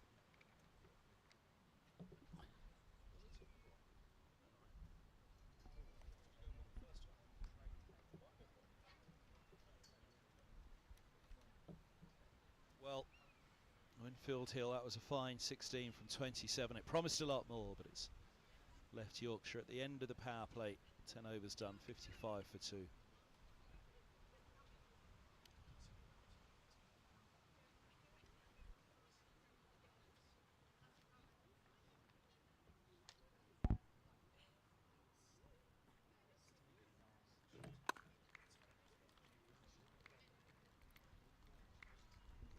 Callis it is then in at 3. Indeed 4, my apologies. I was going to say Middlesex were... So for 2. 32 for 2 they were at the end of the 10th. Yeah. So 23 runs the difference. Well, the offer I was going to give them at 55 for 1 was if you could put 1 more on the board now, it's not that big a difference to make up if you can have a couple of tight overs. And well, there you go, they got the wicket before the power play was done. So 37 for 4 was the real pinch point of trouble for Middlesex. That was when the recovery began. And Ayar Patel has the ball and has the task here. Not a bad time to come on, actually, just out of the power play and with a wicket falling. Yeah, 8 wickets at under 10 in her nascent career at the moment.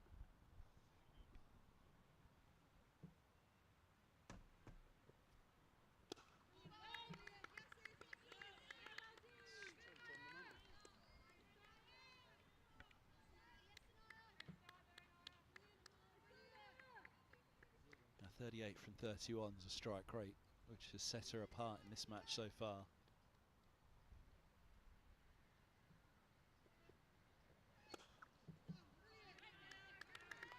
14-year-old is charged with bowling at her. They could get Thomas now, they just all of a sudden, that belief, you can hear it already, the noise has gone up in the field.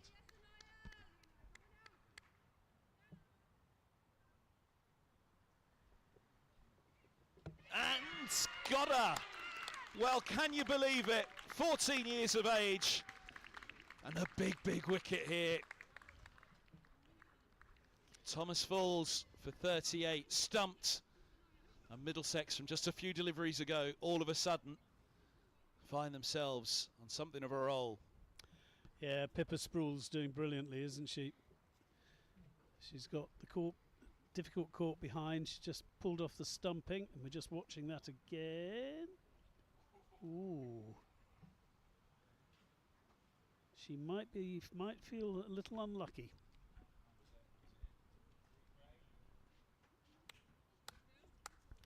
Well, from front on, I was thinking she must be gone. The line is out, remember. She's not in there. There. The line is out. It's blurry on that one, whether that foot was down. It was tight, though. It's right in between the frame. There's one frame where you think, yeah, she's going to go. And there's next frame you're thinking, did she get back? So 2 big wickets. And 2 new batters yet to face. 2 new batters and Pippa Sproul. Wicket-keeper has certainly...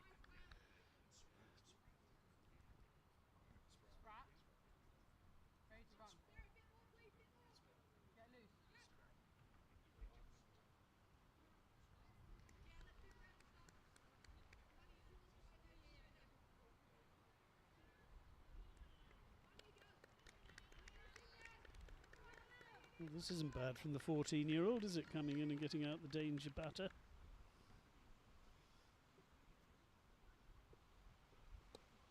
That's a very good ball to follow up as well, isn't it? She's been right on the money from the moment she came on.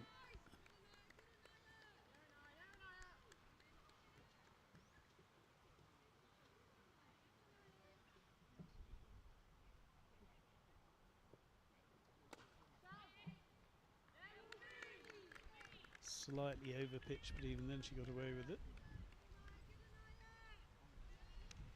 So difficult for a wrist spinner, isn't it, early on, just to get that release right. Oh, beautiful. So she starts with the maiden over, 2 wickets falling in 4 balls, and this match has been changed. Well, with the just superb stuff from Middlesex to fight their way back into this one. Yep. 1 ball left to the power play. It was clutching a little for Middlesex. Say 55 for 2 would offer them the hope of tightening things up. Well, they got it, and it was 55 for 2, and now 55 for 3. Pressure on Yorkshire now. All of a sudden, after a flying start in the power play, and they're the difference again between power play 1 at 10:30 in the morning and power play 1 this time of the afternoon.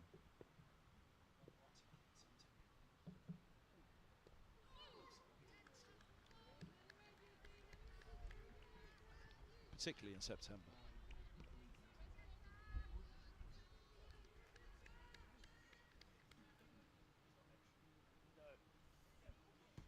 It's amazing.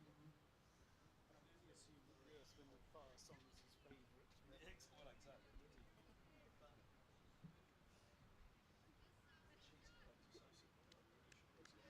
I know.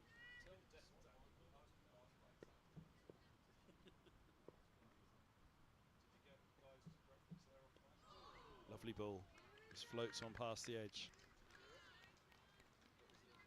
Well, his favourite song is obviously September by Earth, Wind and Fire.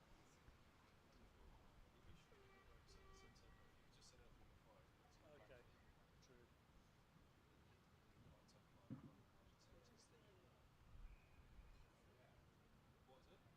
Yes,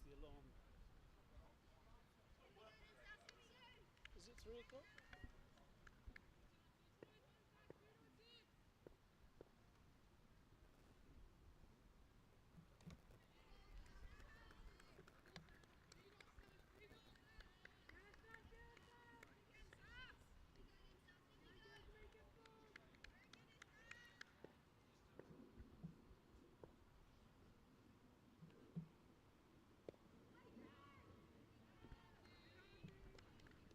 For those of you expecting the alarms to go off on the mobile phones, it is yet to take place in Radlett here.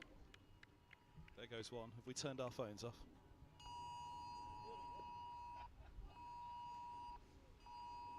Food's done in the microwave, Guy.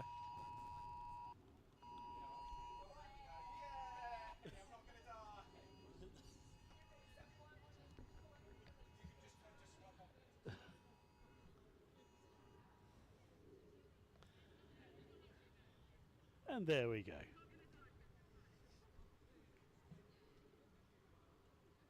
you taken your tablets?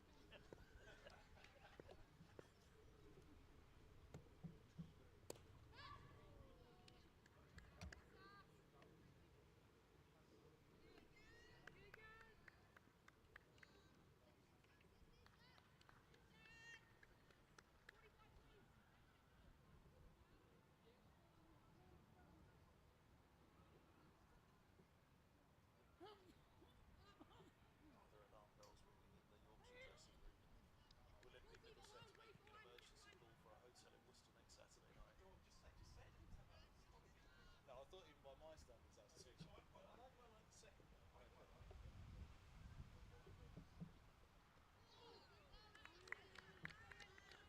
12 done, 56 for 3.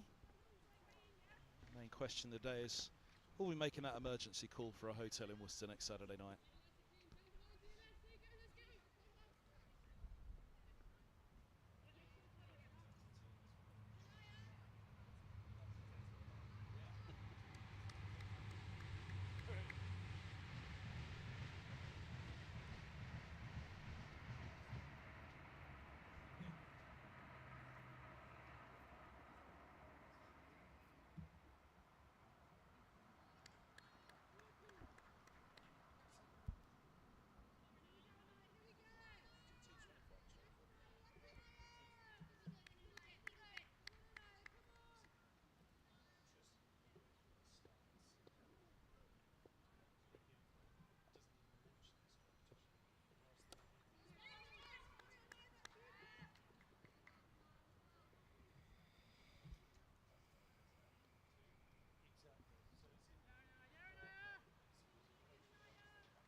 She really is impressive, isn't she, Anaya Patel? Where she just came in at a crucial moment and her accuracy.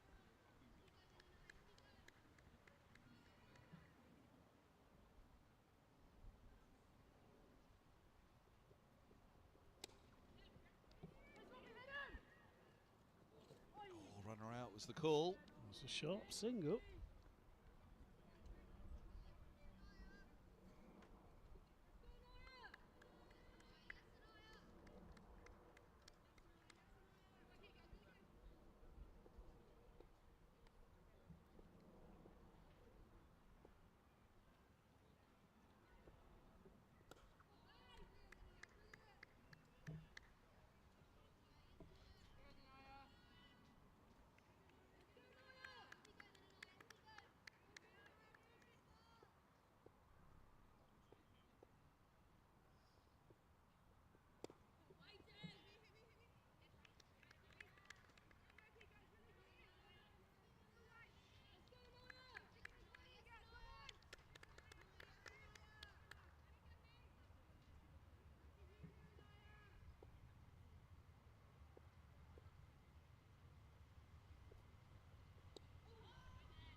There's an edge as well. Well bowled. Just the 2 runs from the over. Not bad figures for Patel. 2 overs, 1 maiden, 1 for 2.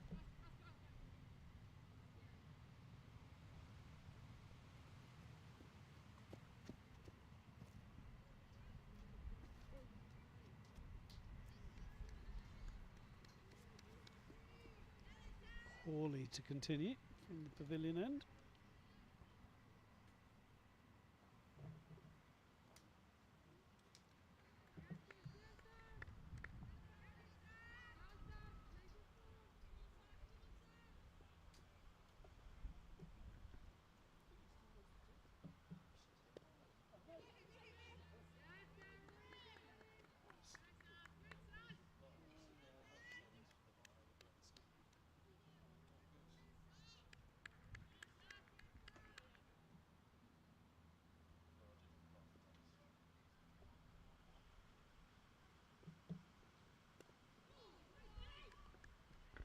A bit short from Hawley, but it was she got the false shot.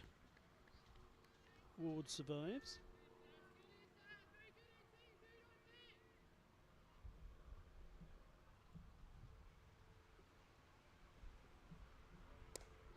Chipped. And out of reach. Only just. Got fingertips to it. Got a goal. Gole just going down, but not able to get a grasp of it. I think she'll be a bit upset. She got there, which was the hard bit. She just couldn't cling on. Half a chance.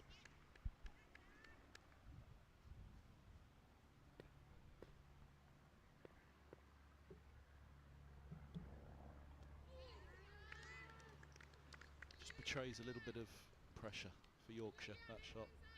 Yeah. Much like Middlesex, they'll know if they can still be there in the 50th over, there's a good chance they'll have won this game. Got a fine injection at the start.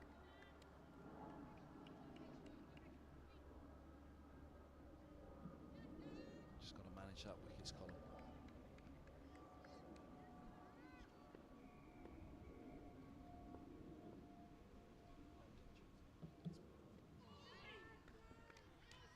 Another super delivery from Hawley. She's bowled really well, and you can see she doesn't feel the cricketing gods are entirely on her side after that over. She still just has the one wicket after 4 overs, 59 for 3.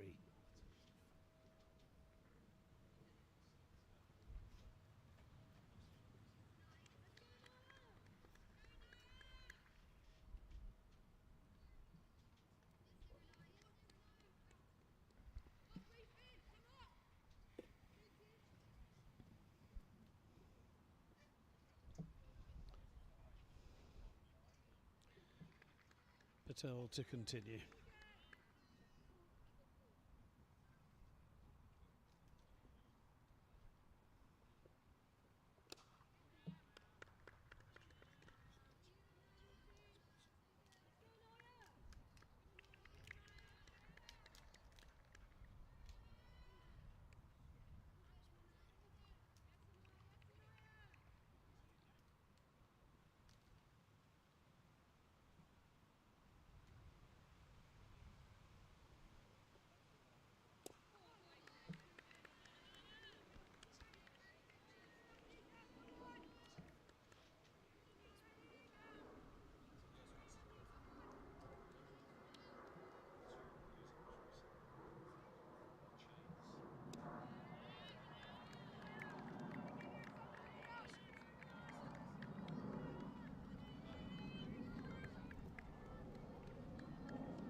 It's another very tidy over from Patel, just the single off the last ball.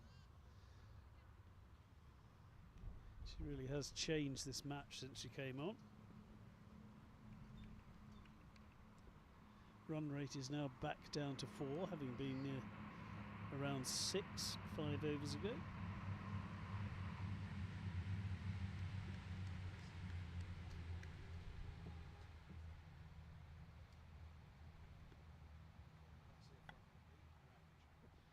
Izzy Routledge. Not her day with the bat, will it be her day with the ball?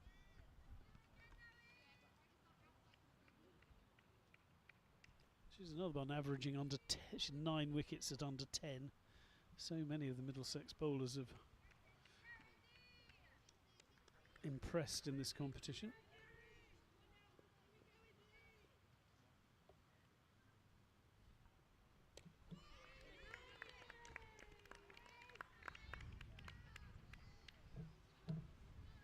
Yorkshire's seam bowlers were the real threat, and it's quite interesting that Middlesex have looked much more dangerous once they've turned to spin.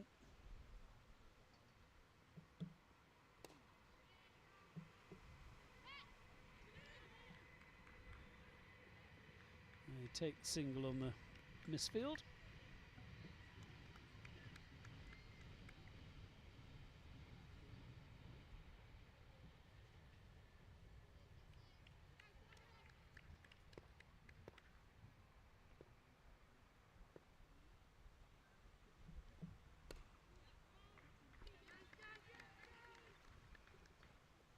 Single down to go late.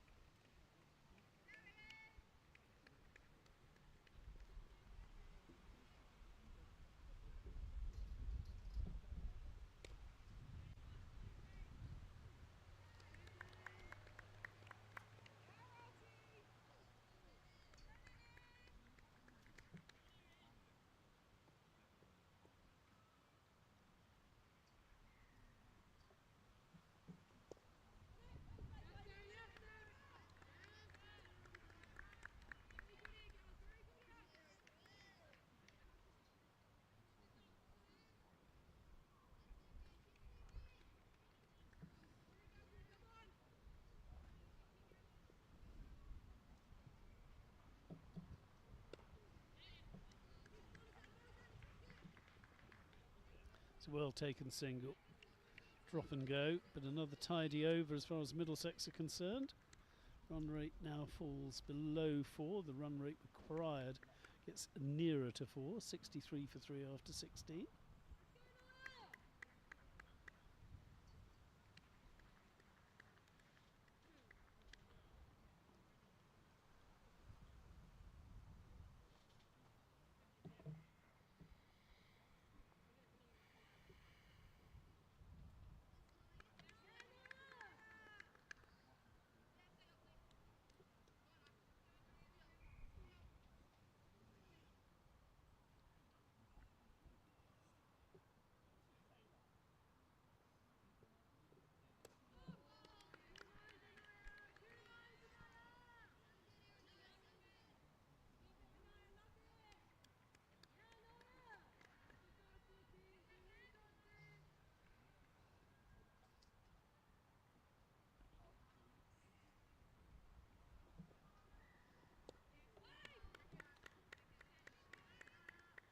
Again, Patel making it difficult for the batters to attack.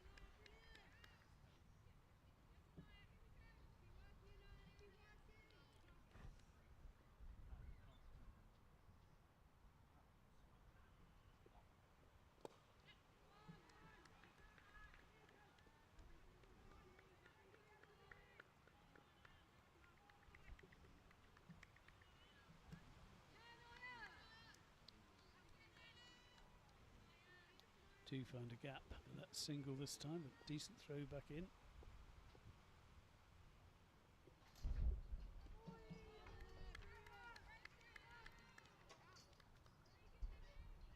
And a waft outside off.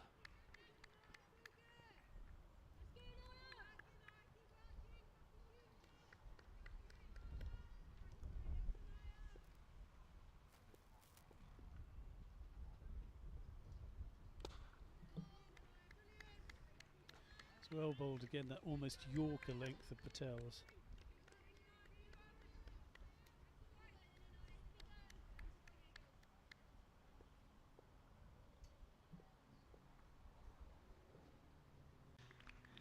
Means they can only take a couple. 66 for 3 after 17. Nice shot though. Callis moves to 5, Ward is on 6.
And that's clobbered. Sweeper out in the deep is Pindoria, just a single, well short of the fielder. Hasn't often been high reward for big shots today, has there? No.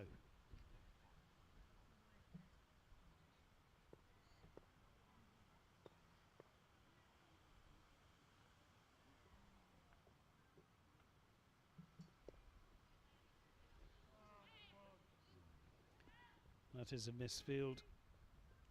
I think it always was going to be one, but certainly no pressure after the ball went through the fielder's hands.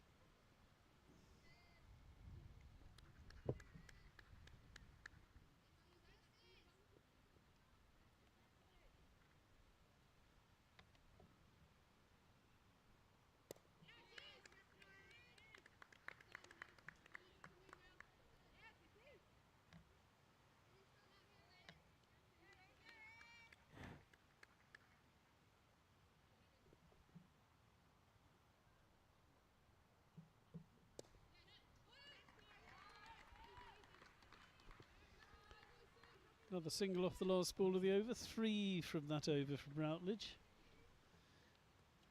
3 from her first over as well.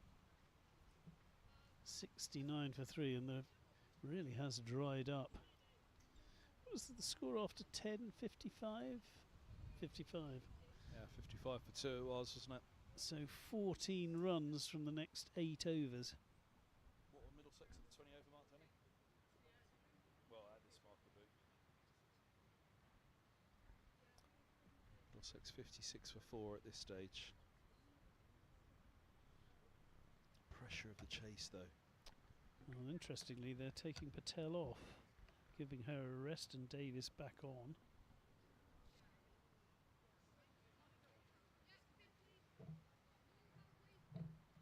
Middlesex was 70 for 4 after 20. I just feel that this 4th wicket, the fall of it, could be really crucial here. These two, 28 face now for Ward, 17 face for Callis.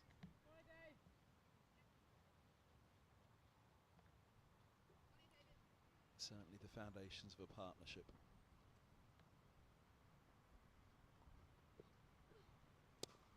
A little bit of drift there for Davis.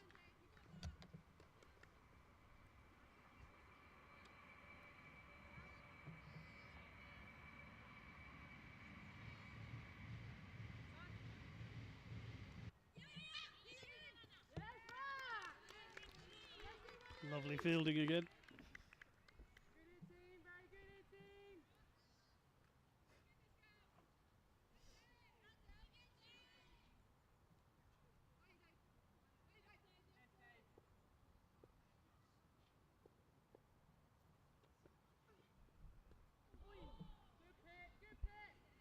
I think Callis will feel she may have missed out a little bit there.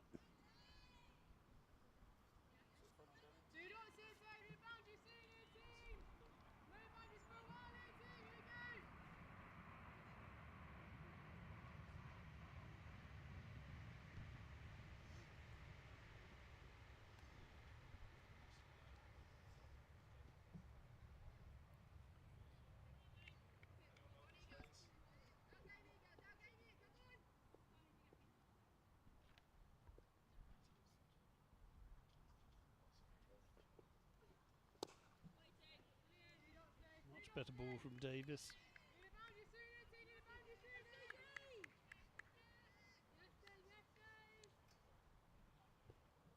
Another dog.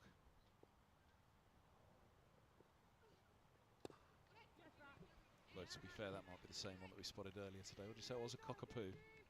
I was pretty sure I saw a cockapoo earlier. You can't really go very far without bumping into one these days.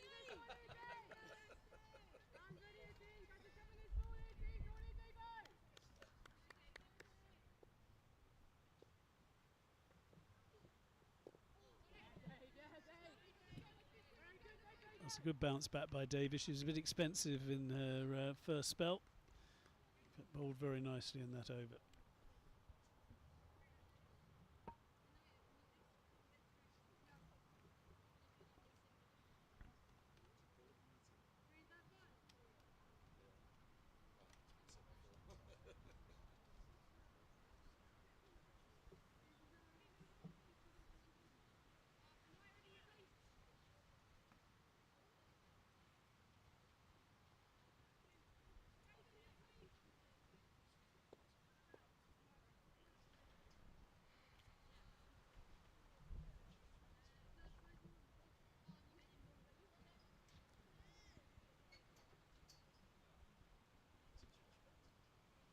No. Routledge to continue.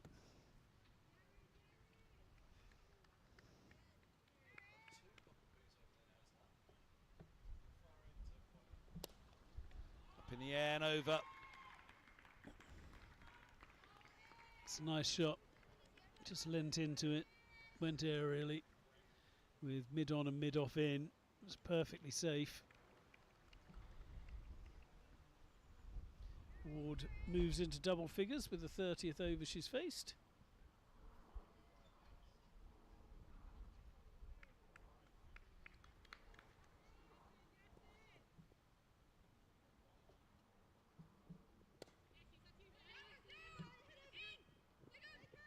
Underarmed. It was an athletic attempt.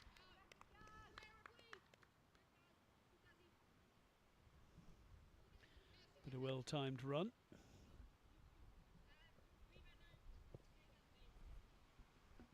After that flurry, those 2 wickets, these two are doing well to rebuild.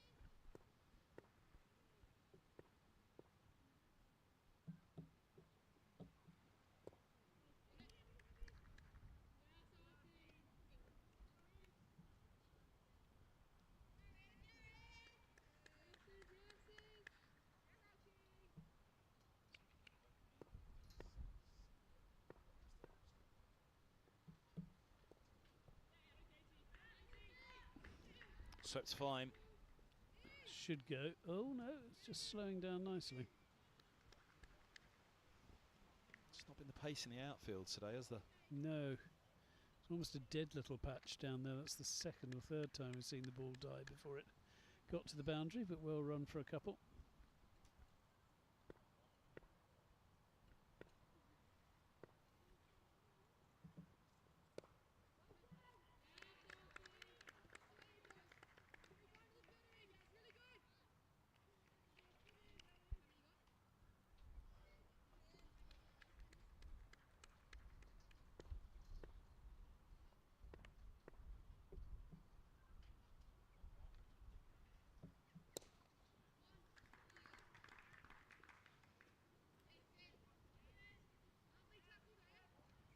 Just coaxes another single. 8 off the over. 78 for 3 after 20. Middlesex was 70 for 4 at the same stage. So Yorkshire with their noses in front currently.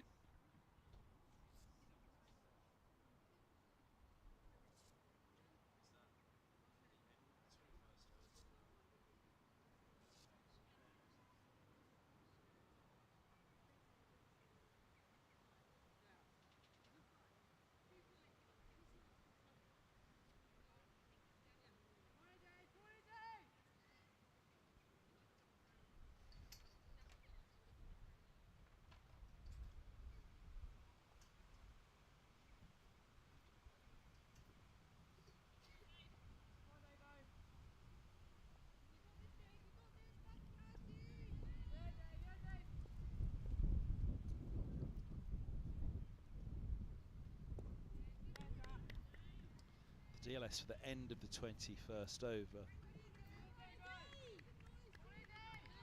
78, so they're already at it.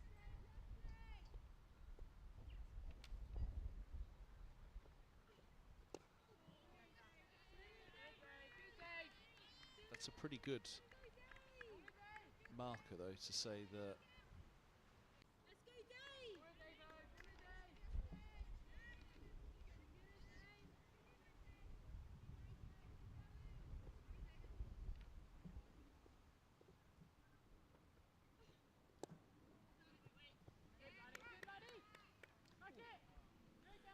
a little bit of a wild throw there, but gets away with it. Tidy stuff so far from Hannah Davis in this over.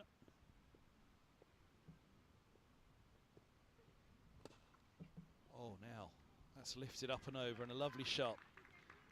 Callis into double figures, little use of the feet. Yes, it wasn't that much of a different ball, was it? It was just she came down and played it well. That's where the change-ups come into play, isn't it? Change-up of length, flight, pace. On Scurvy over.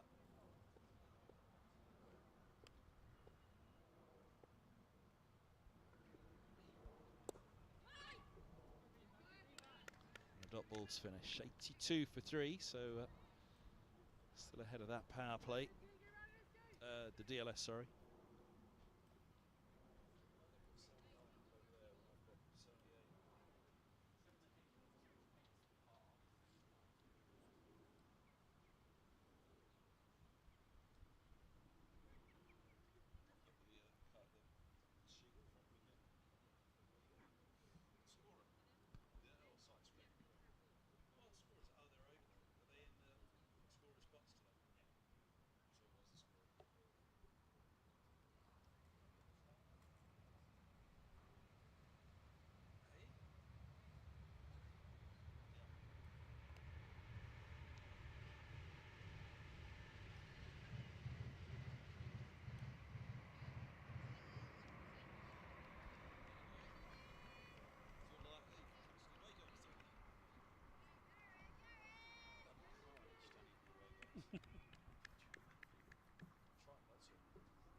Now that's in the air.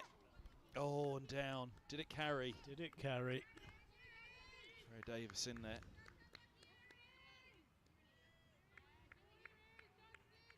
Yeah, I think it did. It was a tight. It wasn't an easy catch at all. Right on the half volley.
Tidy over that from Routledge, just that single from it.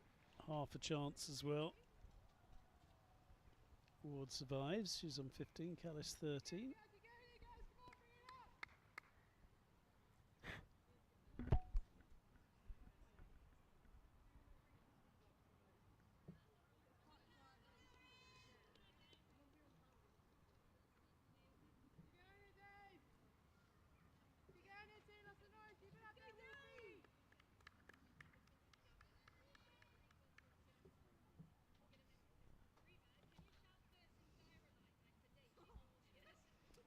She had that near chance at mid-off in the last over.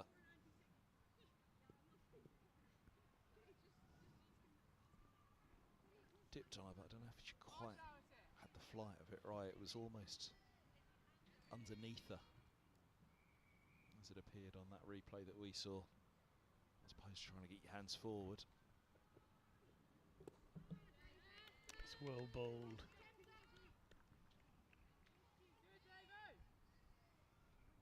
Air and then right on the spot.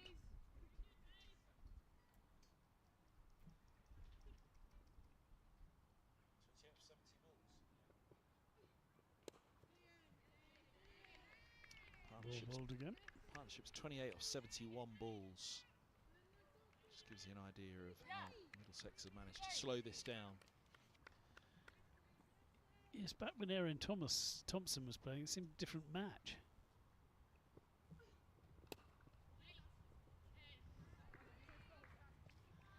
Cut away for a single this time, though.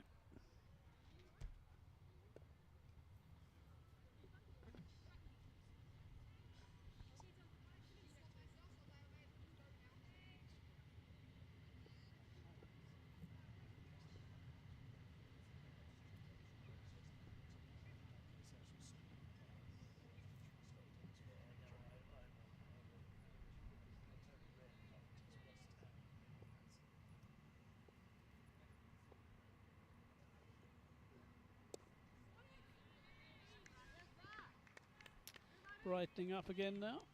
See the shadows of the players as the sun comes out. So that's dobbed into the covers, no run.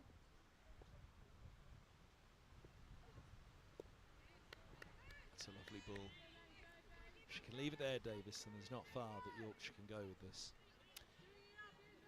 Hannah Davis has bowled so much better in the second spell, hasn't she?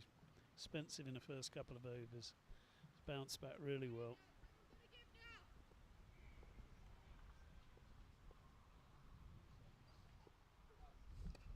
There you go, just put it on that spot. And they have to take a risk. Oh, and down it goes. Issy Routledge. That could be a big moment. Almost had too much time, didn't she? Having to wait for it to come out of the sky, but what an opportunity missed. I think after the fight back with the bat, and to some extent the fight back with the ball here as well, if Middlesex don't make the final now, you'd have to say they've dropped their chances. Well, both teams have, haven't they, when you think that earlier today Golay was dropped on 14 before she went on to 48 not out, so Yorkshire missed opportunities, but that was as gilt-edged as they come, that drop catch.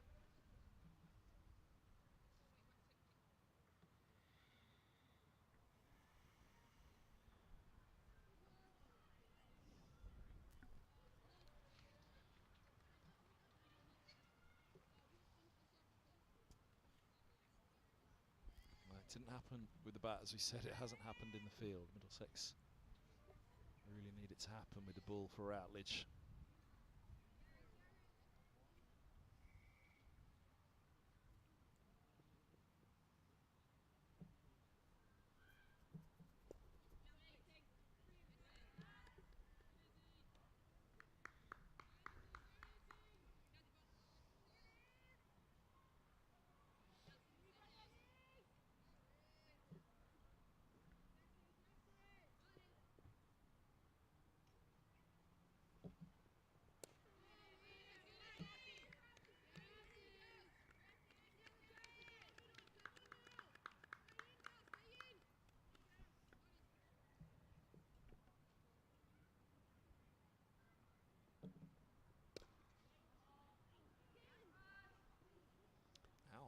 Oh, that's hurt. That bounced up and hit the shin, I think.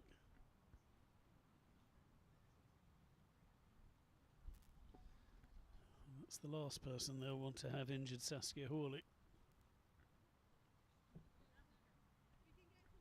If that hit a flush on the knee or on the shin, that will hurt.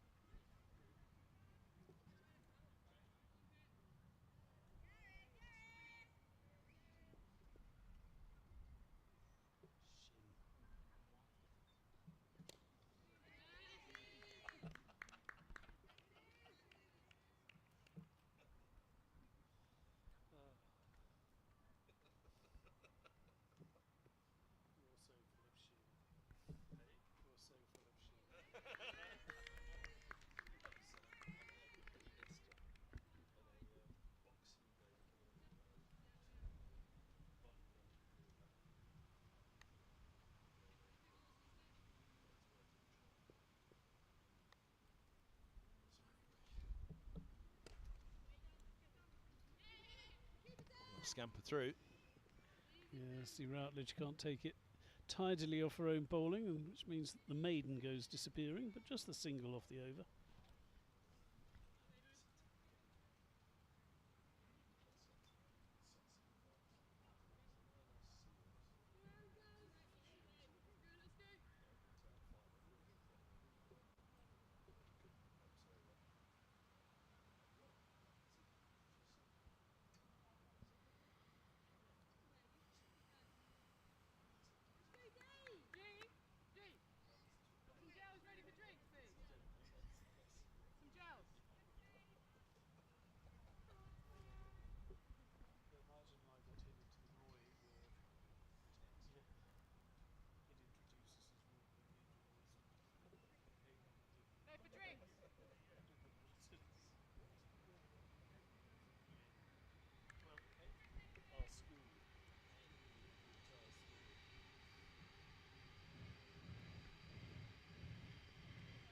Oh wow, that's gone straight through.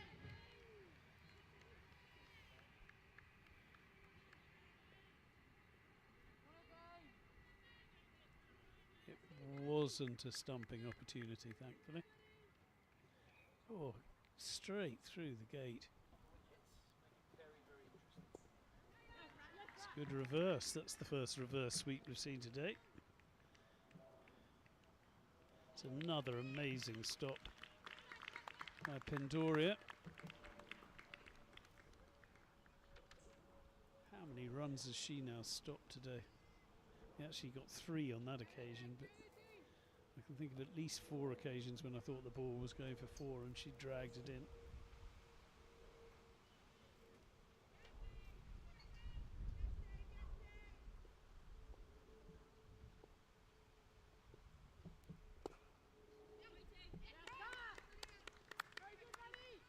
It's another good stop, Pendoria again.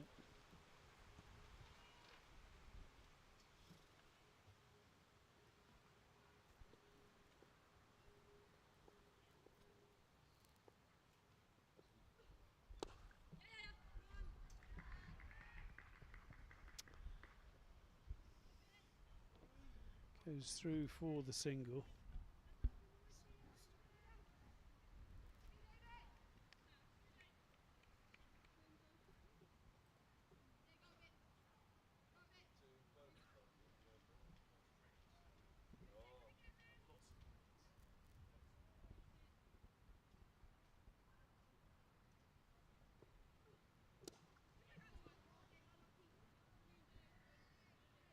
Check drive, then he went back to the bowler. Lots of near misses at the moment, aren't there, for Middlesex? Yeah, that one big drop.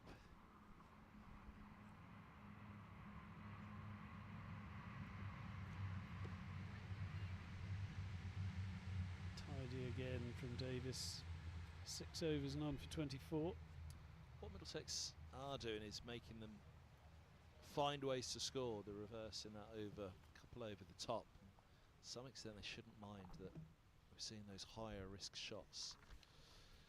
Saskia Hawley, meantime, has just come off to have a bit of spray put on that shin where she was struck. I hope it's all right, because it did hit her hard, and she's a tough competitor, but really she was limping around the field. Well, here we go. Here are the Middlesex figures so far. And as we can see, that not much helping the seamers early on. But Patel and Hawley bowled beautifully and got the ball to turn. Took wickets as well. What's interesting, there were no extras. And how many wides? There were Yorkshire bowled Certainly about 15, nearly halfway through the innings. Exactly. So they've been very tidy on that front. There we are with the batters. Thomas, the E variety, batted beautifully for her 38 from 33. But Patel, who really was impressive, grabbed her wicket.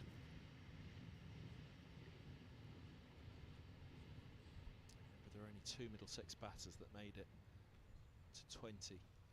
2 already for Yorkshire. Middlesex do need to force a little bit of a collops in this one, but there's certainly the potential for it in a chase that if the pressure builds, so too the wickets could fall. Yes, if that is the Routledge catch had been taken, that pressure might well have been applied a little bit earlier. As it is, we can see the two standout partnerships so far. And, well, the worm has turned, because after leading for most of their innings, Yorkshire are now dead level with Middlesex as to where they were at the same period.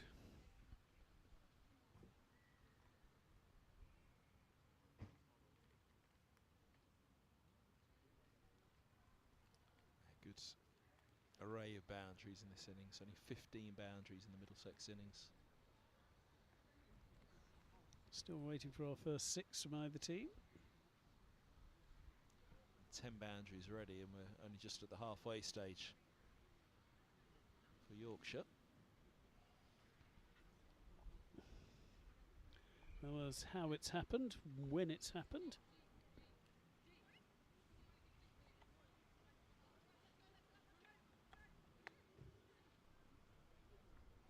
You can see that collapse from Middlesex. Its last 5 wickets going very quickly.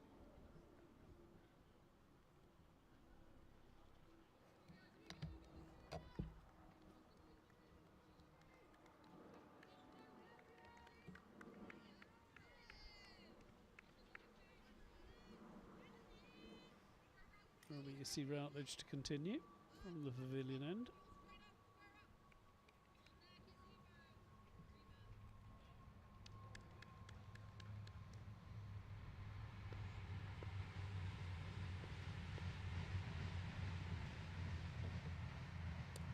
Up in the air, just short and through as well. Yeah, it was a decent shot from Callis. Took it on the risk, and it wasn't that close to the fielder. Good boundary.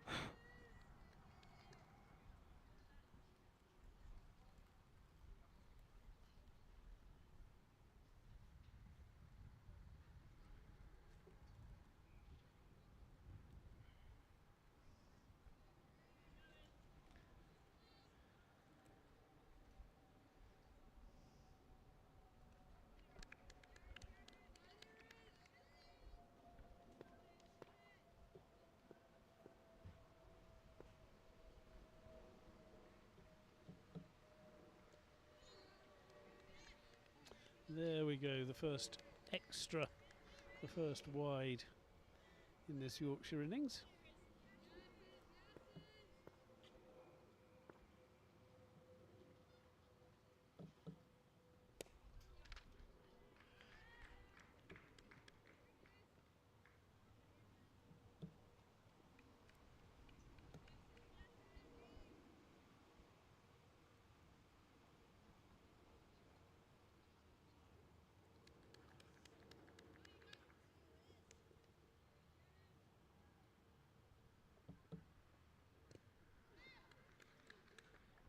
Nice flight there from Routledge.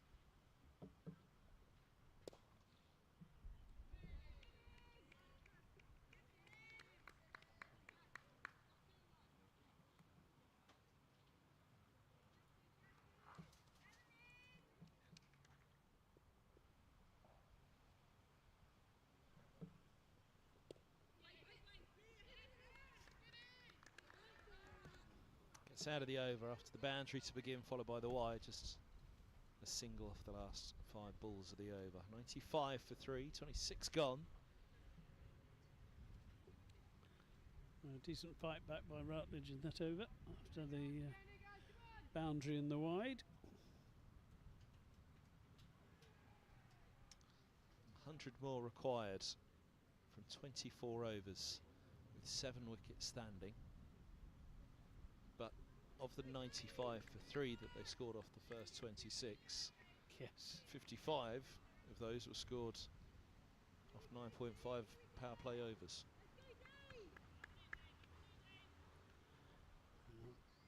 Davis to continue from the Salters Field end.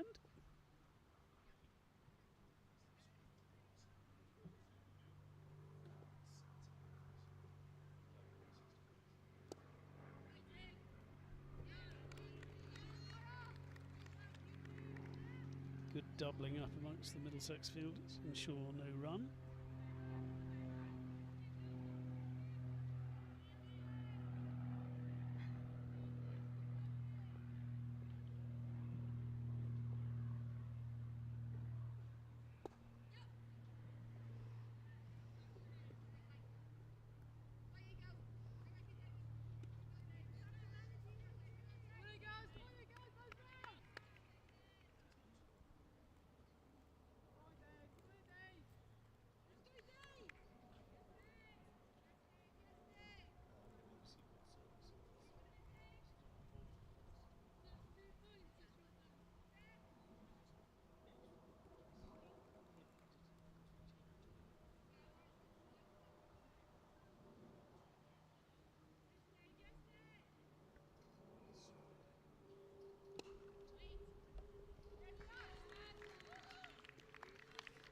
Decent bit of fielding that.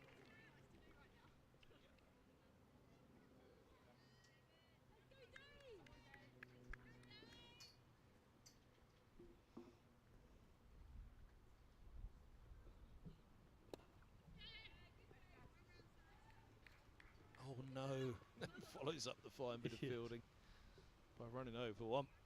Does have that shin problem. Yeah, she's in quite lengthy treatment, wasn't she, during the drinks break? Skipper batted so well earlier.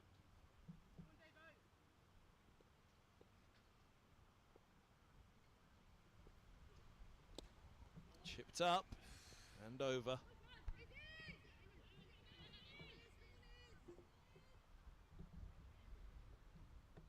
It feels there's always a ball or a shot in it at the moment.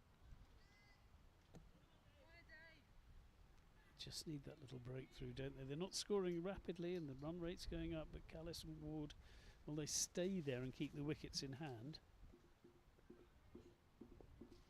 Now that's adventurous as well, and it's paid off. Fine of the fields and away for 4.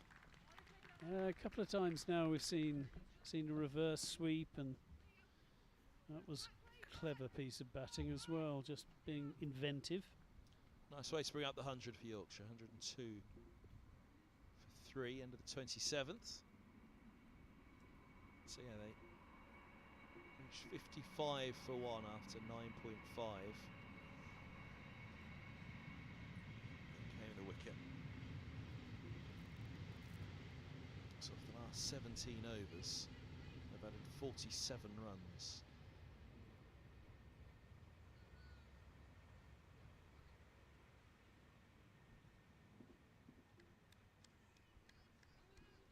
As you say, as long as they stay together, that run rate will continue to climb again.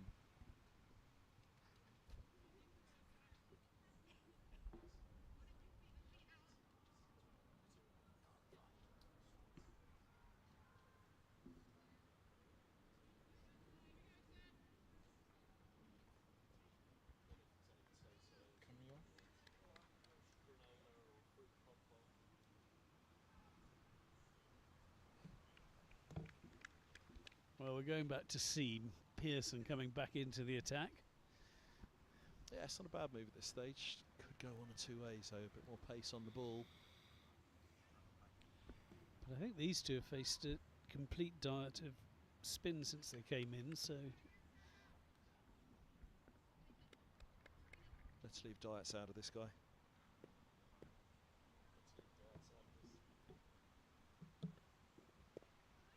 The life of a cricket commentator towards the end of a long summer. Diet's probably not a topic to linger on. absolutely.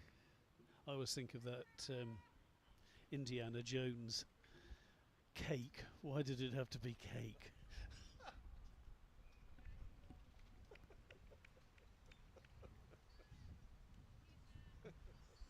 If Indiana Jones were a cricket commentator.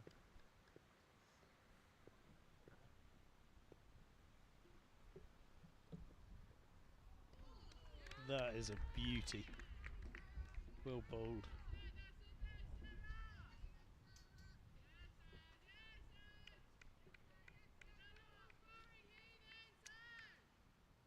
The Ladies' Pavilion awaits next Sunday at New Road, where a plethora of cakes will be on offer as ever. But will it be you or Mr. Doidge?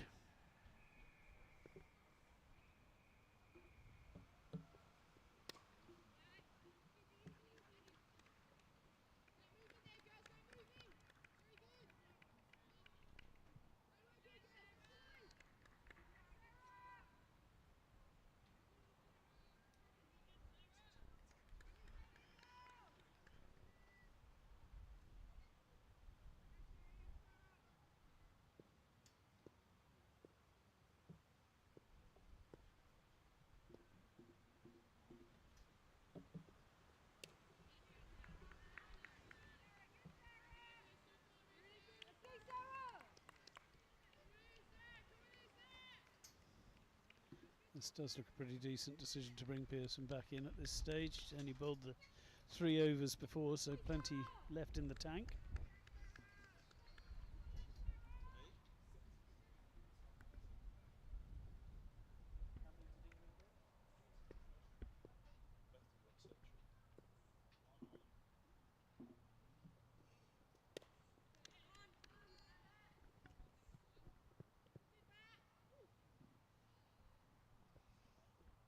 Just helped into the leg side, and the single is taken.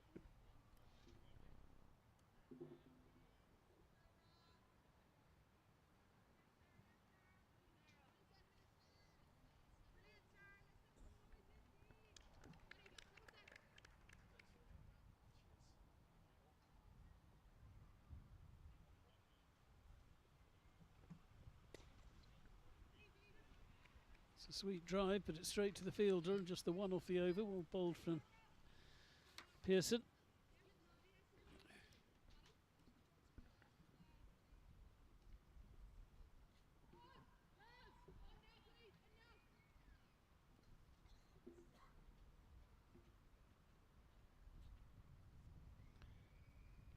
These two have now put on 48.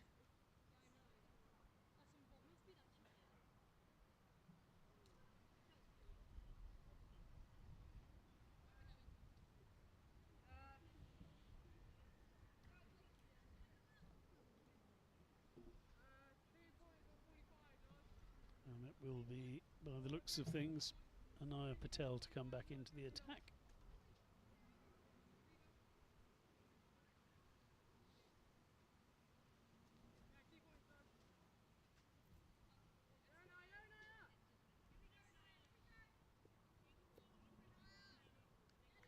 And Middlesex could really do with the wicket in the next couple of overs.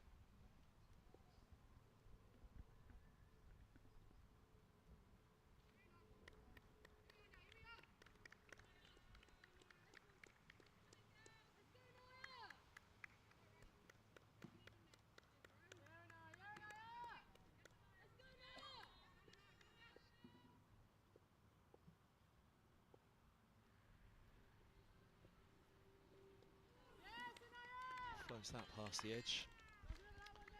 It's got terrific. Look at that, 1 for 6 from 4 overs.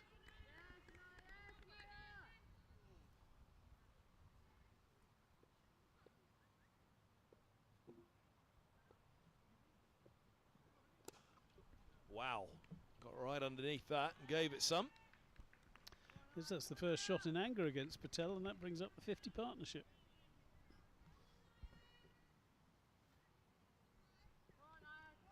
Swung off one leg, Callis playing that shot.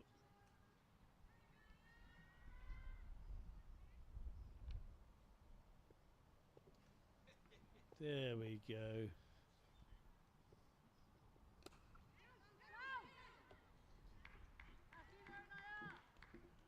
Two of them. Go through for an easy single. He's a good boy then.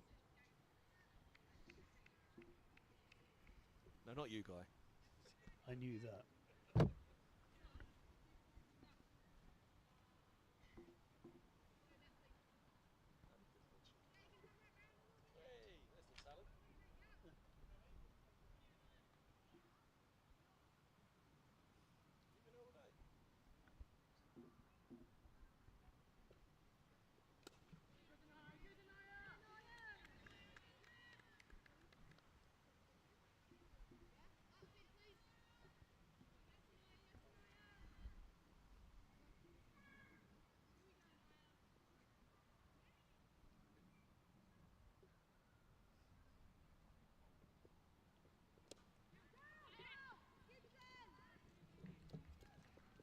Good placement. A single taken.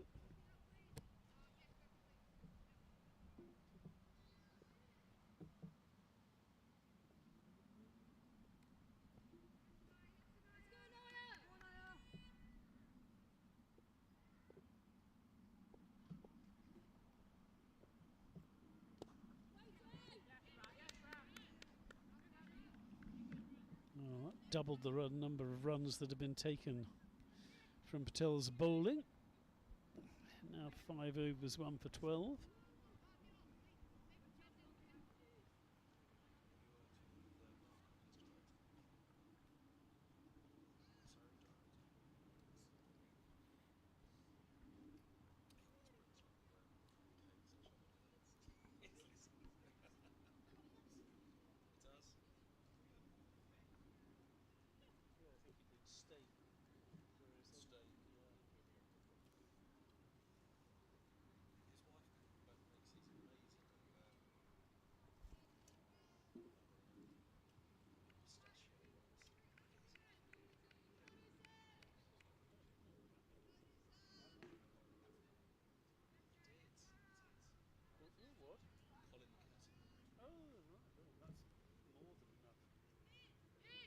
Was it Colin the Caterpillar or was it a cheap?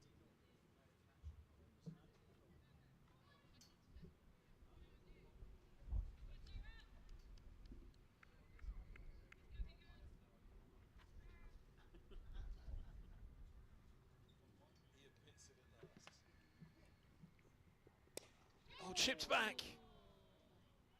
Got a hand to it. It She was did. almost an afterthought, though, wasn't it?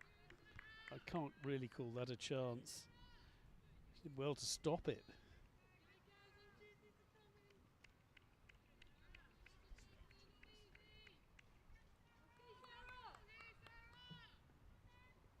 Good reactions just to get a hand on it, I think, on that occasion. And now that's up in the air as well, but short of point and safe. Terrific from Pearson. That's 2 excellent deliveries. Well, what I would say is there's things happening throughout this partnership. Things are happening, but maybe you have to look at that through the prism of how well Ward and Callis are batting to keep things ticking, to stay out there, because there are things happening for Middlesex.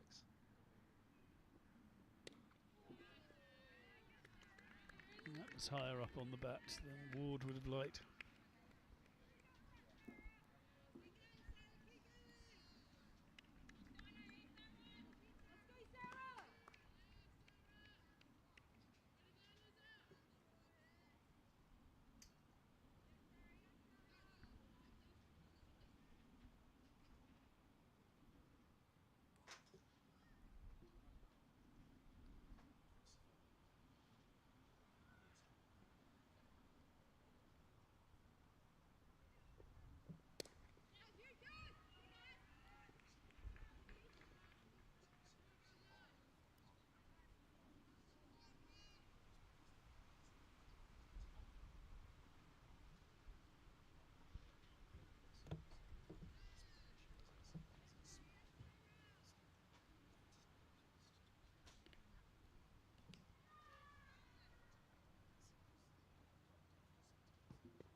Just a little too straight, whipped away.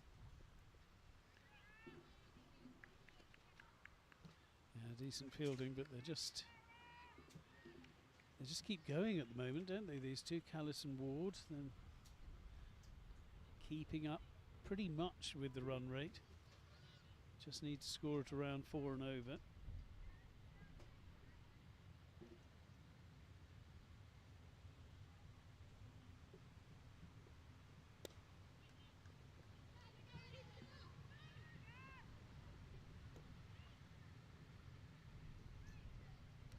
Bit over though. The first 3 were really decent deliveries, and 3 singles to finish.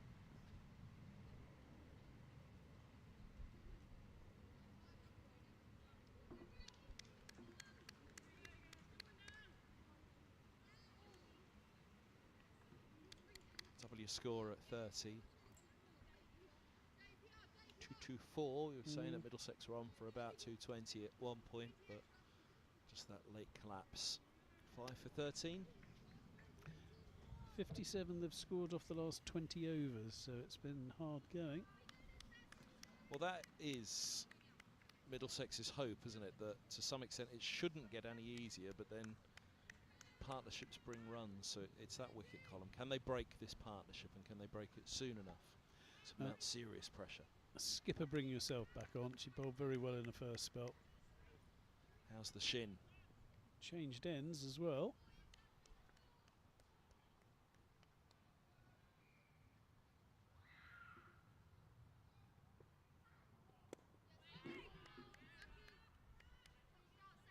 Need to be wily here at least, don't they, Middlesex? Use all that experience that we've talked about.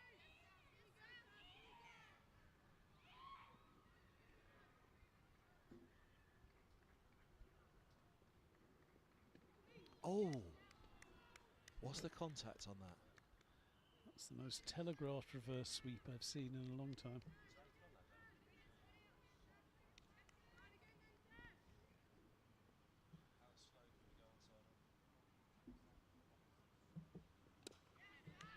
Nicely bowled. The side on the reverse.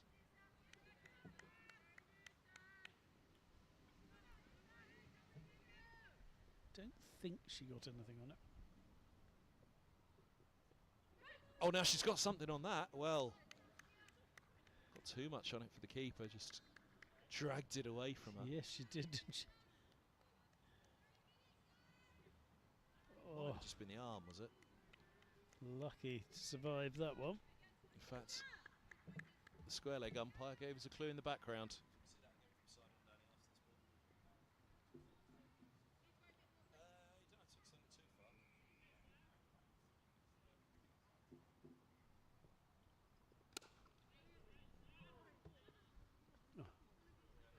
Oh, I think on that occasion Hawley thought if she'd touched the ball there might have been a possible run out, but she didn't quite manage to get the ball onto the stumps because Callis was backing up a very long way.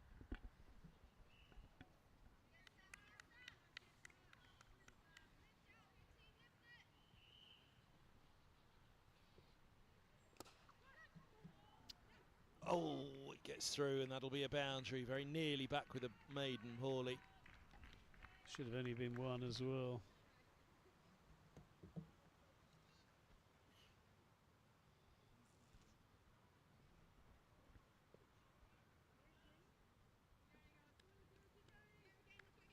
Yeah, it's a tough one. Saw Luke Holman here in a game recently for Middlesex, sliding early, went down really early along the ropes, and that was just to make sure that it was just going to hit him basically. Exactly. Unless it skipped over, it was going to hit him. And he did really well. And that's always, we were talking about this the other day, that's Just watch square leg there quickly, Guy. At the end of it, he gives you a clue what it came off. Glove. not a glove. Absolutely.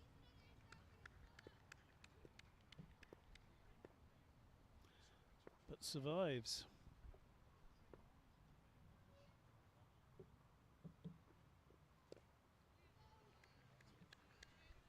I'm merely saying that when we were taught to field on pitches that weren't necessarily terribly good, it was get as much of your body in the way as you possibly could, and at least get down on one knee, so half your body and your thigh was there to take the bumpy ball.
Goes in the air again and goes over the top for 4 more. It's a lovely shot. That really is a lovely shot. Yes, there was a fielder there at mid-off, but they never stood a chance. It's middled.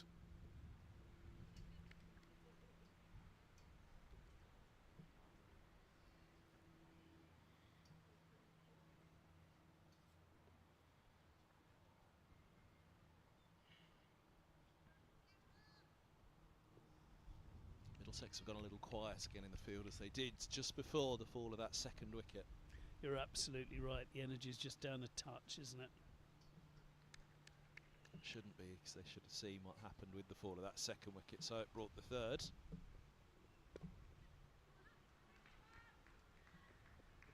Dried up the runs thereafter, which 1 wicket here certainly will do. 2.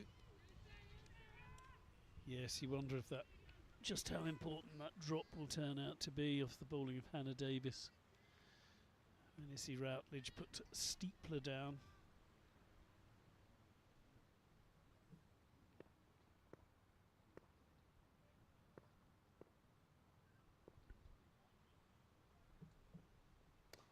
Well bowled into the block hole, dug out well by Callis.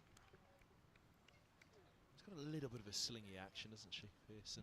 There's a touch of the malingers. 1, 2, 2 for 3. 18 overs, 73 runs. Middlesex need wickets. These two look as if they're quite comfortable, looking increasingly comfortable. The one thing I say is that the rate they're scoring at, it will take them the best part of 18 more overs. Oh, for sure, yeah, absolutely. And as close as it gets, 1 or 2 wickets will still, we've seen how tricky scoring has been since the power play for Yorkshire. It's really taken a lot for these two between them. 129 balls faced. And they're just starting to get the feel of it now, but still every now and again Middlesex get a glimpse.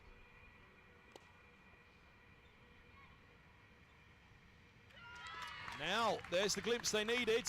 Down the throat it goes. Ward falls. Hawley with the wicket. The 4th wicket falls for Yorkshire, and the pressure of the chase perhaps just playing its part.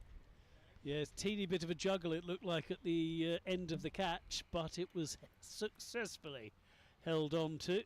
No juggle at all. It was a really nice catch. You see what it meant to the team as well. And the breakthrough coming just when we said.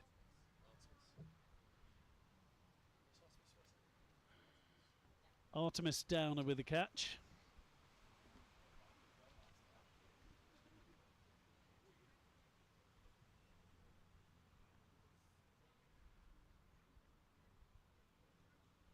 So Campbell to join Callis.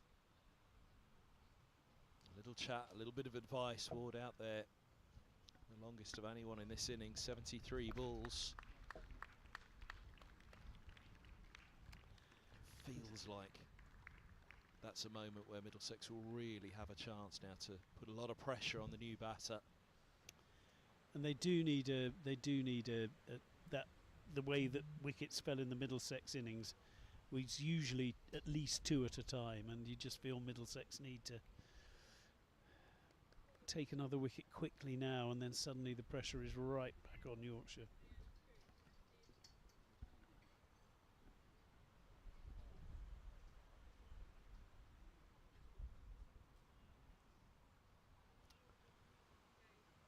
And Hawley has doubled her wicket tally in the competition so far with these two.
Swept away.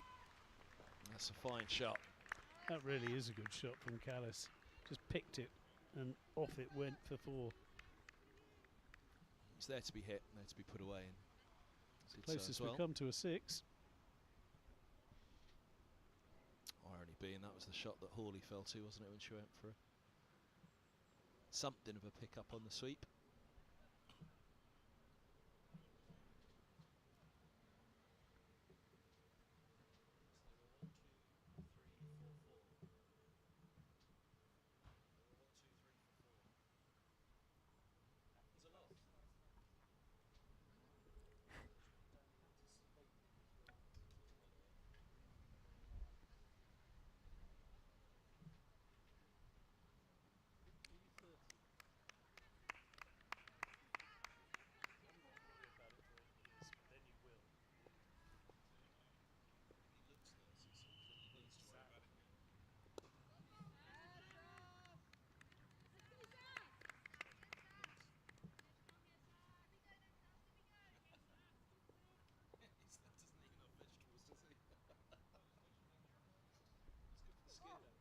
Now, what did that come off? Looking at the umpire, there was no glove signalled. The leg buys. Buys, I'm not so sure about that. And I think the Bassers just had a quiet word as well.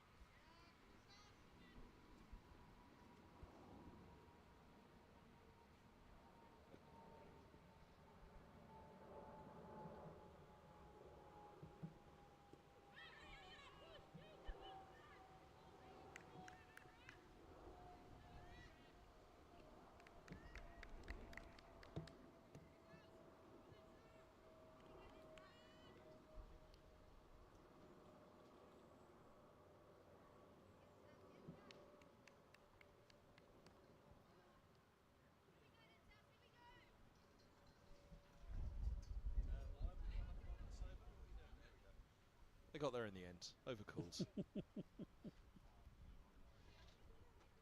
I think Hawley wanted to just keep going at that stage, didn't she? She's desperate to make something happen.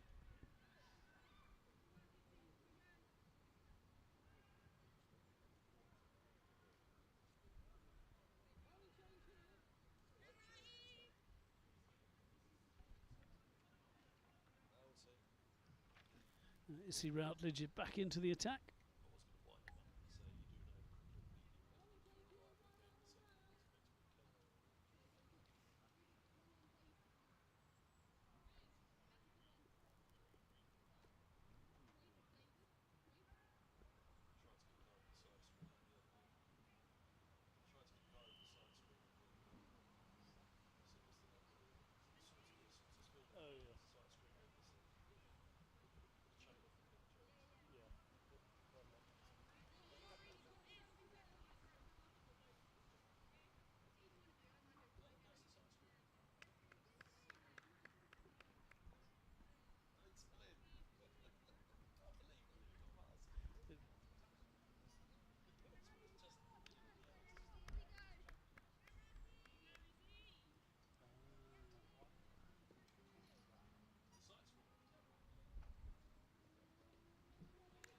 Starts with the wide, Issy Routledge.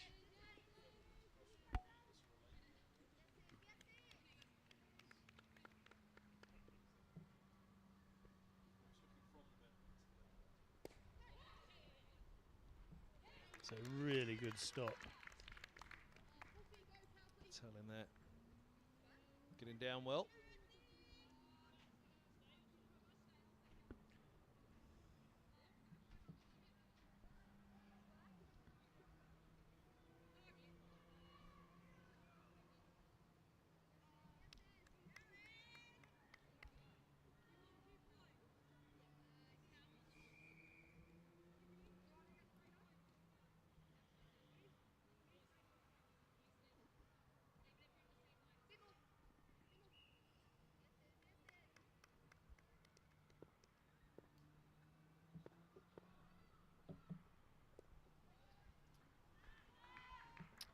Could go all the way.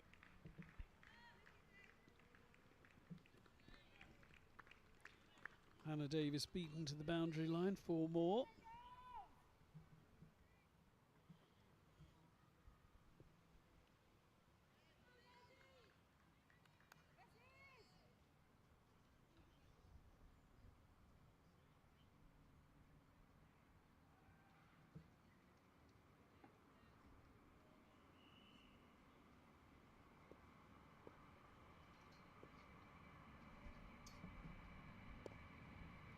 Again. It's another good shot, it's 4 more. That was a little bit closer to the fielder. I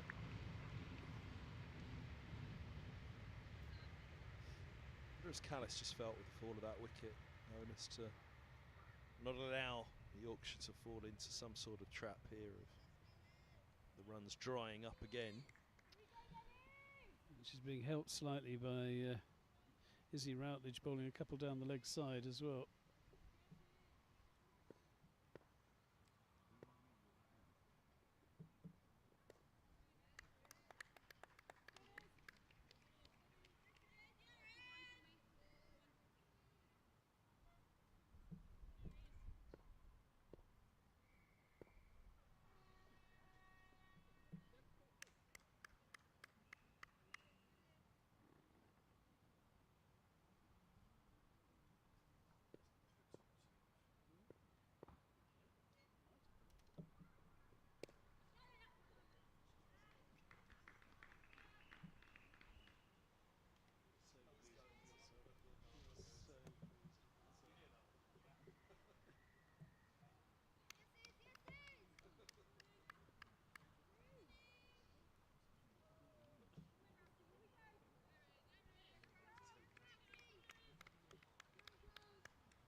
End of the over on 40 for 4. Amy Campbell happy to leave that last one. Well, she's been in form this season as well. 418 runs at 83 and a high score of 165 not out.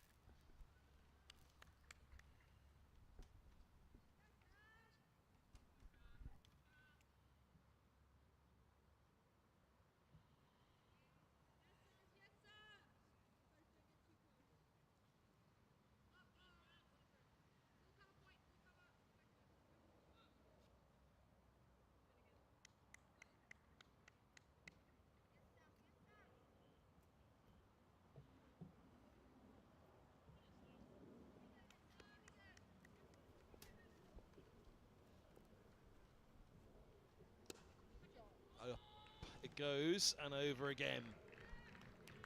Callis is just pressing the accelerator a little bit at the moment, isn't she? It's a lovely shot.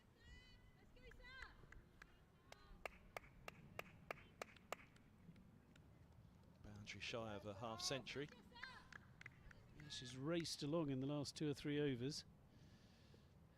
So 51 required off 95.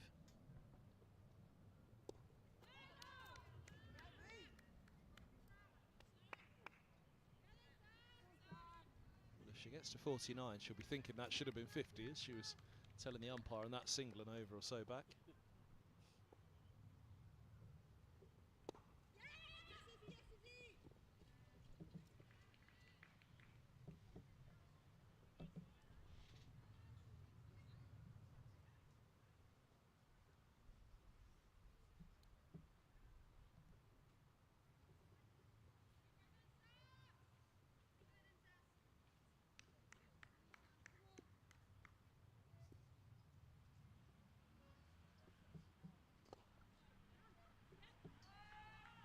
Through again, lovely shot.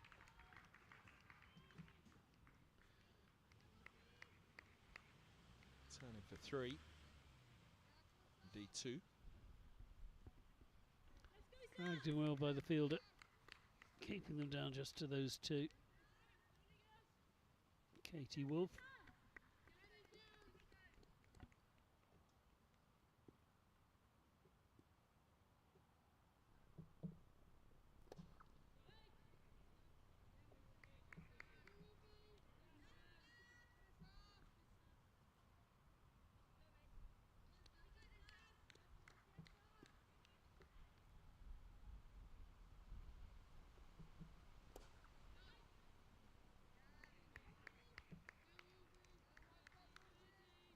2 for 27 then off for 7 overs, Saskia Hawley. Yeah, Hawley versus Callis, so it was Hawley with the bat, wasn't it, who got Middlesex up to that 194.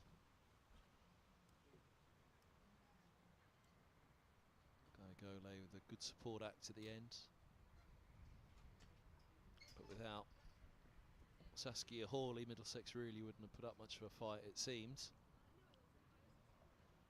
Callis likewise, she's playing a very, very big part in this chase. If they could get Callis, then 48 off 90, it looks on the card as though it should be simple. It won't be, but if, as long as Callis is there, Yorkshire win this game. It does look increasingly like that because she took her time to get going, didn't panic, and is now just accelerating a little bit. 47 from 67 is pretty good strike rate now.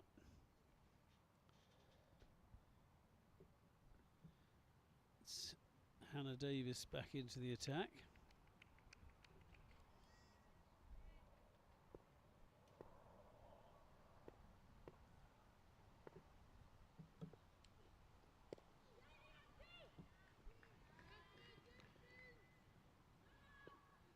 Heard the cry for look for 2, but settled for 1 after some lovely fielding in the deep.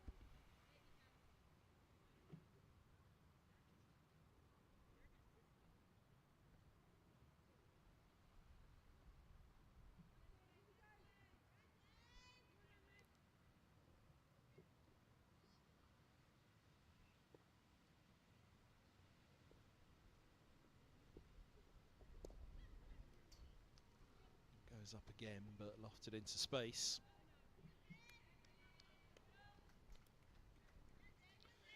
Nice fielding again in the deep, but increasingly comfortable these two now looking.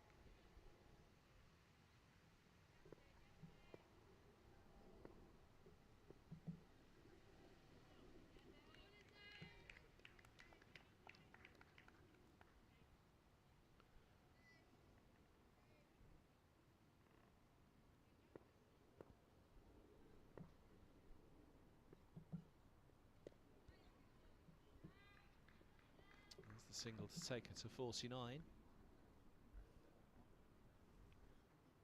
Total to 150. And that for Callis in her mind. And probably ours as well. Should have been the 50 with the run that was given as a bye earlier.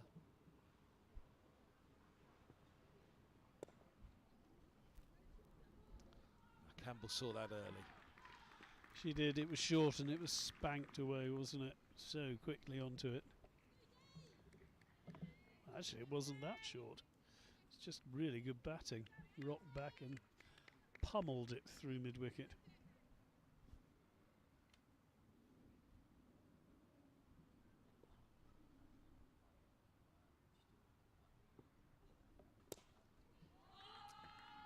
That was a loose one from Davis, offered up outside the off stump, and Campbell punishes it. Expensive over, 11 runs from it. Yeah, just lost control a little bit there. Yeah, it was an over where you don't really want to put it on Davis alone, but the last few overs now, Yorkshire just seem to have moved up a gear and decided it's time to get this done. Yeah, 37 now required from 84. 6 wickets in hand, 2 informed batters together.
Dropping short and punished. Callis brings up her 50 in fine fashion. 53 from 71 balls, 92 minutes. That's her 8th 4, which is more than half of what Middlesex mustered in their innings. Yeah, that's a terrific knock from Callis. She's just sped up at just the right time. She didn't rush to start with, got herself set.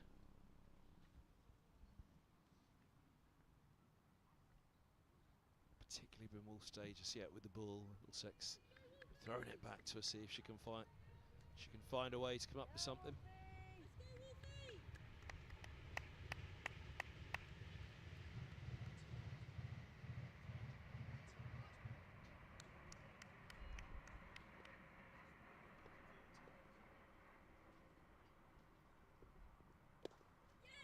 Fraction short again, and this time it's punched backward of point. 4 more. Beautiful placement, absolutely beautiful placement. Felt for the fielders, all of them thought they were in with half a chance, but it had just been placed beautifully between them all.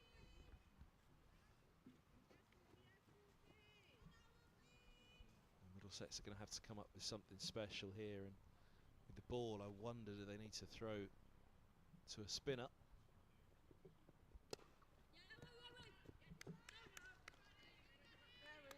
Seam and the swing pretty much out of it now, and well, certainly Callis seeing it big. Absolutely. Pearson's looked probably the most dangerous of the seamers, and she bowled nicely in a second spell, but even she couldn't make the breakthrough.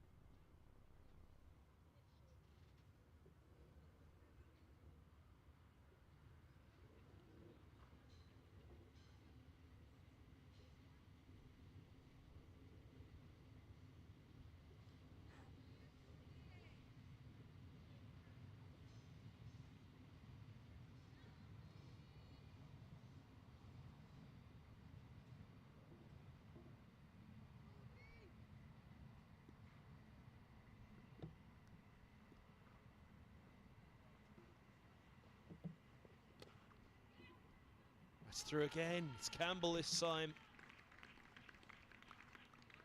That was bludgeoned, I believe is the expression. Super shot. And Campbell's racing along now, 17 off 11, and she just crashes that through. Extra cover mid-off. This has been an expensive over so far for Wolf, 13 from it so far. Swung away by Campbell again this time. Over square leg. Middlesex are being bludgeoned in general now. They are 17 off that over. 50 partnership has come up in no time whatsoever. When you consider the last 50 partnership, I think took something like 30 overs. This has just been something, just 29 balls for this 50 partnership. Callis has got 29 off 17, Campbell 21 off 12.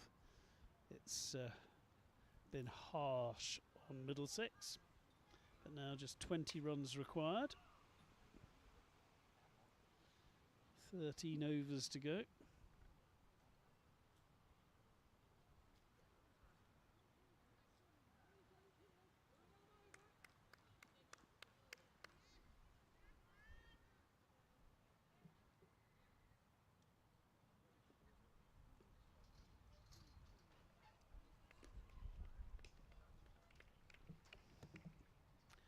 Skipper brings herself back in, maybe protecting the 14-year-old Anaya Patel. Where's that gone? Oh, it's a big, thick outside edge, and of course it falls safe. Well bowled.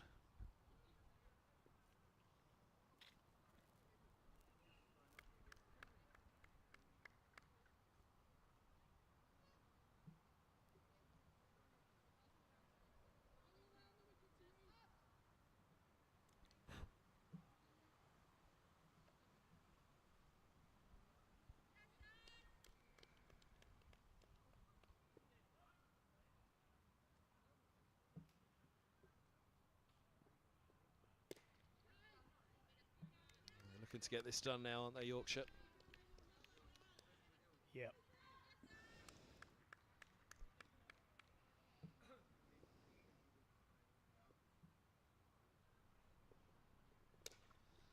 Book their place in next Sunday's final against Glamorgan at New Road. Appears as though there's no way back now for Middlesex. Callis has really taken a grip of this, and Campbell with a fine cameo as well.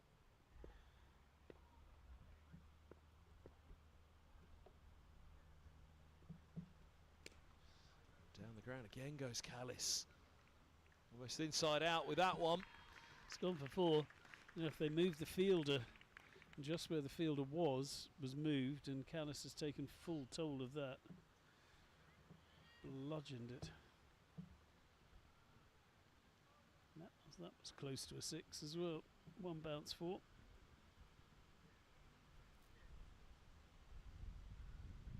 Frustrating for the skipper to see someone smack the ball to just where you've moved someone from.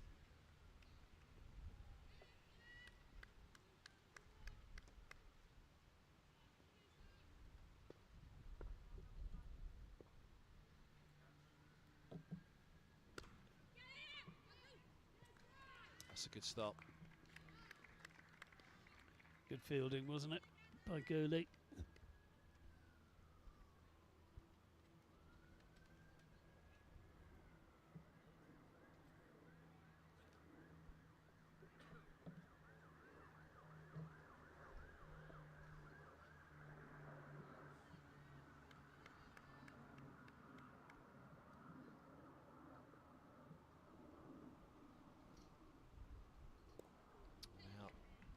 A reverse. Campbell really has picked up the pace here with Callis. Just shy of the ropes. They run 3 pretty easily. 38 done, 10 to win. 185 for 4.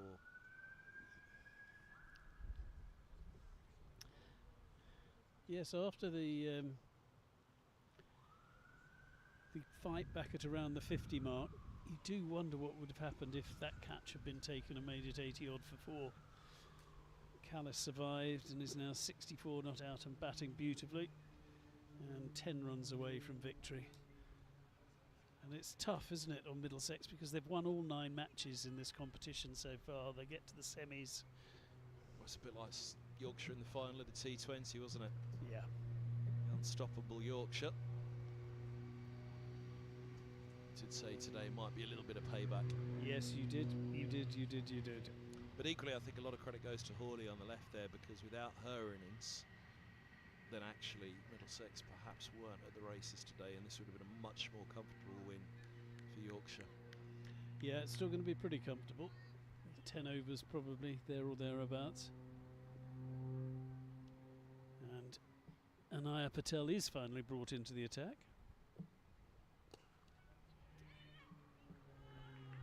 Down the track and over cover. 4 more. 6 to win. Yeah, she's just going to go for anything pretty much now. I think Campbell, and why not? She didn't get all of it, but she got enough of it. And with the field in,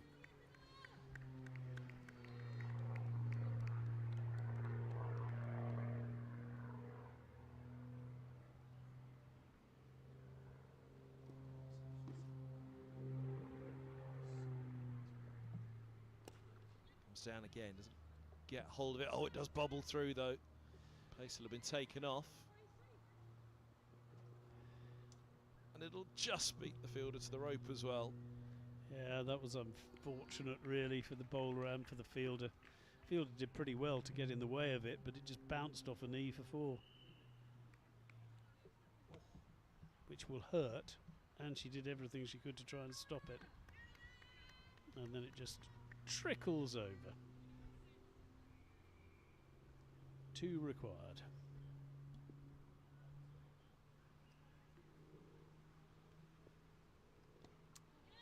Dragged into the onside now. Certainly be a single, no misfields. some ways, maybe fitting that Callis hits the winning runs. Yes, quite so. Agreed. Scores are now level. And Callis on strike, 3 balls left of the over. Well, that's it, 34 off 18 from Campbell. She's almost come out and played a game of her own.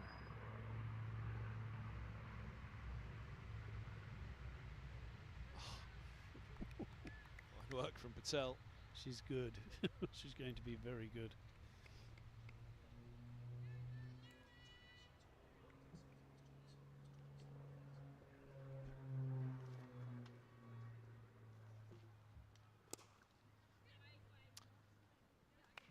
And that'll be it. They'll come through for the single. And Yorkshire are into the final. They'll meet Glamorgan next Sunday at New Roads. Disappointment for Middlesex, but it's a pretty resounding victory. 67 balls to spare, 6-wicket victory for Yorkshire, which well, at the start of this partnership indeed, and certainly at the fall of the 3rd wicket, was starting to look very testing for Yorkshire, but they've done it in a canter in the end. Yeah, 73 these put on in no time whatsoever. Callis has been magnificent, 65 from 79. She started amazingly slowly, but then she knew exactly what she was doing. Great work from Campbell. There was another excellent innings at the top of the order as well from Erin Thomas, who scored briskly and well, and Yorkshire deserved their victory. Yep, they certainly do, and good luck to them next Sunday. Suffered defeat in the T20 final. Can they make up for it in the 50-over final? You'll find out next Sunday at New Roads. Glamorgan will be the opponents for that one. For Middlesex, I think they'll walk away a little bruised from this one, but with a fair bit of pride from that T20 victory that they picked up earlier this season against what is an outstanding and excellent Yorkshire team. Equally managed to go up to Headingley and put in a fine performance and a fine representation of themselves in that one, but it's a painful defeat at home at Radlett in the semi-final, having stormed their way through the competition so far to this point. But yeah, Thomas 38 from 33 was an excellent injection at the top in that power play, and then Campbell's 34 from 18, that one did feel a little bit as though it was a game of her own, that cameo to come out and really push Yorkshire on towards the victory. But Callis with an excellent 65 as well for Middlesex. In the end, it was playing catch-up, wasn't it, from 37 for 4, and unfortunately we felt that they were probably, they'd left 25 to 30 out there. Yeah, absolutely, with the last 5 wickets falling for, what was it, 13, 17, something like that. But even so, I think 220, the way those two set about it. I was going to say, in the end, probably 250 was what was required, but the toss feels as though it was very important today as well, because it was a very, very different game at the start of that Middlesex innings, with the overhead conditions being fine, but underfoot, that little bit of moisture, and the 10:30 start in September. It was a time to cash in for Yorkshire, and cash in they did. It's a bit like Earth, Wind and Fire in here. There's always someone saying September. But yeah, no, cracking performance from Yorkshire. Middlesex, tough one really. You feel for them, particularly for the skipper. She tried everything, 2 wickets, 80 odd as well. Just make sure you remember to be at Lord's for 10:30 tomorrow. It is September. Guy Swindles, thanks very much. Pleasure as ever working with Guy. So Middlesex out at the semi-final stage. The Middlesex live stream will be back in the morning at Lord's for the men back in action. Do join us for that one on the Middlesex channel on YouTube. If you can pick up the link through the website as well. But congratulations to Yorkshire from Guy Swindles and myself, Kevin Hand. Yorkshire winning this one by 6 wickets. It's a very good night to you all.